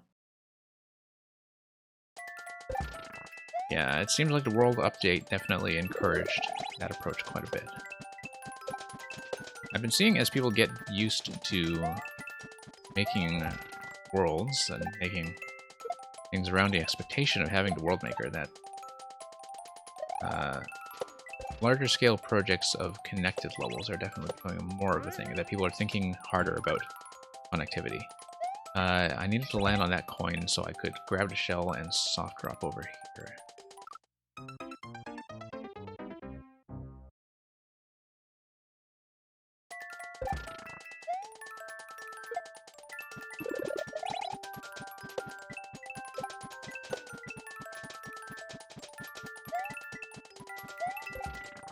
Yeah. Okay. That's feeling better. Miss. Total miss.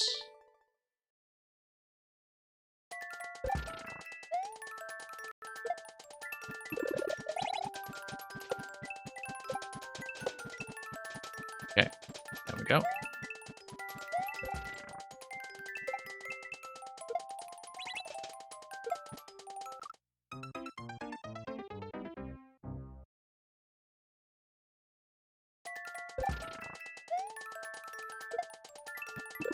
And forward. Okay.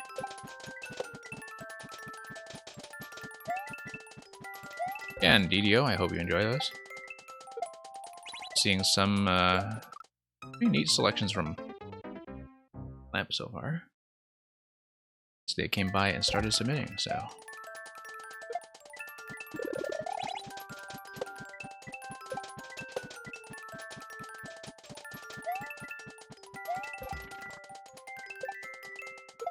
Alright, let's just move on here. Yeah, just need to get the release positioning there down a little more reliably. Yeah, to take the first clear away to fix something, I presume? Okay, so, well, I mean, we may just have to play it again. I don't know if I did something cheesy that was unintentional. But it seemed like I had a solution that was kind of on target.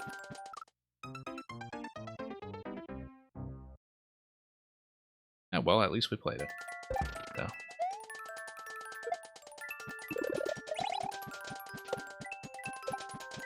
Maybe if I get this done quickly, we'll just have to replay Canal Lock at the end of the stream. See if the same solution still applies. I've definitely had some levels come up here where I would solve a puzzle level, but then I would find some way to break it, and the creator would try to repair the break and kind of make the solution worse or introduce a lot of additional errors. Like, I've had that happen here before where the second version actually didn't go as well.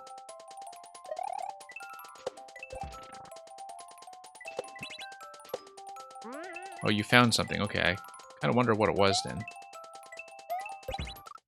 No, I needed to soft drop it before the shell wakes up. Forgot about the wake up timing there. Something that would actually be relevant to our interests.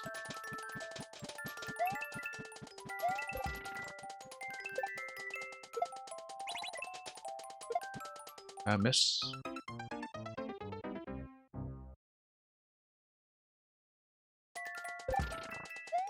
Yeah, I'm actually kind of curious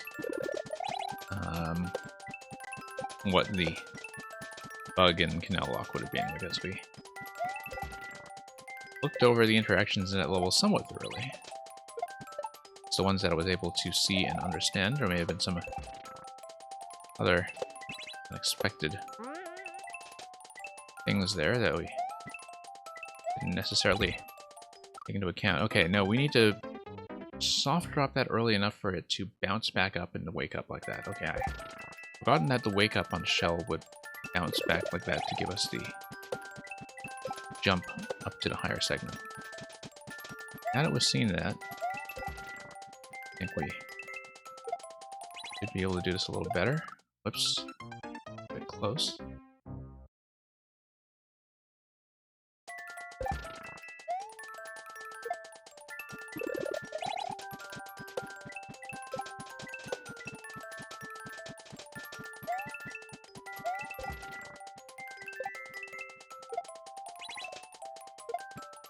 Okay.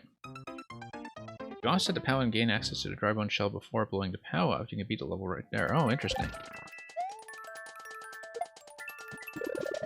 I was wondering about the offset, but in terms of like how you can offset the POW, like what kind of methods there would be for it, because obviously the solution to that level just eases you quite a bit with thinking about how you might make that happen.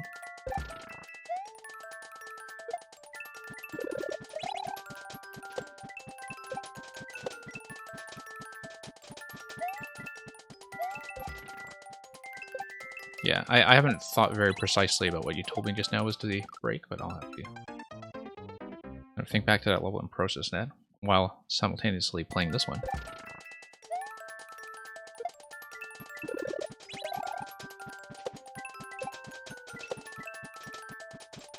Yeah. Surprisingly tricky to be kind of thinking back to one level while playing a different one at the same time, but, you know, at the same time, this is enough of a kind of pure mechanical level that for segments that we've read already and kind of zone out. There we go. TV1.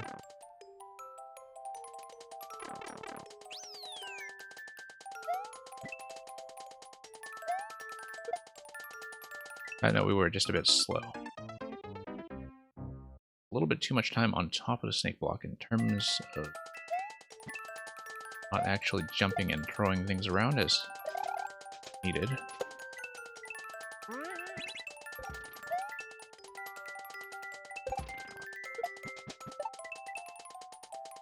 Okay, oh, no, just had some difficulty circling around.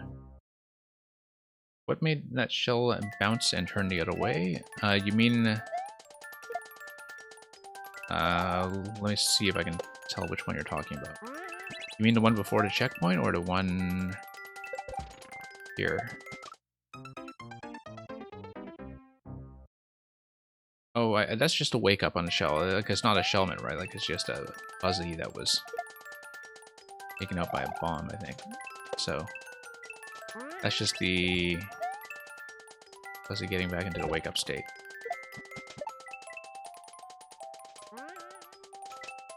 Nope, too early. We needed to bounce on top of the mole and then release to the right side. And that's actually where we were stuck last time I played this level, but we got through the first half significantly faster.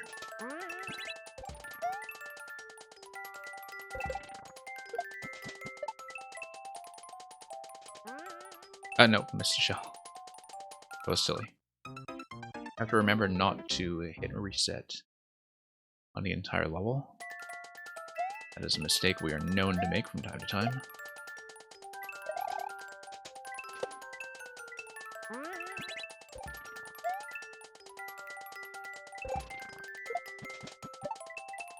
Okay, left, right. Nope. I had a bit of a timing issue there in terms of the drop. Like we were very late on that for some reason. I actually don't know what triggered the mole to begin with in the spawn time, so you have to... Oh, I see. No. It's the push from the snake block, and so timing on the mole actually is player dependent in that it is based on the snake block activation. So I have to play efficiently relative to the snake block. Can't be spending too much dead time.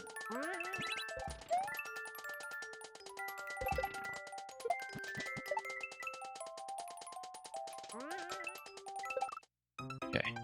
A little bit hard to see the mole sometimes on my way down just because of the way the camera is scrolling in, but I mean, I do see that you have a double coin indicator there. 2 horizontal tiles just to kind of take account of the fact that the hit zone there isn't going to be 100% consistent depending on the player's kind of fall timing relative to snake block itself. And you see, I think I was a little bit unusually fast going down there, and so ball had not yet bounced back at that point. So it does look like this is a bit timing dependent in terms of when you do the shell bounce here in particular, when you let up on the fall.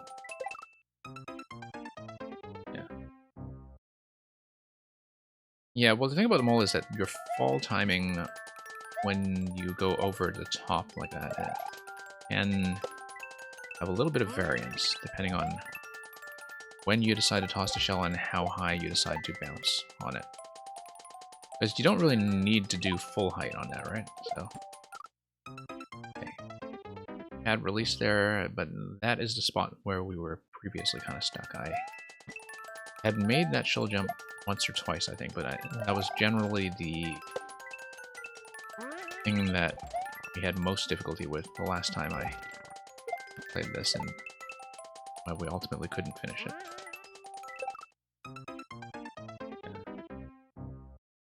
I have to think about aiming for the right coin. If I aim with the expectation of the mole being on the right side, it's easier to correct right to left than to correct left to right, given the way that it's bouncing off. Keep that in mind. Yeah. I didn't hit the block. I don't know if that was a problem. I don't think it was. Mostly there's a bit of an accuracy check, I think. I may not have read that correctly. We'll see.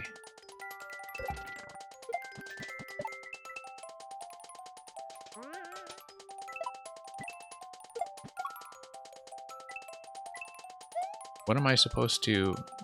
Oh, okay.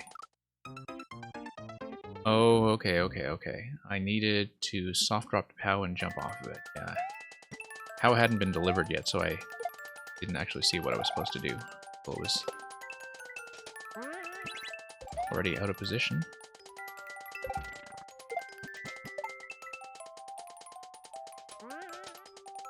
Yeah, coming down right side like that seems to be the answer to more.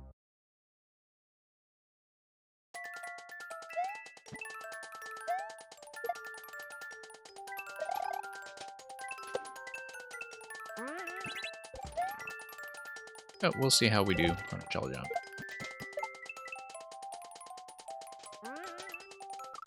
Oops.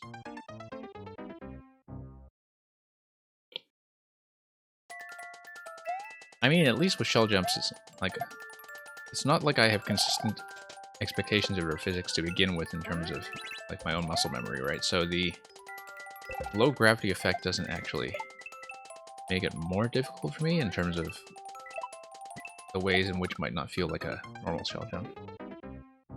Just a matter of finding the right pocket for a release. And that is the most difficult thing in the level, and our chances of passing this are not too bad after all.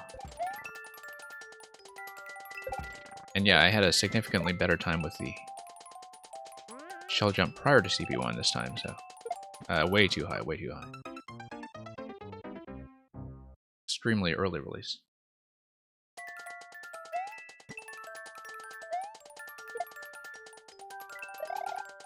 And yeah, I am aware that you generally design your shell releases around the expectation that the player is still holding jump the whole time. Which is not really a habit I'm in as a player, but it helps to know that your tuning works that way. Oops, no, I needed a soft drop. Soft drop, let it fall against the wall, and then jump over. Yeah. Or just let it fall in general. Okay.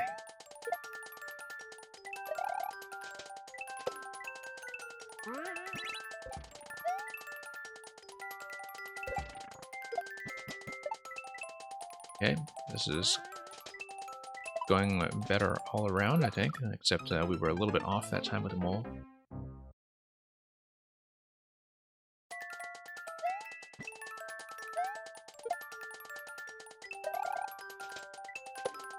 Okay, up we go.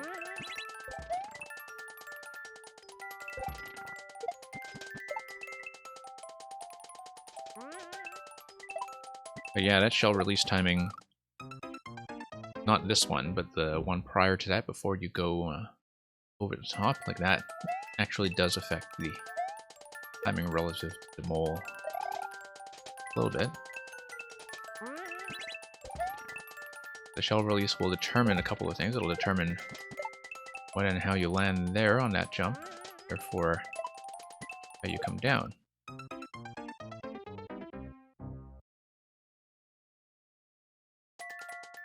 Alright.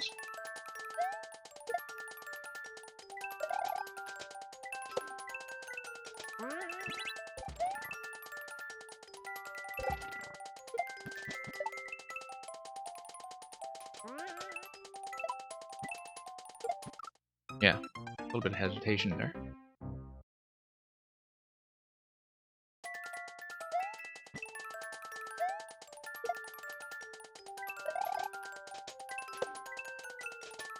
Okay.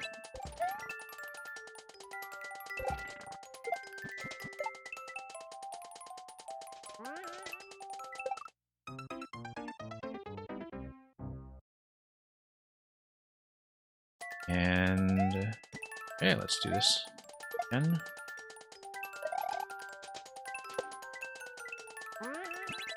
Just a matter of getting that timing right.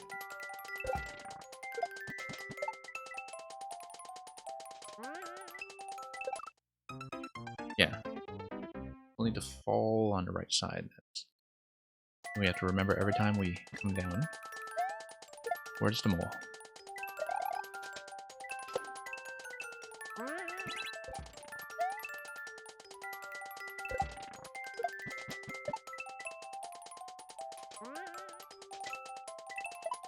Wow, that was...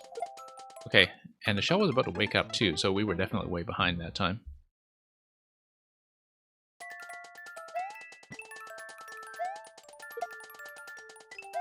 Oh, whoops. Mistake. Yeah, it's kind of deceptive when you do this in low gravity, but I definitely see that one of the things that is making a bit of a timing difference is whether I'm holding jump all the way down when I drop over here. I'm not actually holding jump all the way down usually. That's why I'm coming in a little bit ahead, because maybe you are tuning with the expectation that the player is falling as slowly as possible. But, you know, obviously with these gravity mechanics, it is possible to just drop at the fullest speed that is available to you. And depending on what you choose as a drop speed, in terms of whether you are letting up the jump button, will affect the whole landing quite a bit.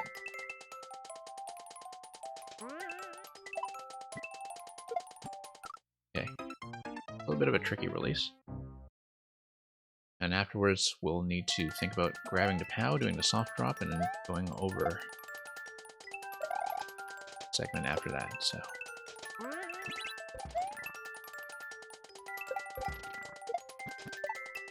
Okay, doing well so far. Yeah, late release, I think, and actually just a little bit too far from the wall in general.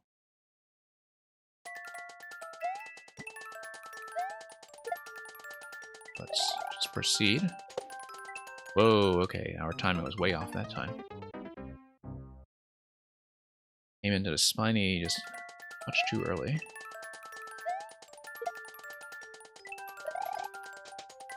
Yeah, gotta let it push it up a bit.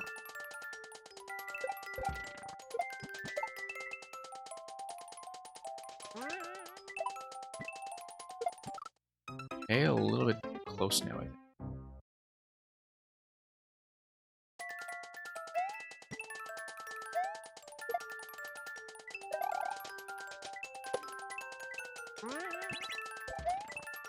Well, we'll get it slowly.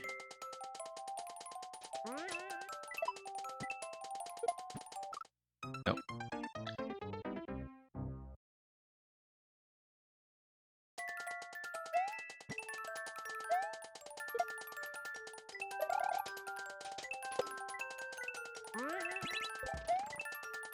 Everything else seems to be working out fairly well, though.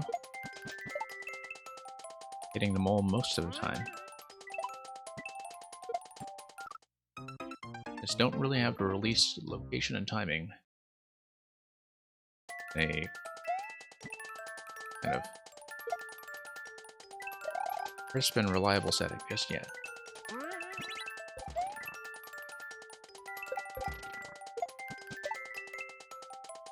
Everything here is feeling pretty satisfying, though. Yeah, too far to the left now.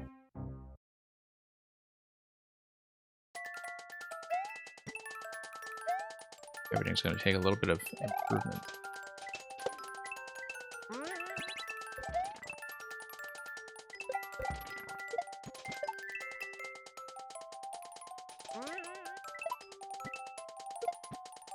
Okay. Not quite right.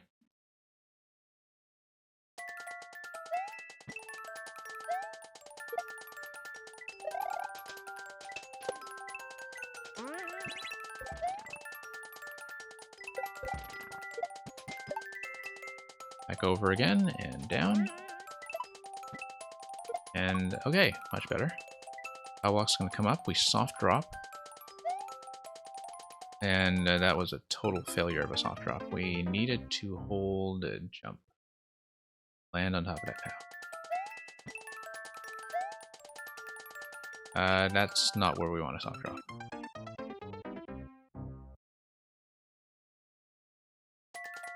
But yeah, given the kind of downward flotation, it's like when we hit the POW, we'll just jump on top of it pretty much against a wall, I would assume. Okay.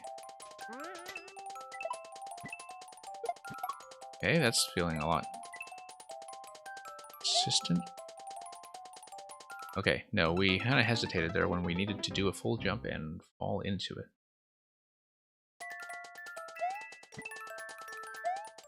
Yeah, it feels like the POW drop should not be bad at all in the low gravity theme.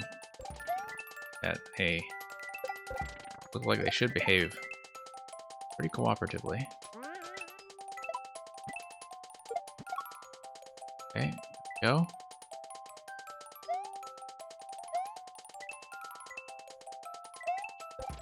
Nope. It's you. Soft drop that. And then ride it over to the right side and hit that question block that is... Mostly there is jump guidance. I actually do like the way that the question blocks are used as a subtle method of guidance. Like they are kind of optional to hit, but they do keep you on track. Okay. Done that a few times in a row now, which is very satisfying. Oops. Quite have enough height to clear that. Yeah, that is a nice little interaction that is specific to low gravity. I haven't really played around with the low gravity as a maker at all. I haven't done anything with it. Whoops, why did I do that?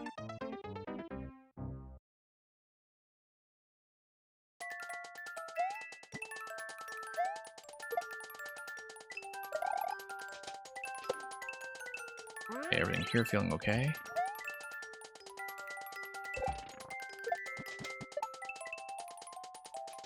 Back down to the right. Whoa, I was way late for some reason. I expect the mole to be that far ahead of me. And okay, let's try this again.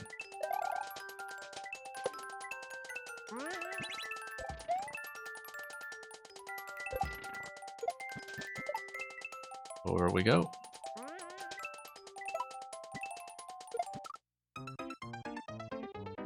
Well, we had previously nailed it a couple times in a row, 3 or 4 times in a row, and so just need to recover whatever adjustment it was that we had made earlier to get the shell jump to behave.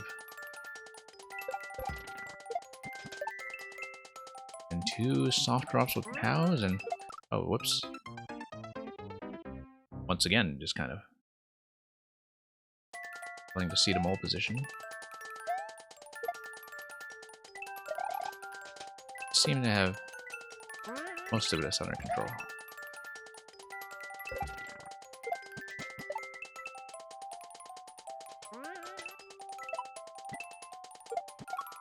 Okay, that's better and better. Nope. Positionally, something weird happened there. Yeah, I think we kind of turned back slightly, and that was a problem. We do not want to start over. That was nearly a catastrophic mistake.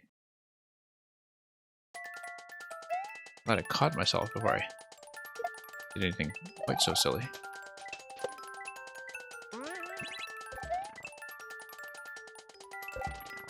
Okay, drop that. Over we go.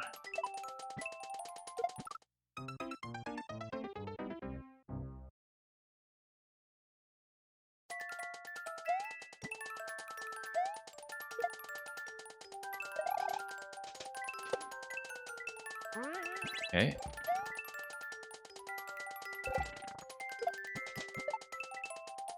Really just the POW drops being the obstacle at this point. Not totally confident with the shell jump, but we've been doing it more and more often. No, just failing to get the down input in time every time. A bit of uncertainty there in terms of this timing.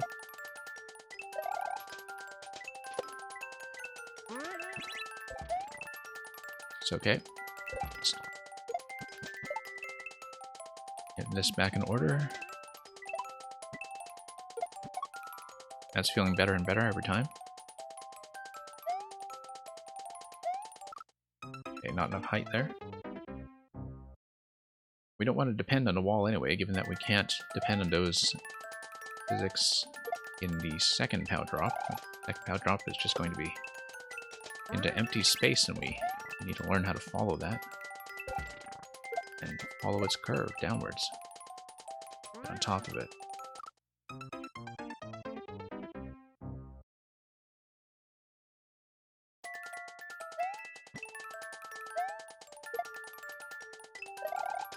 Hop our way over.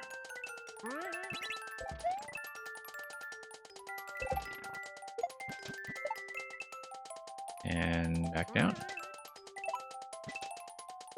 No, a little bit of hesitation there when I felt like I was out of position, and should have just released a shell and gone for it. There is no room for adjustment that we can count on there. And just wiggle back and forth and expect everything to still happen as planned. Okay. Up, up, up.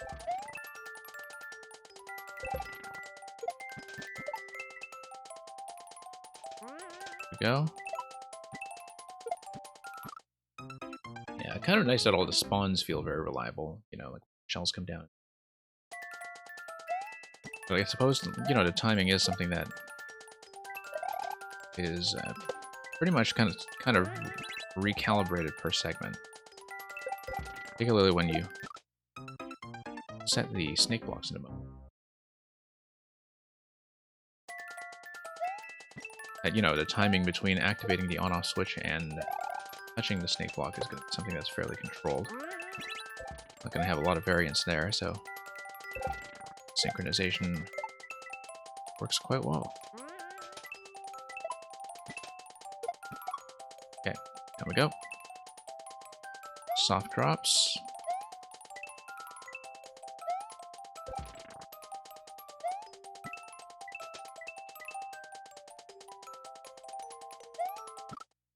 No. That was not the way we should have done it. But yeah, clearly up throw towards the on-off switch, and then we re-catch it, and then throw to the right. That's the furthest we've gone, but I do see what we're supposed to do. We just need a better arc. I was kind of misreading that jump arc because I was not compensating for low gravity.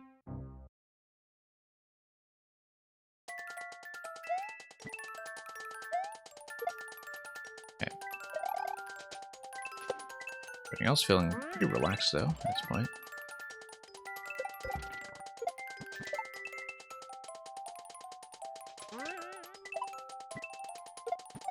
Okay. Always very satisfying to actually nail that for once. No. Way too low on the pound drop. Far, far too low.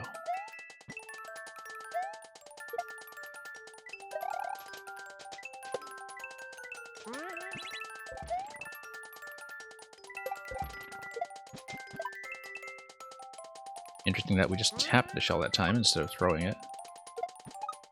Oh no, too low. And that we actually tapped the mole before it had made it all the way to the right side.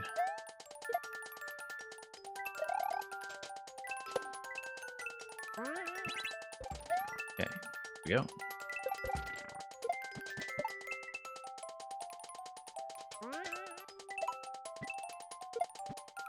Nope, a little too far to the left.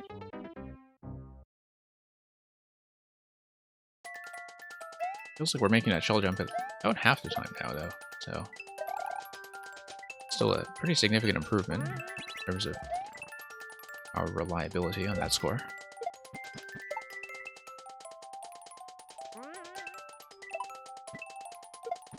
Yeah, there we go.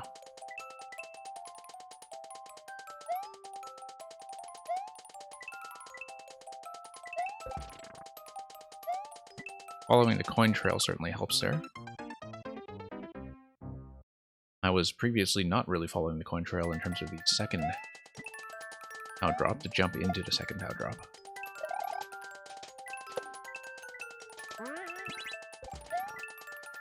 So yeah, consistency, definitely nice thing to have.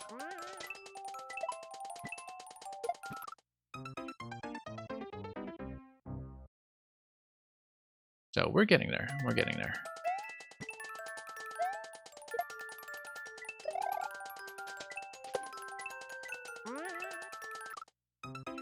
And we'll see what kind of nightmare lies in store after that.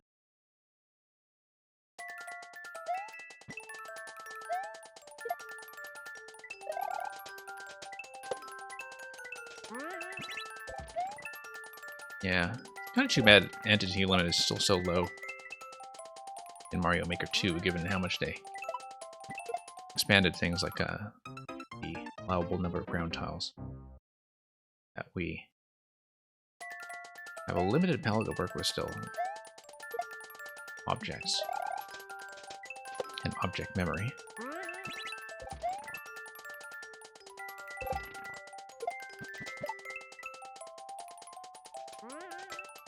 And, you know, I think it's often easy to forget as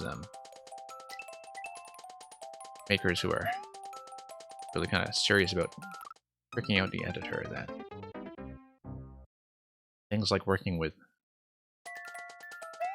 the entity limit is something that the kind of typical casual Mario player would just never really be thinking about, whereas, you know, after a while you see enough Mario Maker and it just becomes second nature to be thinking about mechanical stuff like that all the time.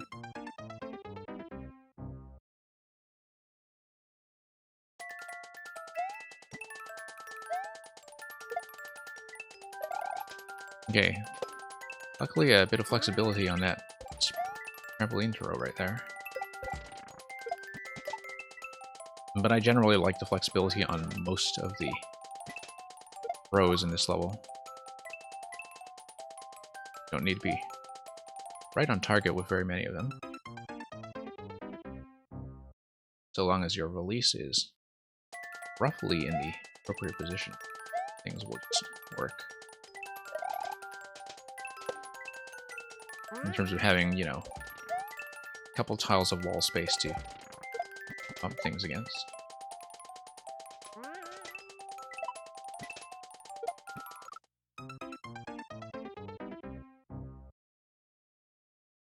Yeah, DDO, it's much more manageable in terms of being able to read the setups.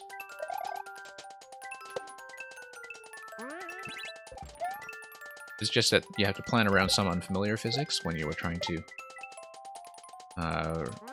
read whether you're going to make a certain jump or how you should be taking off in a certain place, but then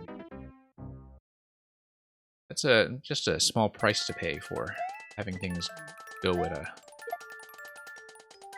slightly slower and more relaxed pace.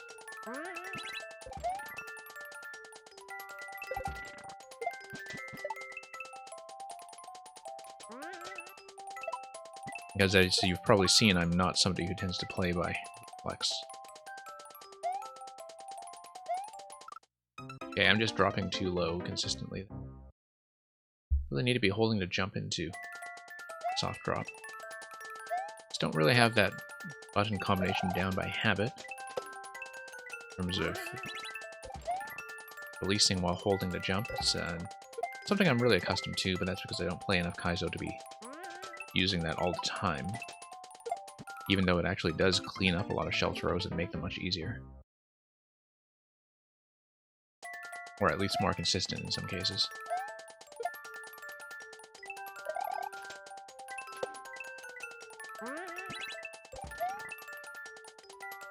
Here we go.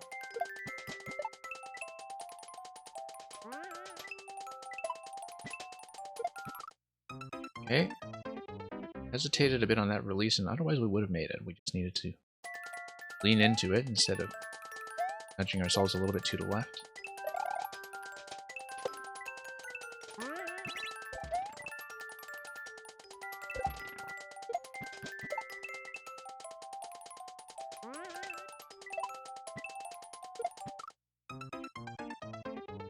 Starting to slip a little bit on that positioning, but we're just a little too far to the left all around, I think. But we'll see. Gotta go back through and take a look at.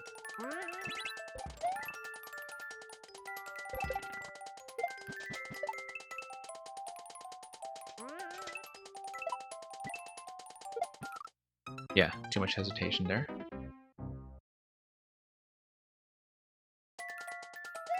I'm always trying to adjust my vertical position when I'm in midair, so I tap back and forth a little bit too excessively, I think, and lose too much time before I position a release when really it doesn't need to be a perfect release, and don't need to be spending that much time fidgeting with it. Like that, just straight on, head on. Seems to work a lot better. The soft drop is still not going.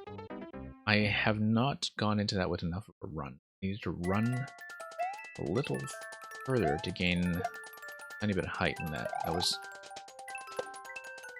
virtually from a standing position, and that's not good enough height. A little bit more airtime.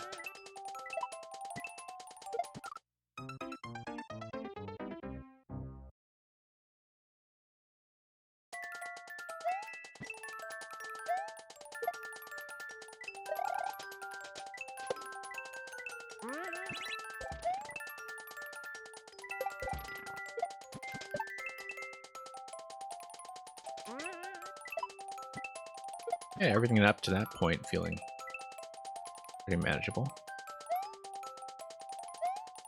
Okay. Nope. Again, somewhat poor release timing. We needed to drop it as we're coming up the arc, so we actually have a little bit of vertical room to land back on it. Whoops. The double bounce there thankfully did not actually hurt anything, I don't think. There's no later timing that's dependent on it. Yeah, I do like the shell offsets from the bomb that make the shells grabbable. They're kind of half-tile placement. I've been playing around with that tech a little while ago, and then I hadn't gotten enough use out of it. Given all the possibilities you can have just from half-tile offsets like that. Whoops.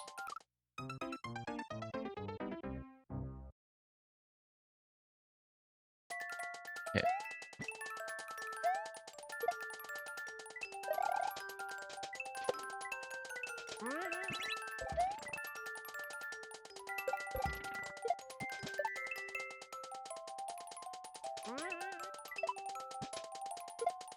Yeah, didn't hit the question block, but it's optional, so.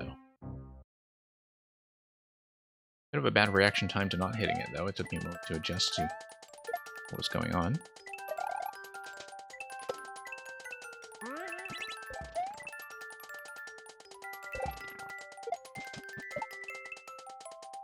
Okay. Yeah, nearly waking up the shell there. Thankfully not. Okay.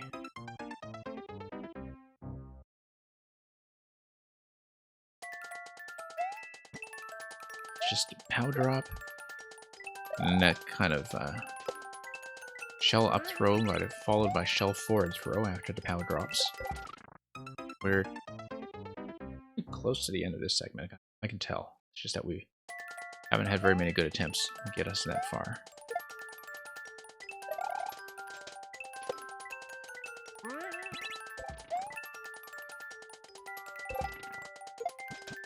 Okay, there we go.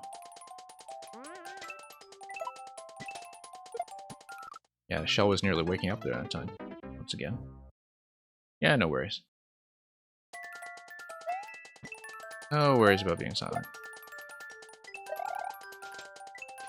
I mean, what you do, but watch me kind of fix the accuracy on some of this, so. Clear comes, it will come. Okay.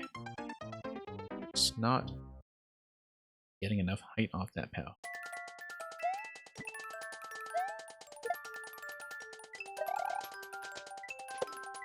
Yeah, it's poor release timing, I think, just precluding me from landing on top of the POW as soon as I need to be.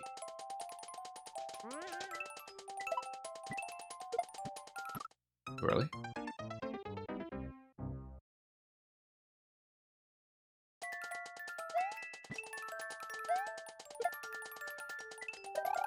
And yeah, I've got a fair bit of making I need to be doing as well, and so I think that's going to affect the streaming schedule this week for sure. Streaming schedule, rather.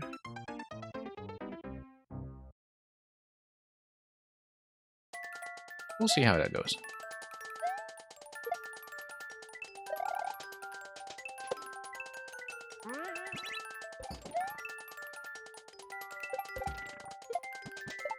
Okay, back over.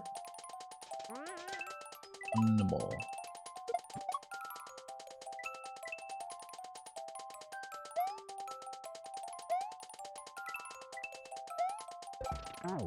Nope. Poor release there. Interesting that I kind of released it at such a point in the arc that I actually seemed to have bumped it in my head, even though the animation had me coming in from the side. That was a weird interaction there. Clearly, I should not be releasing the POW too soon, because I would just bump into it that way. Seemed kind of unconventional to just activate it in midair the way I did. Luckily, that's not something that is required, because I could pull that off with much consistency even if I intentionally did it.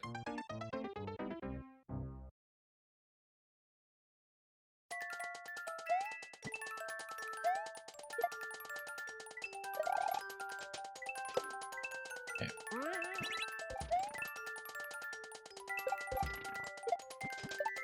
Yeah, I don't have the physics quite right on the POW drop yet, but hopefully that will come.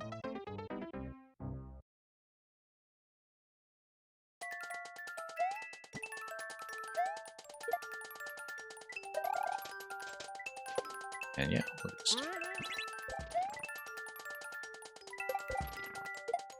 drop that on the wall, around. Yeah, getting better and better spacing there.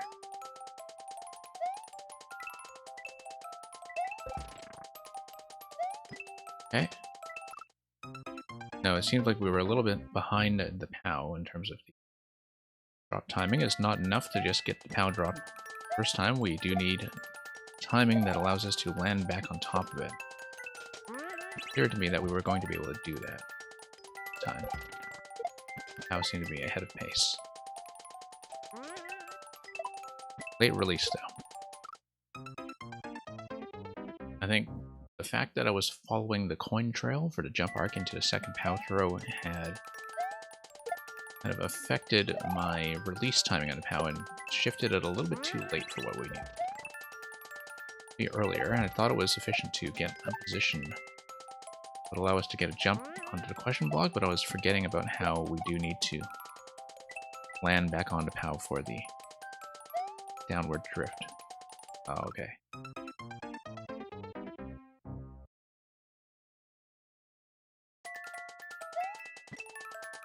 Just need to try that again.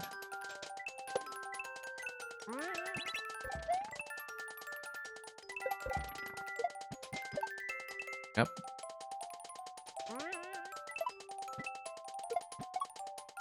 Okay, it's going a bit better. Nope. Missed the down input, or rather I hit the down input and I let go of it too early. I let go the down button before I actually released the POW, and so that's how that happened. Just haven't been very well practiced with that specific input sequence for a soft drop. Whoops, way too early.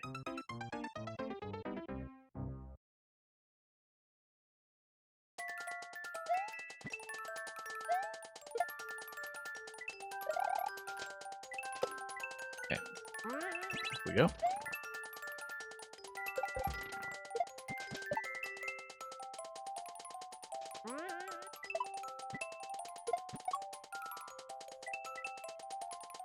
Okay, that goes.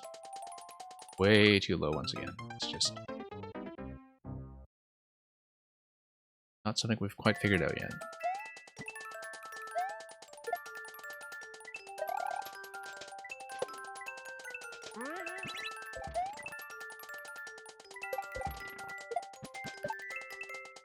Okay, back over.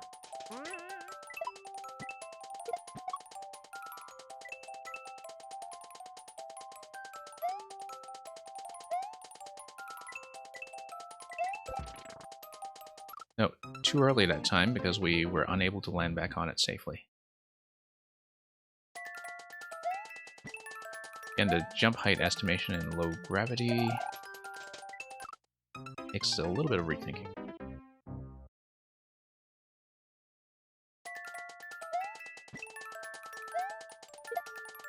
But hopefully getting that stitched up soon enough.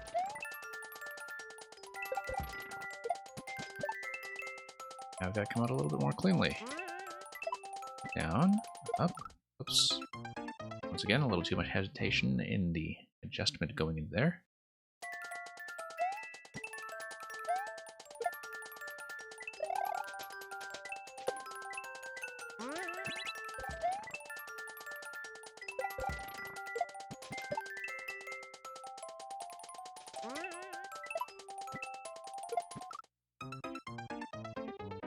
Yeah. Well, I mean, I don't mind spending some time to work on this, given that we put in a time on the first segment already, and that is the last thing officially scheduled for now. Whoops. Right into that.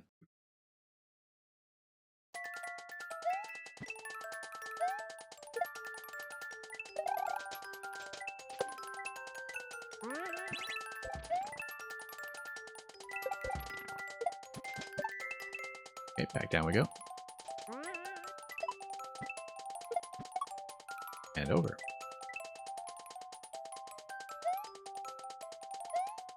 Okay. Nope, once again.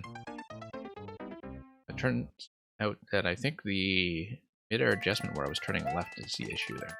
You need to commit to that jump properly. Otherwise, I just wind up hopping it like that, and that's rather unfortunate.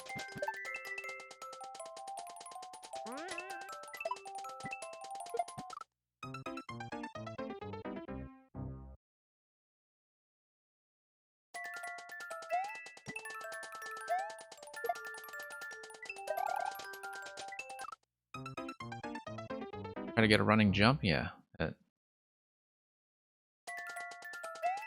Probably the issue with the cow height.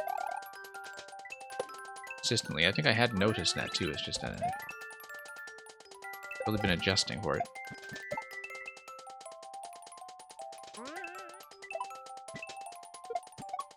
Okay, there we go.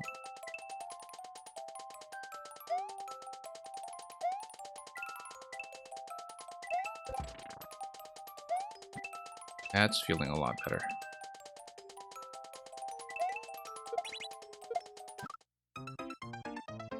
Okay, need to catch and release pretty much right away. And yeah, actually the POW throw that time felt a lot better in terms of giving me enough horizontal distance to get to the on-off switch, because the first time I saw the on-off switches there, it seemed like I was really quite far away from being able to make that jump, and I think that was because of the downward arc on the POW being too far to the left. The POW release I had on that previous attempt, it looked like it was a good release. It's where I should be letting go of it in the second POW drop. That was not a great positioning. Fixing that once again. Okay, over. And over. And over.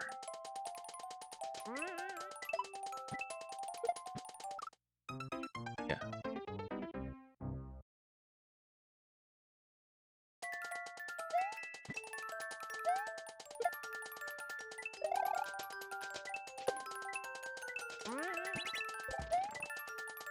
Well, we have seen the pipe. We know what's left in terms of what needs to be executed. I now have seen enough to know what that forward throw on the shell is for in terms of giving us a landing zone, which will hopefully be an accurate one.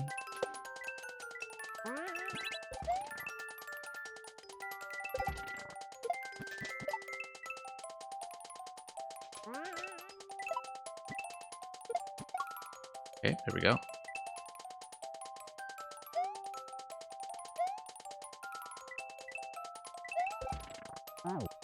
Ah, there we go again. No, it's the mid-air adjustment. I should not be doing it.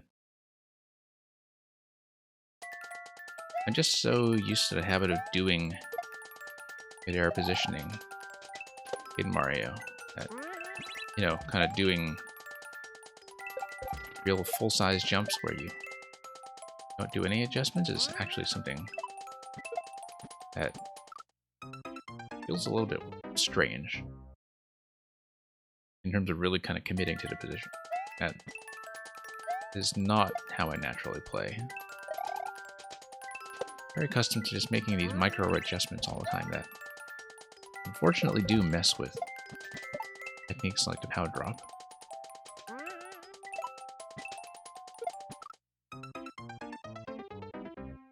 And indeed just messes with most of the release timings.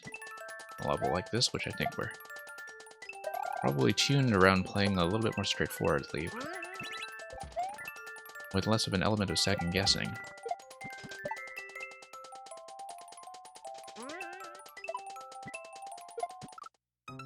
Okay, slightly off-center.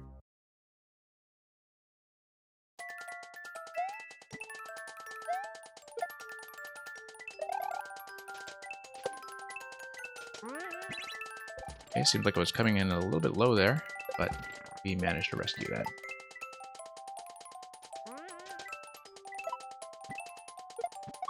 Okay, over. And... oh.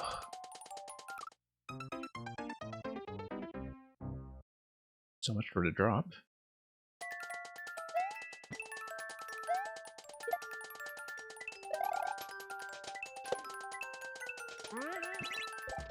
It's okay, we'll just continue.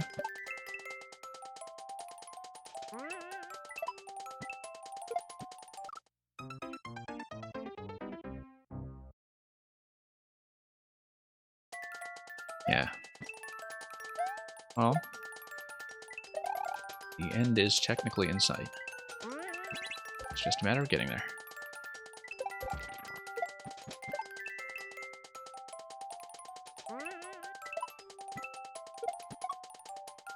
Okay.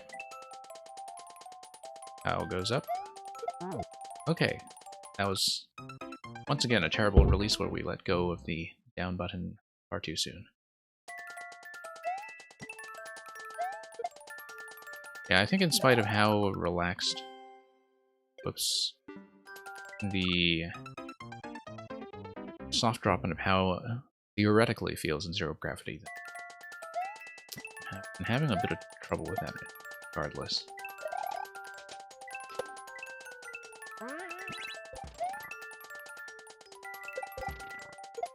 Just in terms of understanding the physics and understanding when the release timing should be.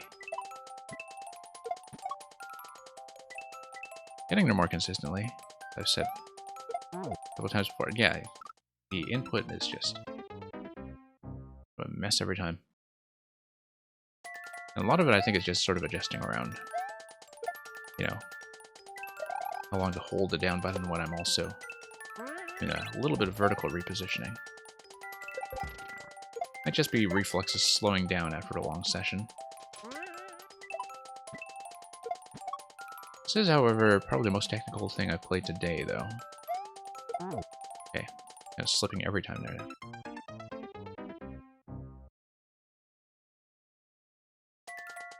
Yeah, this is actually definitely the most technical level I've pulled up today.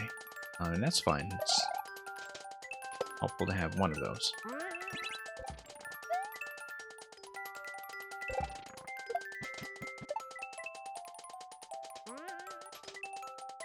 Okay, way off the timing.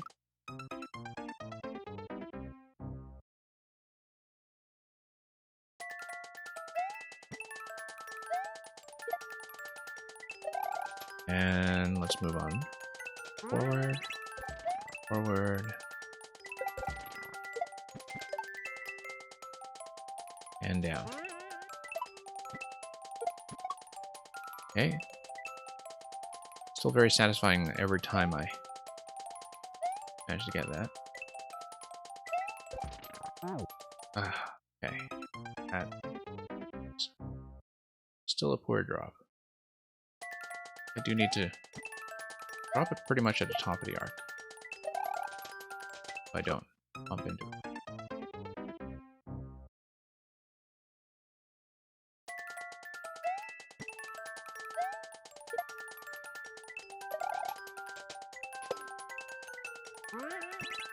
Okay, go.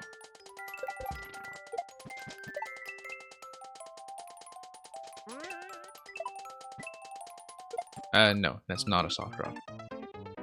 Oh, I was thinking there. Quality indicator as close as possible, yeah. So I should, in fact, press that from time to time.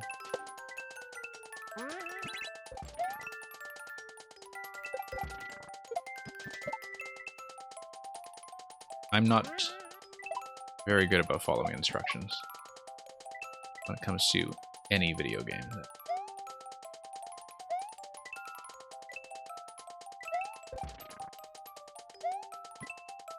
Doesn't seem like they'll get enough horizontality from that drop, though. Yeah, you see, that time I was following the indicator, and that was not at all the kind of drop arc we want to be further. But we also weren't maintaining horizontal momentum, and that was the issue there. You can tell from the drop arc that it was from losing horizontal momentum rather than really committing to it. So I do see the problem there.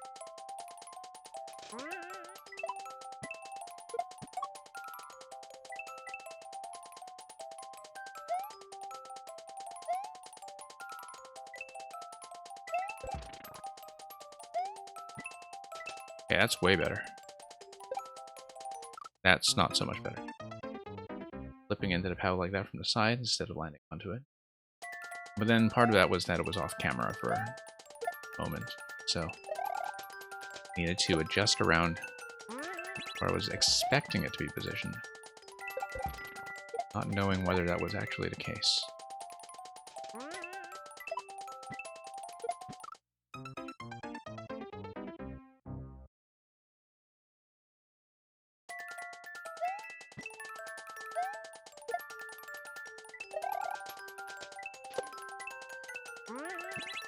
Okay, just gotta redo it.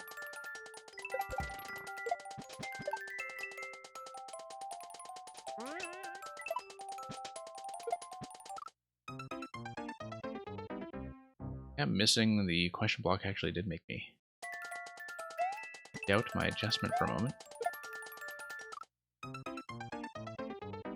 Yeah, last one, but Progan, if I finish this and first clear is still available on yours, since I have the solution worked out already, I might as well just go back and grab first clear.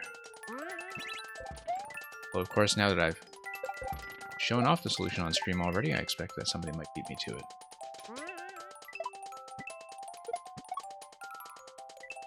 But at least that would be something quick. And yeah, the fact that it's the last one is why I'm spending so much time on it. But I kind of had that in mind. I did choose this level as a continuation of the last time I saw it, which thankfully I'm already past that point in terms of how far my progression went last time.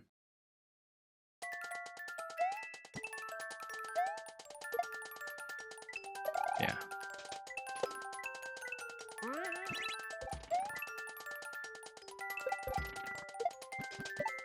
I was expecting to run a shorter stream today, but that's what I always tell myself, and rarely actually happens as intended. Which is fine, I don't mind long levels.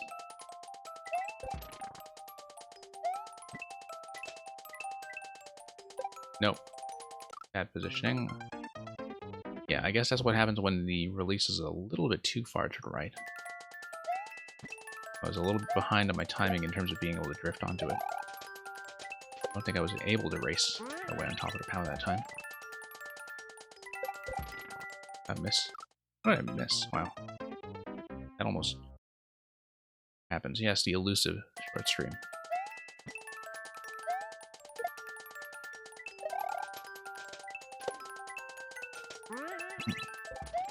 But then I also spend a lot more time on levels than a lot of other streamers do if they kind of adhere to, 15 to 20 minute time limits or whatever. I don't tend to do that simply because I enjoy longer levels often enough that I do want to see some of them from time to time.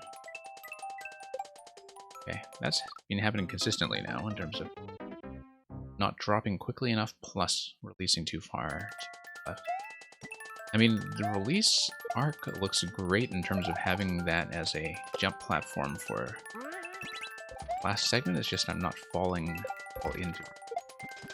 Releasing it that late may be making the fall too tight for myself. Okay, that's fine.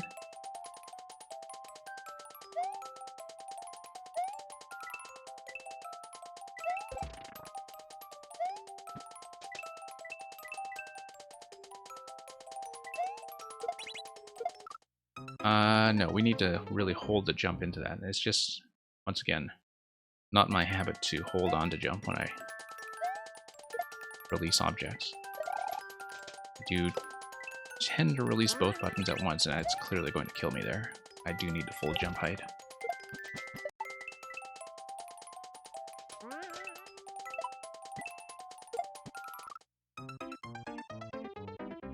Yeah, it's the last jump before the pipe, and that seems like it should be it, given the first segment and how substantial it was.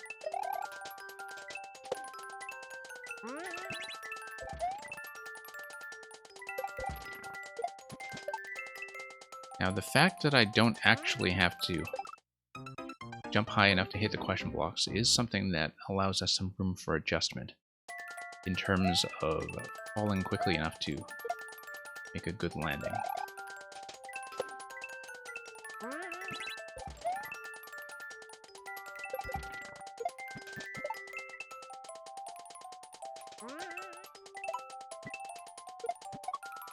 Yeah, some of this early stuff is at least feeling pretty well practiced, as long as we remember to hold the down button long enough to soft drop.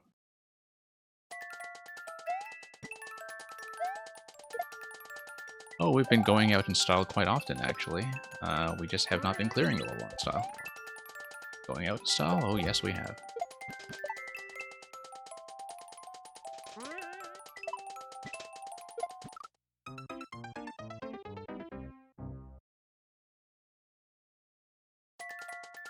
Yeah, it's a nice last obstacle.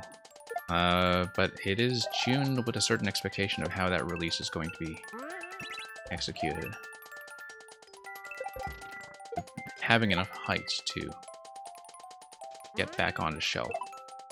Whoops. Accidental.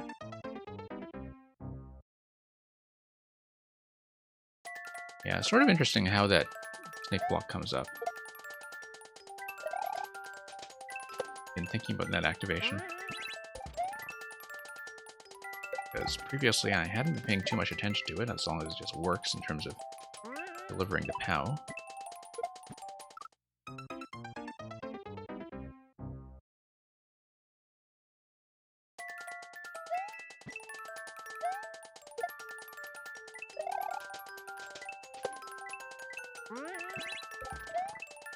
But yeah, as long as I know that the POW delivery is coming. Of course, the first time I saw that, I had a little bit of trouble seeing when the snake block was going to come up, but now I'm just accustomed to it.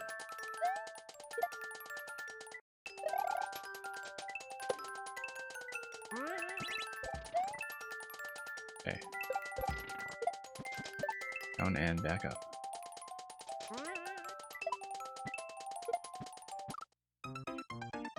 Starting to slip a little bit. Last jump of this section? Yeah, okay. I assumed you wouldn't have that much room to really make the third section extremely elaborate, just given how much you have built into the main world already. That's okay. As you expected, as you said rather, you expected the shell jump in this section to be the hardest thing in a level. I actually have been finding the POW drops harder, I think, ever since I figured out the shell jump. In terms of consistency, I seem to have a lot more trouble with grasping the POW drops. We're supposedly easy.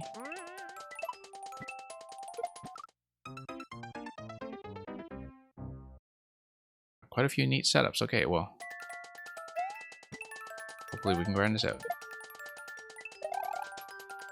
So it's what, 0.5%? It feels like we're kind of underperforming on this one.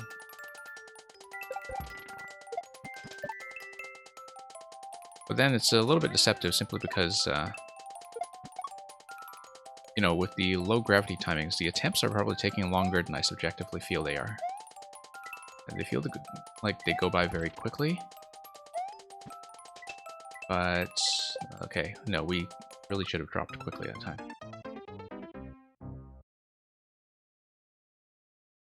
I feel like they should be going by quickly, but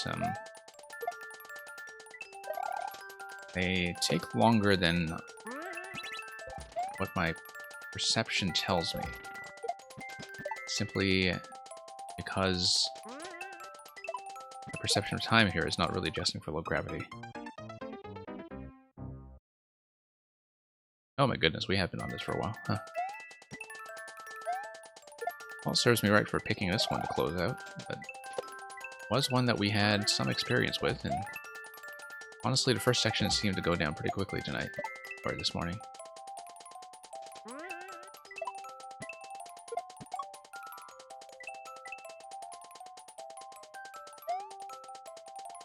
Okay. No, too early.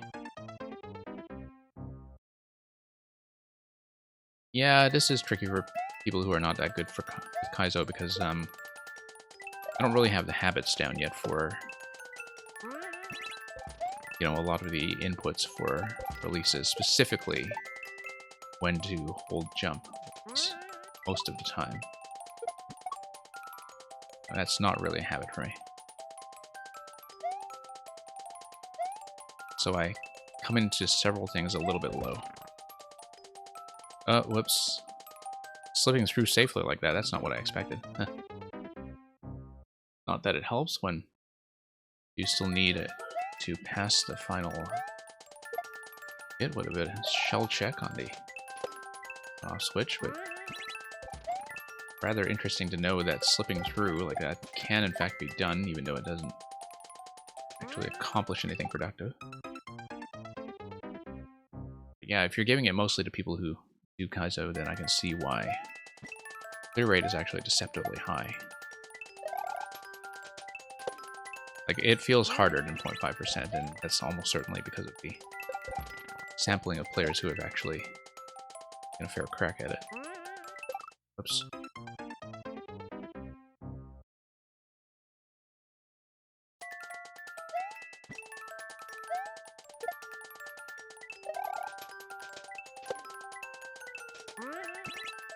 I think, you know, a year ago, or even a few months ago, I would not have imagined that I would make any kind of progress on a level like this. Oh,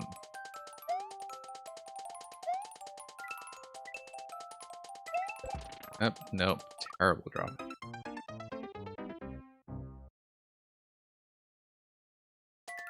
So I've probably become a much better player than I used to be without necessarily realizing. In terms of being able to conquer levels and no longer having the perspective to know that, you know, even a few months ago I might have found him unapproachable. Lunch is ready, so you'll be right back? Okay, yeah. No worries, I don't think we'll actually be done by then anyway, so enjoy your lunch. We'll stay on this because we are past a checkpoint, and may just have to kind of progress through this in spurts, given that we have not actually seen CP3. Or, not CP3, but Part 3 after CP2. But really would like to get this down. That's the sunk cost fallacy talking, like the degree of time that was spent on it already, particularly past CP1, is sort of luring us into spending far more time we might otherwise have, but so we'll try to conquer this.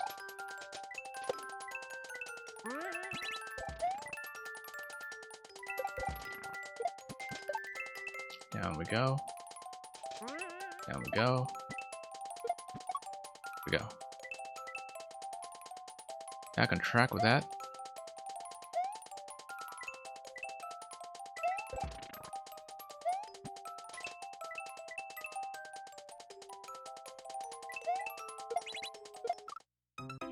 Yeah, I need a dash off the POW for sure. I'm basically doing a standing jump there, and that's not nearly enough momentum. Like, with a jump like that, there's no way I can get onto the shell. For the deflection. Coming in too low and too far.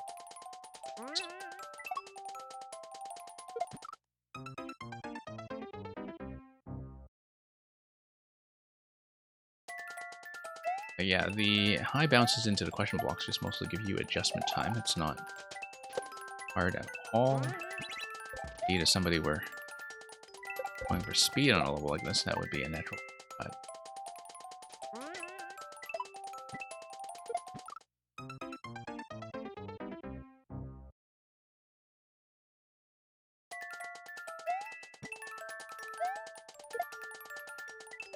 well, I mean, one of the benefits of getting this on video is that someday I can theoretically look back on levels like this and, you know, even though they're not really hardcore Kaizo, like I can say that I couldn't believe that I used to be able to play things like this. Assuming, of course, that I am in fact able to play things like this, which has not yet been determined.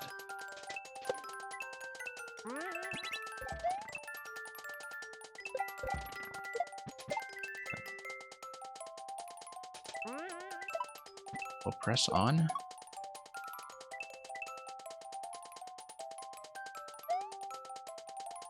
Yeah.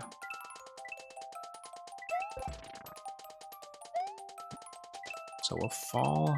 No. Terrible falling position. Time. That time was an issue with release spacing.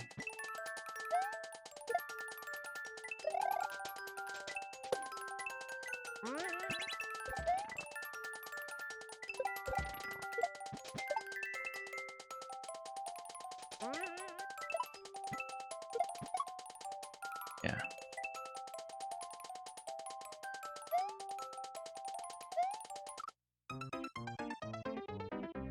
I'm gonna have to block and ban some of that. Hang on just a second.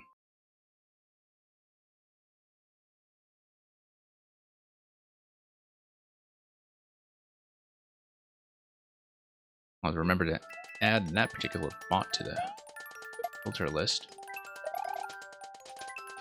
Every now and then something comes along and circumvents all the spam filters on the chat.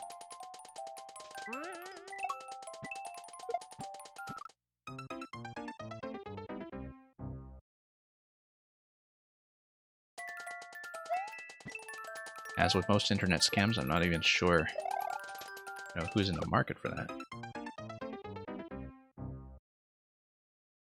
Really don't see the point in having followers and viewers for their own sake in this scale, certainly if you don't have the content to maintain that anyway. I suppose some people who dream of internet stardom are very easily fooled by that kind of thing.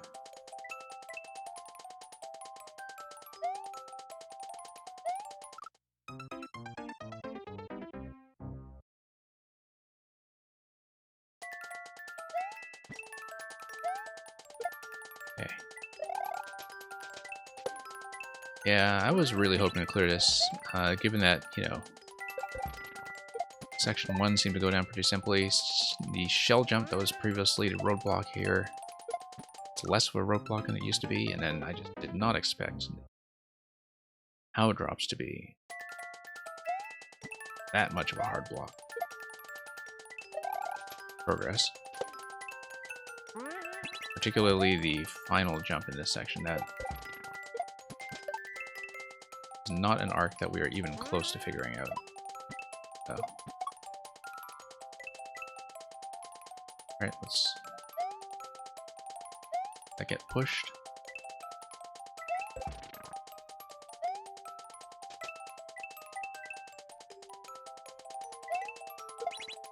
Oh no, we had it that time and we just didn't get the throwdown accurately, and that's classic D-pad death. Actually, no, I mean that was very much an execution problem. Let's not blame the T-Bat for that, but sometimes getting off of the up input, it's a bit of an issue. The Pro controller, sometimes it is the controller's fault, sometimes it is definitely mine. But the running jump off the POW block itself seemed to go well that time in terms of getting us positionally in the right place. Like, we were in the right location, we had the right jump down, that's just the release. It's poor.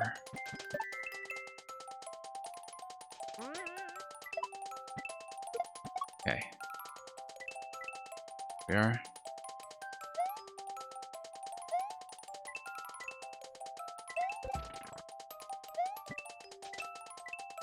Nope. Terrible falling arc.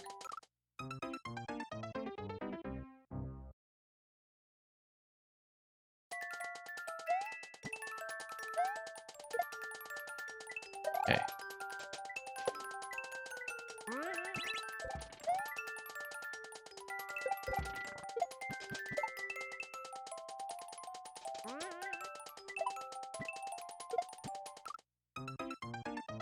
Yeah, I think the general lesson here is that I do not follow markers well enough to play Kaizo, but I think I knew that already.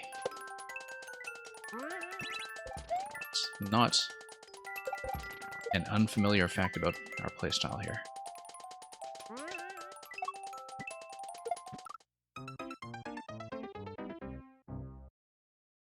Yeah, sort of interesting the difference between players when it comes to things like following markers, not just the track markers, but also the coins and the basically accuracy-based things that, you know, you have players who really do like a strong sense of direction, and whereas I actually really struggle with hitting markers. And it's just not really my natural playstyle.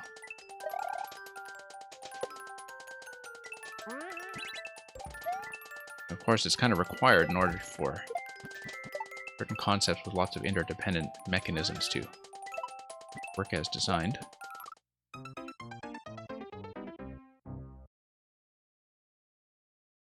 Does mean that we're slipping quite a bit. I've spent like probably well over an hour in this level.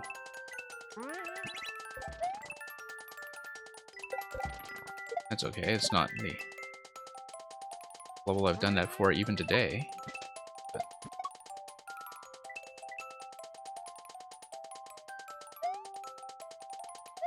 and at least we are making enough progress to have a sense of accomplishment, like here. Yeah, overshot.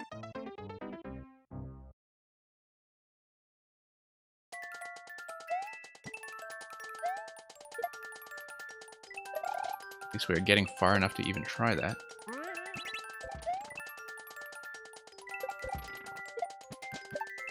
Kind of at that point in the level where you have that sense of anticipation for a thing that you have almost done several times. And I suppose that creates some motivation to keep going even when you otherwise might have adjourned this like about an hour ago and just marked it down as a loss. Is that it actually does feel like it's within my technique to do. Surprisingly.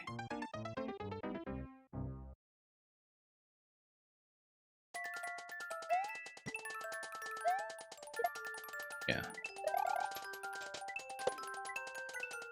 But yeah, given a sufficient mass of players, in no way does this settle at a 0.5 difficulty as it had coming in. Like it's much harder than that.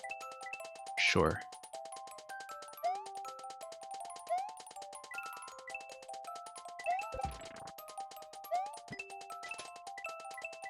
Okay, here we go again.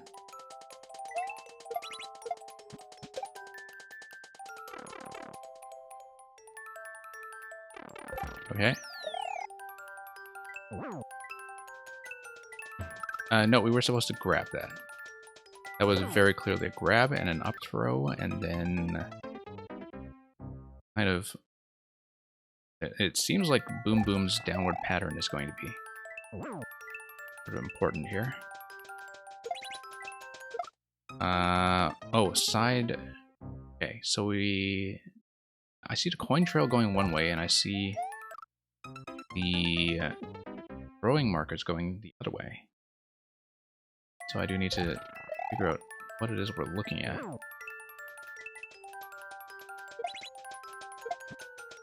Yeah, because it looks like up throw, and then shell bounce to the left, and then probably it's expecting Boom Boom to land under the second coin trail. Such a way that we would need to go over the coin trail, land on top of Boom.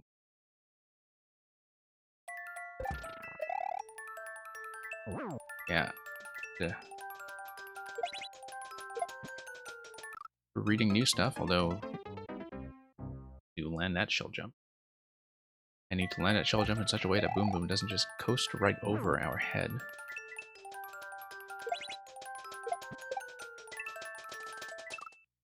Wait, where's my landing zone? I think my landing zone actually is Boom Boom. Boom Boom and onto the question mark. How do I get on top of him? Yeah, shell jump, need to kind of hang left. If I hang left, then I can fall on top of Boom Boom by following the coin marker. Sort of interesting that Boom Boom will have a consistent landing pattern, seeing as how he's going to come off Puncher in a particular way. You know, in the end, thinking back to that pound drop, it didn't actually take that many attempts total. It took a lot of attempts to get there, but in terms of the attempts that were spent on mastering the final shell throw, the on-off switch in particular, I only really ever took about 5 or 6 tries on that. Seemed much harder because of the reliability issues. Oh, we missed. Yeah, I need to get off Boom Boom, hang right, hit the question block, get onto snake blocks, and spin jump off of them at the other Z marker. Nope, that was supposed to be an up throw, we just missed. That's clearly the pattern. Up throw, shell jump, on Boom Boom.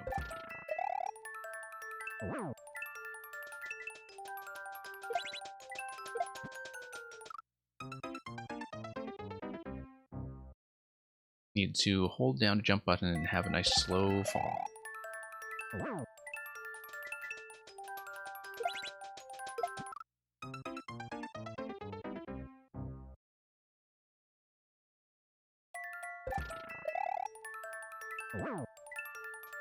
Okay.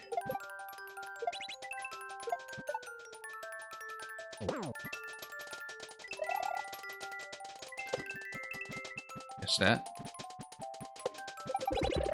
Yeah. We needed to hit that question mark right on the dot. That's one of the few question blocks in this entire level that actually is required, and it was very obviously required given the shell and on-off setup there. Yeah, we really do need to learn how to hold the jump button for a slow fall throughout that entire segment. That makes that jump much cleaner, although we came in a little bit too far to the left.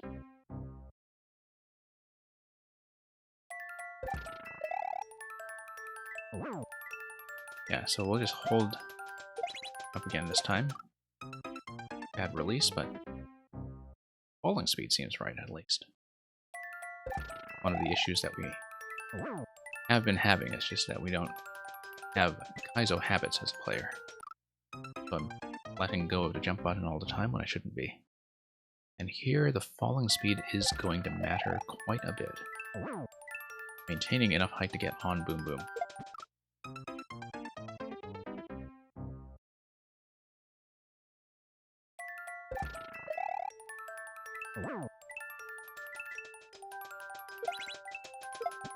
Okay. It does take a fair bit of coordination, but it does look like we are quite close to the end, as far as I can tell.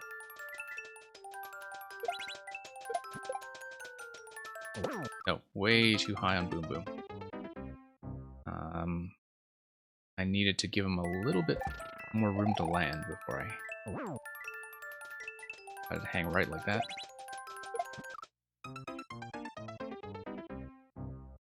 And I need to give Boom Boom as much flight time as possible, because I need to do a nice high jump off him.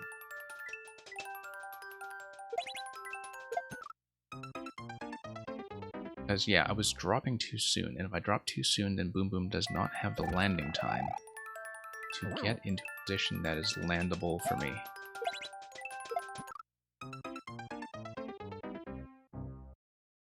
Don't want to hug the first jump too tightly.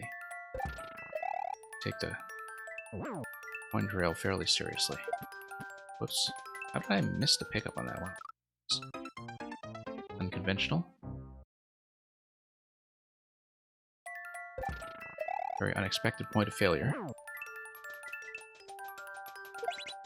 Nope, total miss.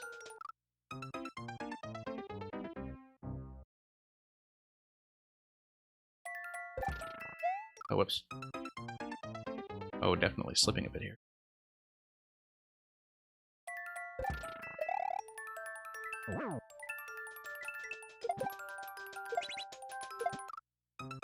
Yeah, considering that I deflected the shell unnecessarily, that could have gone more disastrously than it did.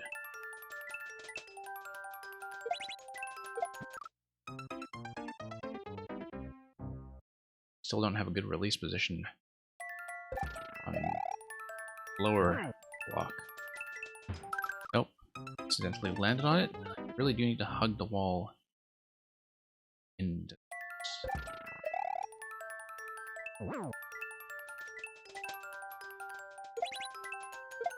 Too close. It's way too close every time.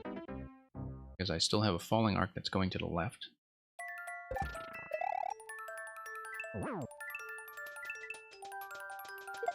Nope.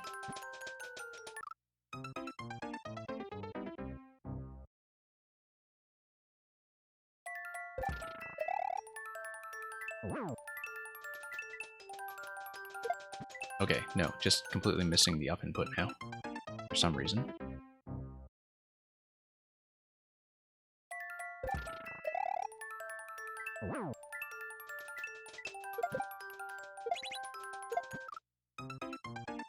Yeah. Incredible how different it feels to do a leftward throw compared to a rightward one. Like, I think that the principle is just the same when it comes to facing a different direction, but surprisingly it does kind of mess with your spatial sense a bit. Okay, now we're releasing a little bit too far, but at least Boom Boom is at a height that be acceptable.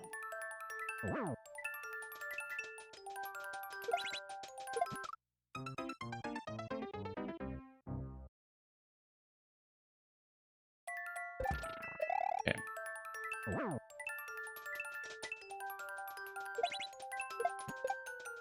There we go.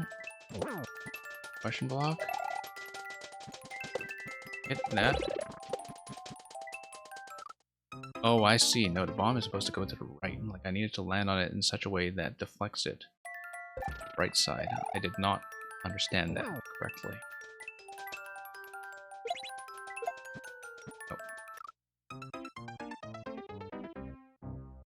Yeah, I did not read ahead and think about how I was going to get across the spikes, but it's clearly from a bomb deflection.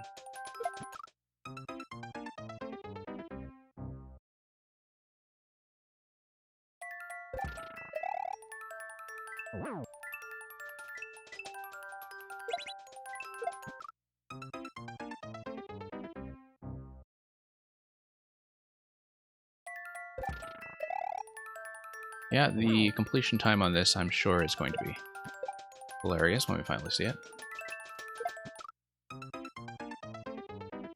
It's funny that it seems like with sufficiently good timing, we could have just circumvented all that business with a shell, except we to whoops, not hit Boom Boom like that. That would be a dreadful way to do this. very unreliable for one thing.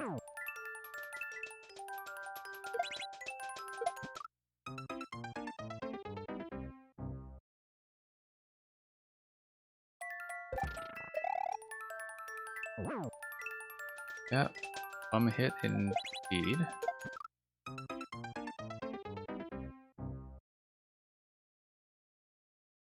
Probably kind of painful for Boom Boom, but a little bit more painful for me. Whoops.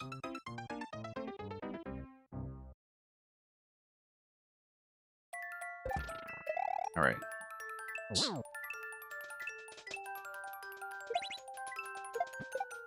There we go. That's smooth.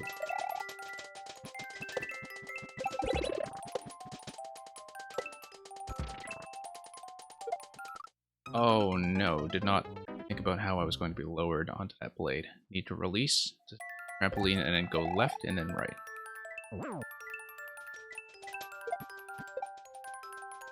Possible I'm a little too tired to read these things accurately anymore. Which is why I think my reaction time to seeing new content is not as sharp as it was at the beginning of playing this level. We have simply been on this for way too long. But so, taking a little too long to understand new stuff. Ordinarily, we understand blind. At least the pattern with the bomb is fairly easy to recreate. Really, just shell throws here that are a problem. But things after this should be okay. Too early.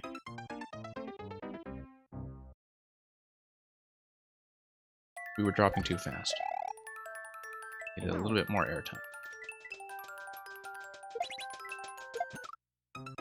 Also, just a little more time on the snake block before getting off of it. We don't want to get off it right away. We want to snake block actually have a bit of movement like that. Create as much room and openness for ourselves as possible to around that side.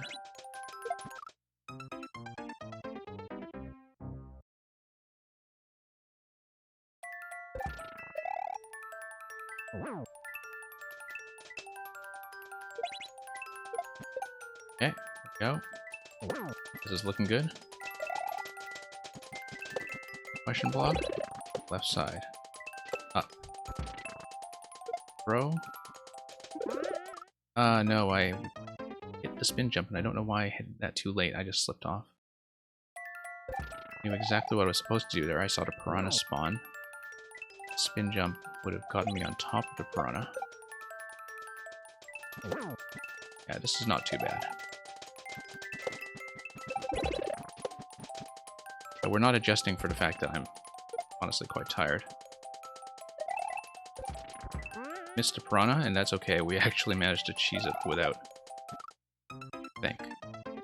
We needed to slip in under there, and maybe there's something we missed that would have given us some protection there.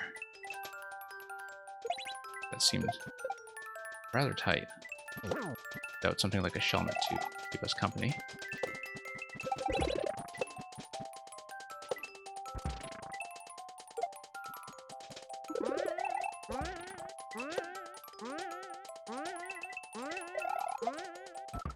Oh, okay, no, I just need to go through. I should not be thinking about the skull platform. I just need to go through that gap and onto the shell when it deflects. Onto the other side and land on it at the bottom coins. Okay. I just didn't understand that. I understand it now. And so yeah, we actually did manage to circumvent the piranha plant the first time, and that does work.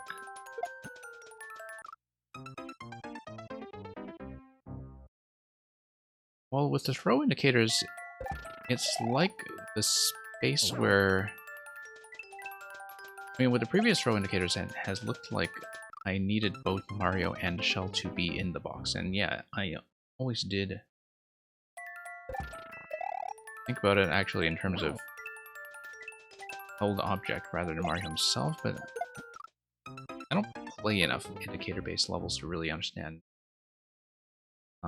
whether makers who use these indicators use them that consistently with each other. Like this one, it looked like I needed both Mario and the object to be inside the box. With, oh, the center being the halfway point where we're making contact with the object. How did I hit the bomb dead center that time? Oh, no, I must have hit it left by mistake. Whoops. Yeah, the awesome lamp. I am still on this level. I have been here for a while. It was supposed to be the last thing. And we are past checkpoint 2. We're getting quite close. But... You went and ate lunch half an hour ago? Yeah. Well, I mean, we progressed since you left for lunch. But there's still one last section to go.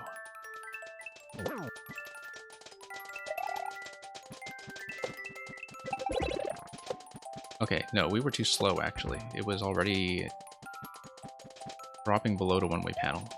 That was the issue there. We needed to be a little quicker. I was wondering why we failed in that segment.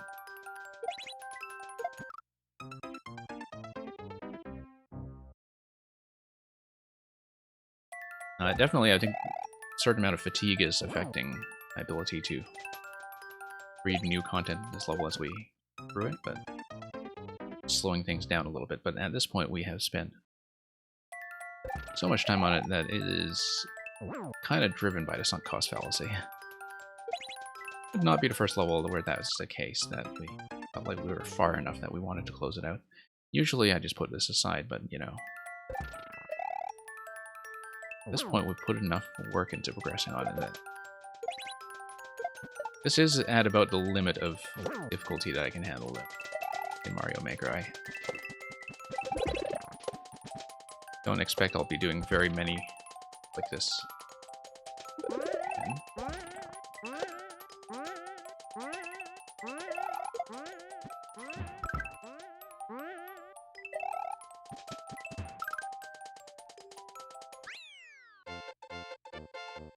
Well, when Electrodude comes back from lunch, he too can see to clear.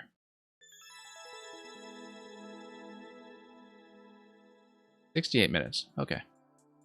Well, considering that the first segment did not go too badly, I think the time on this was actually about what I would expect for my ability.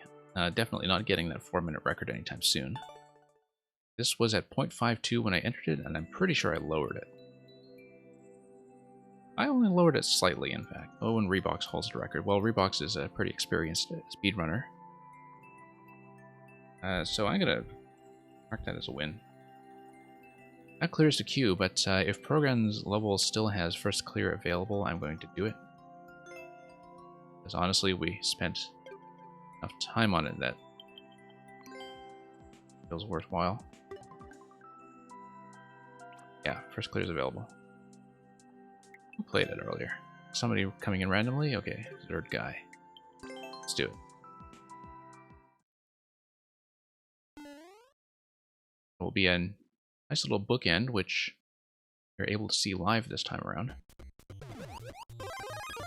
I'll keep an eye out for what kind of lock protection you put in the exploit you were describing earlier, although I admit that I already forgot what it was that was the problem you had noted. I'm gonna do it to POWs, okay. What's this? What's that? Oh, I see. The P-switch locks having the columns come up. Yep. I see what you did there.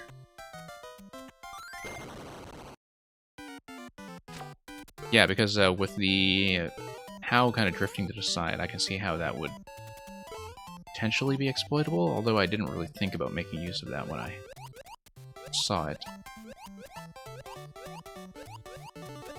But I totally see what you mean. Okay.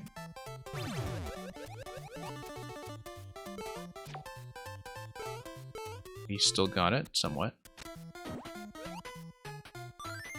Took some work to find a good throwing position over there, but... let's drop this guy. Grab a Shelmet. Grab a second shell. And drop. Okay. Throw. Let that hit. And then, what was it? Right, carry a stump. Drop in here. That blink. Reverse our way across. So, two things. We want the on state. We then want to transfer the trampoline. Drop this guy. Oh no, okay, that's fine. That's recoverable. How is that suddenly... Okay, we need to let it settle, that's why. We were still bumping it. Okay. Yeah, you just missed a clear.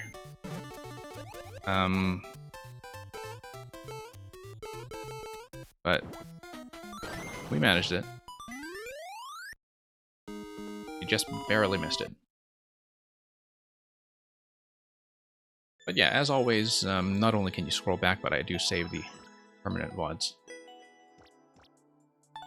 That was pretty close to the time that we had the first time around, not quite the clear check time, of course. It was even faster than the original clear check time, but